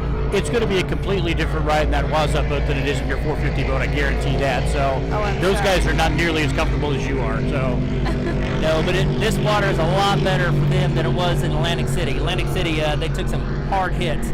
Here's a shot of the 450 boats as they come out of turn 4. It looks like they're pretty neck and neck there. Be a great shot as they come by. Both Doug Wrights in the same shot. Man, those Doug Wrights are just good-looking boats, aren't they? Yeah, they're really beautiful. They've got such a sexy line to them, They're just so sleek, aerodynamic. Yeah, and the interior is very cool. There's a very cool honeycomb, beehive-esque looking design on the inside. I mean, they're very comfortable. 5-point harness. Uh-oh. Who is that on the inside? Looks like we've got knuckleheads on the inside. They have pulled off. Johnny Pop Stanch. Evil Ed Smith. American Custom Marine coming by to the inside of the course. Here's the race right now that we've got on camera. 450 bus, and then here's American Custom Marine to get man, that's a good looking boat. The 450s are about to go around that first turn again. Got them right here. Oh. Coming right here into turn 1.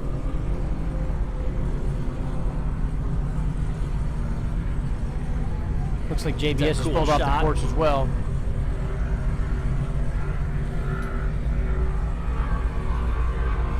All right, we got the Montlick boat, but it looks like they have a slight lead from the camera shot that just switched over.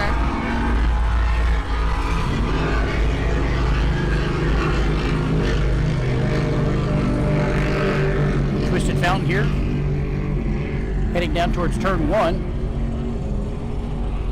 So they would be. Did American Custom Marine get back around them? I believe they did. So then Was Up would still be in first. American Custom Marine is actually in second with that class, although they have a different engine package. We saw there for a second we had Class 5 on screen. Was Up coming through. Oh, I'm sorry, that was Twisted coming up through turn 1 now. There's TC Marine headed towards turn 1, followed by Weehall Boats. Weehall Boats is a Phantom. Shocker Class 5 boat. 450s are coming out of turn 4 right now. So Anthony Smith and Ed Smith in this one, the son, Anthony Smith, used to race in the Knucklehead boat with Evil Ed. Oh, really? It's so confusing. Wow. I know, but he has a lot of seat time in that boat, in the Knucklehead boat. And then when his dad got his boat done, his dad said, "Now I'm taking Anthony with me. You don't get him no more." So that's when Evil Ed reached out to Pop Stanch and have him in there. He raced that boat for 10 years as the instigator boat. Oh, wow. We got a lot of family ties. Oh, yeah. Between even these classes here. Oh, and get this. There's another father and son named Anthony Smith that run too. So sometimes we have them in the same race as well. There's a great shot of Montlake right there. So they're trying to catch up with the 8 boat here. Yeah, they're trying to stay out of that dirty water. Gaining speed here. Yeah, and then we also had in the Super Stock in the last race, we had Connor Langheim and Reese, his dad. They raced, interestingly, different boats against each other. So there's a lot of family connections in the sport, which is pretty cool.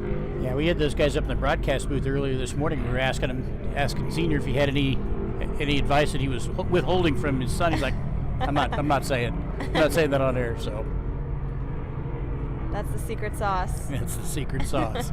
Exactly right.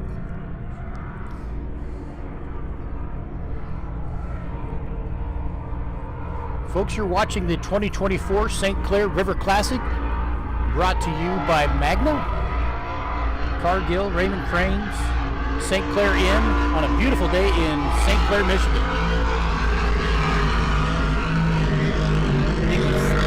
So this Blue Water Offshore Racing Organization, see the boat with the ship in the background, the freighter? They used to race here with the freighters going by. They didn't stop the race, and so that is not Photoshop. That was an actual race photo from years past. Wow, that is wild. Yeah, if you're not here in person, in between the races, these massive freighters just come right in front of us here, and it's cool to see. It's hard to imagine, though, with the boats going by. Shot of Waz up here, just clearing the Class 5 boats that we had just a moment ago. So this used to be a really big class, Super V, back in the day. That's why we keep calling it that. Then they started calling it V Extreme. But we've got some other boats that people have rounded up, and they're getting rigged. So we're thinking that in Super V, we're going to have more boats next season. So it's really cool to see those boats come out. They're fan favorites because they're so loud and just roar past when they are out on the course. Yeah, they're certainly fun to watch. Yes, definitely.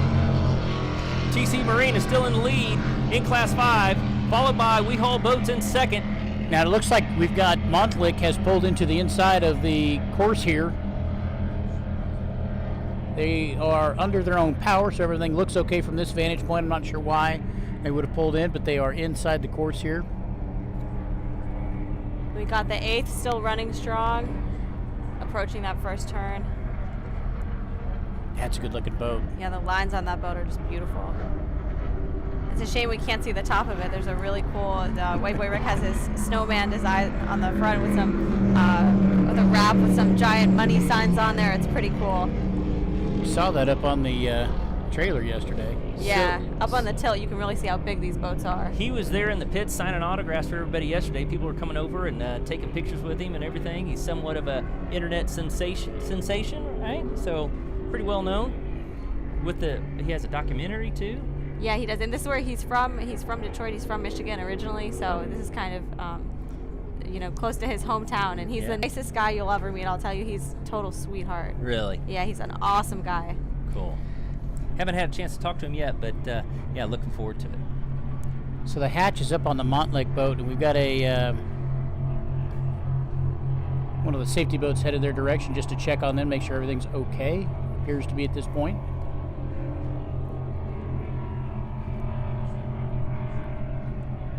How we doing on laps there, Ellie? 9 of... So we got about 1 lap left. All right. 1 lap left for the factory stock boats. Super V are Looks doing like we've 10 got laps. Waz up passing lapping Twisted at this point.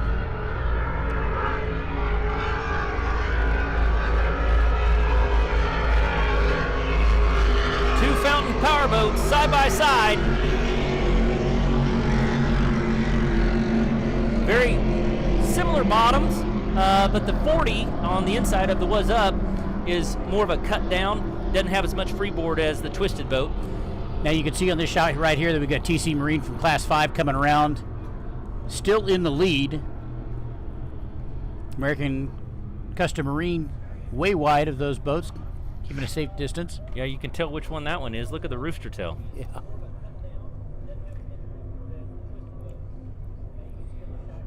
Wow. Yeah, that is a powerful boat. It's pushing a lot of water. Get the 450 boat coming on the inside of Class 5s. They didn't get the memo. They did not. We need have you tell them that. Big boats to the outside. Yeah, that's a big rooster tail. because those guys don't know until about right now.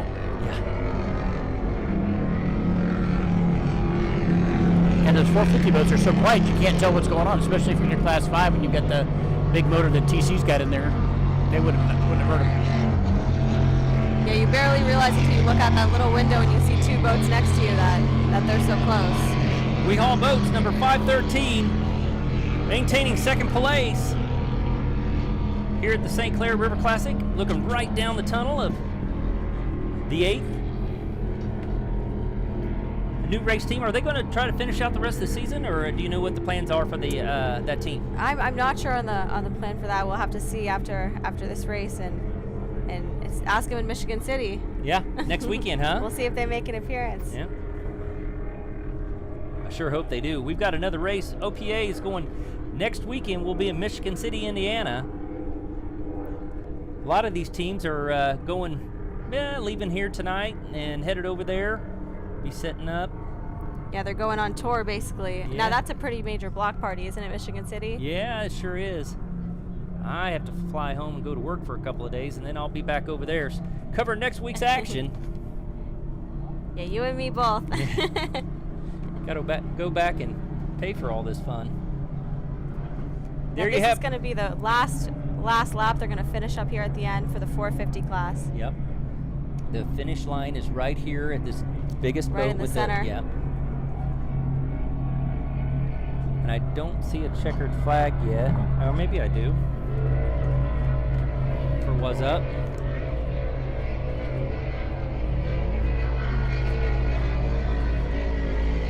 They're staying out there. Yeah, we got the support boat checking on the Montlick boat out there. Their hatch is open, but nothing appears to be going wrong.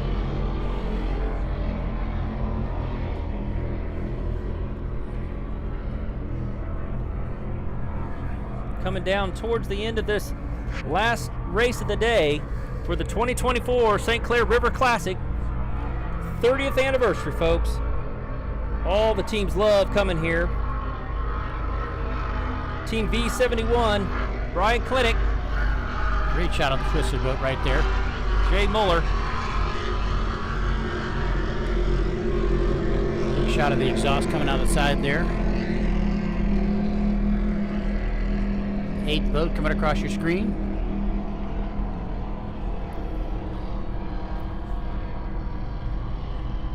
Looks like they're slowing and going to the inside. So that would be they would take the win for factory stock 450s. Got to be maybe real they're gonna careful stay here right Slowing here. down there. Yeah, they got to be real careful here as American Custom Marine comes up.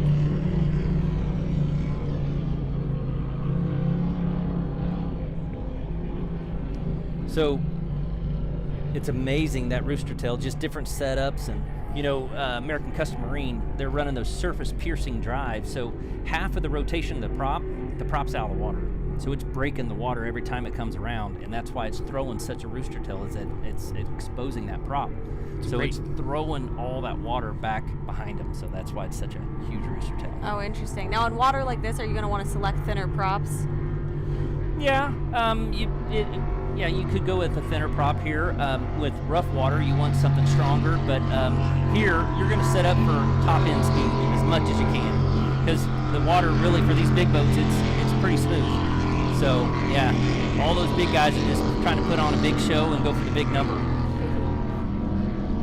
That's what we were saying. Twisted, they're off the pace today because they're good props that they really, really like. They got damaged, so they had to go to a smaller setup. smaller set of props and just couldn't get the speed out of it. Oh, wow. Yeah, that really affects so much. Yeah, it does. Waz up coming down the straightaway here. I do see a flag. We've got a checkered flag out here on the start-finish boat. Team Was Up with father and son, Ed Smith and Anthony Smith, taking the win in Super V at the 2024 St. Clair River Classic. Congratulations to that team. I know they've done a lot of work to that boat to get here. Unfortunately, Evil Ed Smith had pulled the inside. They had a little bit of mechanical problems today, so we'll have to look for a rematch at the next race. Which will be next weekend. That's right. Don't have to wait long, do we? Yeah, you don't have to go very far. Yep. Michigan City next Sunday. They'll get a rematch, get to redeem themselves. Well, so if Evil Ed won this time, or last time, and Good Ed won this time, Just Smitty. it's 1 for 1. So it's definitely going to be a grudge match next weekend. I see the checker flag again. D is out there on the finish line. It's going to be our 450 class. The 8th, going to take the win here in 450 class. American Custom Marine. Really, they would be in their own class, but they would take second in Super V today because of that bobble earlier. Third would go to Twisted.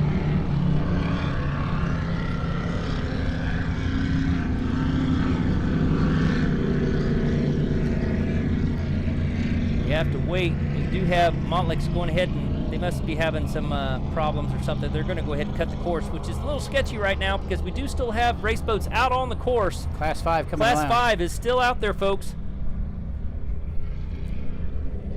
Coming around the south end of the course, we do have the Kryptonite. TC Marine. So continued success from Run Runners now into TC Marine, Class 6 into Class 5. Tom Crowley. Fran Velatato. Boy, they've really done well this weekend, running both boats. And it sounds like they're really meshing good. They enjoy, being in the boat with each other. So kind of a new team to get matched up. Sometimes that's a hard thing to do. You get new guys in a boat, and maybe sometimes the communication is as good as you think it is, but these guys have said that it's working well. So that's a win for the TC Marine for the 2024 St. Clair River Classic. Congratulations to Tom Crawley and Fran Velatato. Followed closely there in second place was the WeHaulBoats.com with Nicholas and Mike taking in a second place. We haven't seen them out very much here recently. It's great to see them out there on the course, though. Had a great showing. And then third place. Third place is going to be Shocker, Class 5. The Nitra that's down there on the south end of the course. Twin outboard boat. That's a cool looking boat. It is. And those guys have such great energy. They were so excited Friday, Saturday, getting ready to run it. Energy. Yeah. they get a little rowdy. They brought a swimming pool for their fans, which with bubbles. Very courteous. Yes. Very courteous. So had a sprinkler set up in it. Yeah. Yeah, they have a lot of enthusiasm. They do. It's always fun. It's an excellent word for them to use. Well, I'm a lawyer. I'm great at synonyms. Yes. You are a thesaurus, that is for sure. Well, there you have the Nitra just finishing their race with Chris Colson and Taylor Esch. And on the outside, putting on a show for everybody, is the local guy, American Custom Marine. Wow, Matt Silver and Mike Knobloch. That is just an awesome piece of machinery. He's just going to keep running, Yeah. I think. Just keep going. Well, heck, he may be headed home. He lives up that way. He's like, I've got fuel in the boat. Yeah.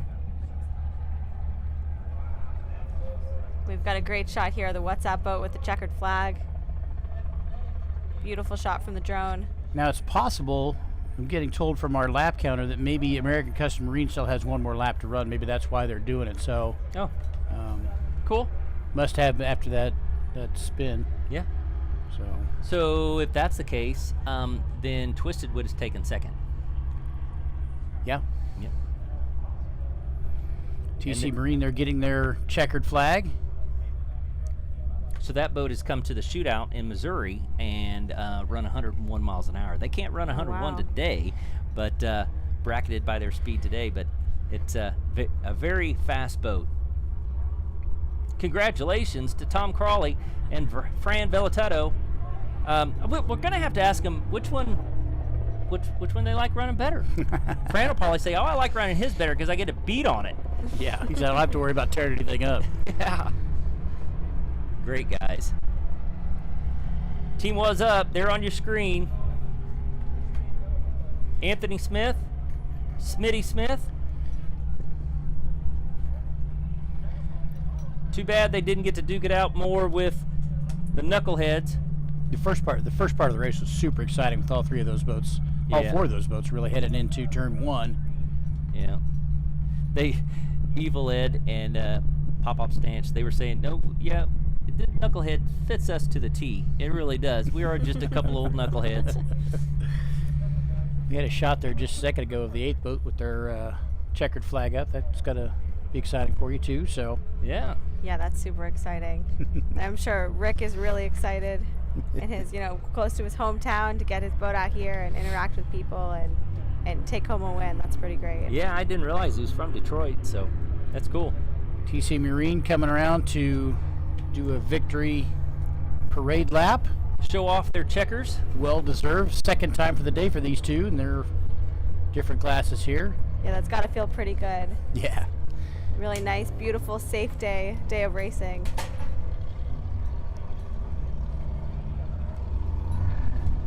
Putting on a show for the fans. TC Marine. Number 514. Yeah, they're having fun out there. Yeah. Revving that engine. Listen to it. So they say in those classes to be competitive, you got to have about, 750, 800 horse? Yeah. Wow. Those are big motors. So that motor would put out as much power as the Was Up motors. Very similar. Yeah, that's significant Yeah. for sure. And it looks like Rick has figured out that he can come back and do a parade lap. And he's like, wait, I want to be part of that. What are these guys doing? So he's going to come down and do the same thing, I think, which is really cool. Well deserved by all racers today. And we've got a great drone shot here of the crowd with Was Up. You can Doing see their how parade many lap. people turned out today. It doesn't even do it justice. I mean, this park was completely packed an hour before the race. Yeah, Tons of people. We figured that a lot of people have pushed in underneath the VIP tents because it's gotten a little hotter than what they thought it was going to be today. But great turnout, beautiful event, beautiful weather. I don't think this couldn't have been scripted any better. I don't think so. Yeah, it's been a great day. Great weather. We really did hit the lottery with that. And we want to give a shout out and a big thank you to, there you go. There it is. There's the flag. Oh, Right in front of the crowd. here's Rick's fan base. Now there he goes. Yeah, that's an awesome shot with the flag. We got the Warwater sticker, local bar restaurant on the front of the boat. Look at that. There we go. Not happy at all. Can you tell who all's in there? I see the helmet. I can't tell.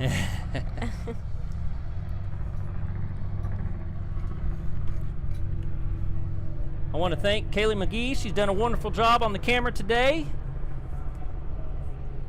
We got the producer, Nick Smith, assistant producer, Cody Sisk. We got Doug Vance running around getting some amazing shot for us, too. And we definitely want to thank all of the men and women in the U.S. Armed Forces. I know we had some Coast Guard out there today, too. All of the local fire and EMS and police. We had State Patrol and Sheriff and the local police. And we really want to thank all of them and all of the wonderful volunteers that we have here in St. Clair that do everything they can to get this race to go off for the 30th time, for the 30th anniversary. It's amazing, and all the teams love coming up here to St. Clair, Michigan. Looking forward to the 31st already. Yeah. So I know it's one of my favorites, always has been. Yep. We want to also thank our wonderful host location here at the St. Clair Inn. Nancy and her crew have really taken great care of us up here. Gone above and beyond. Absolutely. They really have. Absolutely. Yep. And the lunch was amazing. It really was. Food's great. Pizza. Service is great. Yep. Everybody extremely hospitable. So couldn't be better. How about you, Nikki? Anybody you want to thank? I want to thank the team at Doug Wright, just a great group of people. Made a lot of great people involved in the sport. The people at Montlick Injury Attorneys for sponsoring our 38 Doug Wright, really exceptional team of attorneys, and just everyone we've met along the way. Very appreciative. So that's a family business, right? Yeah, it is. My dad started it 40 years ago in 1984, and I'm lucky enough I get to be involved, and my little sisters as well, and we have a lot of parents and children involved as well. But we've been getting to help our clients for over 40 years nationwide. It's been an honor and a privilege. That's awesome. Well, look forward to meeting your father. I don't think I've had a chance to meet him yet. And does your sister come out to the races? Yeah, she's planning on it. She'll definitely be in Sheboygan coming up, and we'll have to make an introduction. Yeah, cool. Looking forward to it. Well, we love that you've joined our sport, and I think you've been bitten by the bug. So every time I see you, Nikki, you've got that big, beautiful smile on your face. So it looks like you guys are having fun, and we look forward to many more races with you guys involved. Oh, we're looking forward to it as well. It's been so cool to be in the community and meeting people, and it's everything we do is tied back to helping people. So as many opportunities we have to do that. There's There's that the logo you snowman were talking about. Oh yeah, that is a really cool graphic. You want to explain that? I don't think there's a PG way that I can explain it. You'll have to ask Rick himself. In person. Yeah. In person. Or maybe do a Google search, but very cool There's brand. a documentary about it. Because he likes to boat in the cold, right? Oh, yeah. He's a snowmobiler. Yeah, let's, something like that. let's use that. Let's go with that one for a minute, at least until we're off air. So I saw that the divers jumped out of the chopper and making their way over to one of the safety boats. Yep. Thanks Appreciate to all of those guys. people that helped keep the race safe. We only had one incident where American Custom Marine spun out and everything was fine. Very, very fortunate to be able to do that. So We didn't even have a yellow flag come out. So they were able to get back up on plane and keep racing.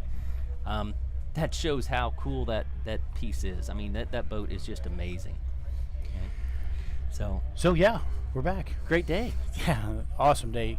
Nikki, thank you for joining us. It's always a pleasure to have you here in the booth with us, talking about the 450 class, and we enjoy your enthusiasm. We enjoy the love that you have for the sport so far. So thank you. That's a pleasure to be here. Always a fun time. Yeah, we have a good time. All right, folks. Well, next Sunday, we will be in Michigan City, Indiana for the race coming up. So we're going to have a big group of boats up there. Please follow us next weekend. Look us up on the live stream or come out and join us. It's just outside of Chicago, about an hour away from there. So, yeah, we'll look forward to seeing you guys next weekend. And thank you on behalf of myself, Brad Harrington, Brian Baldry. We love bringing this race to you. As you can tell, my enthusiasm, I love this sport. So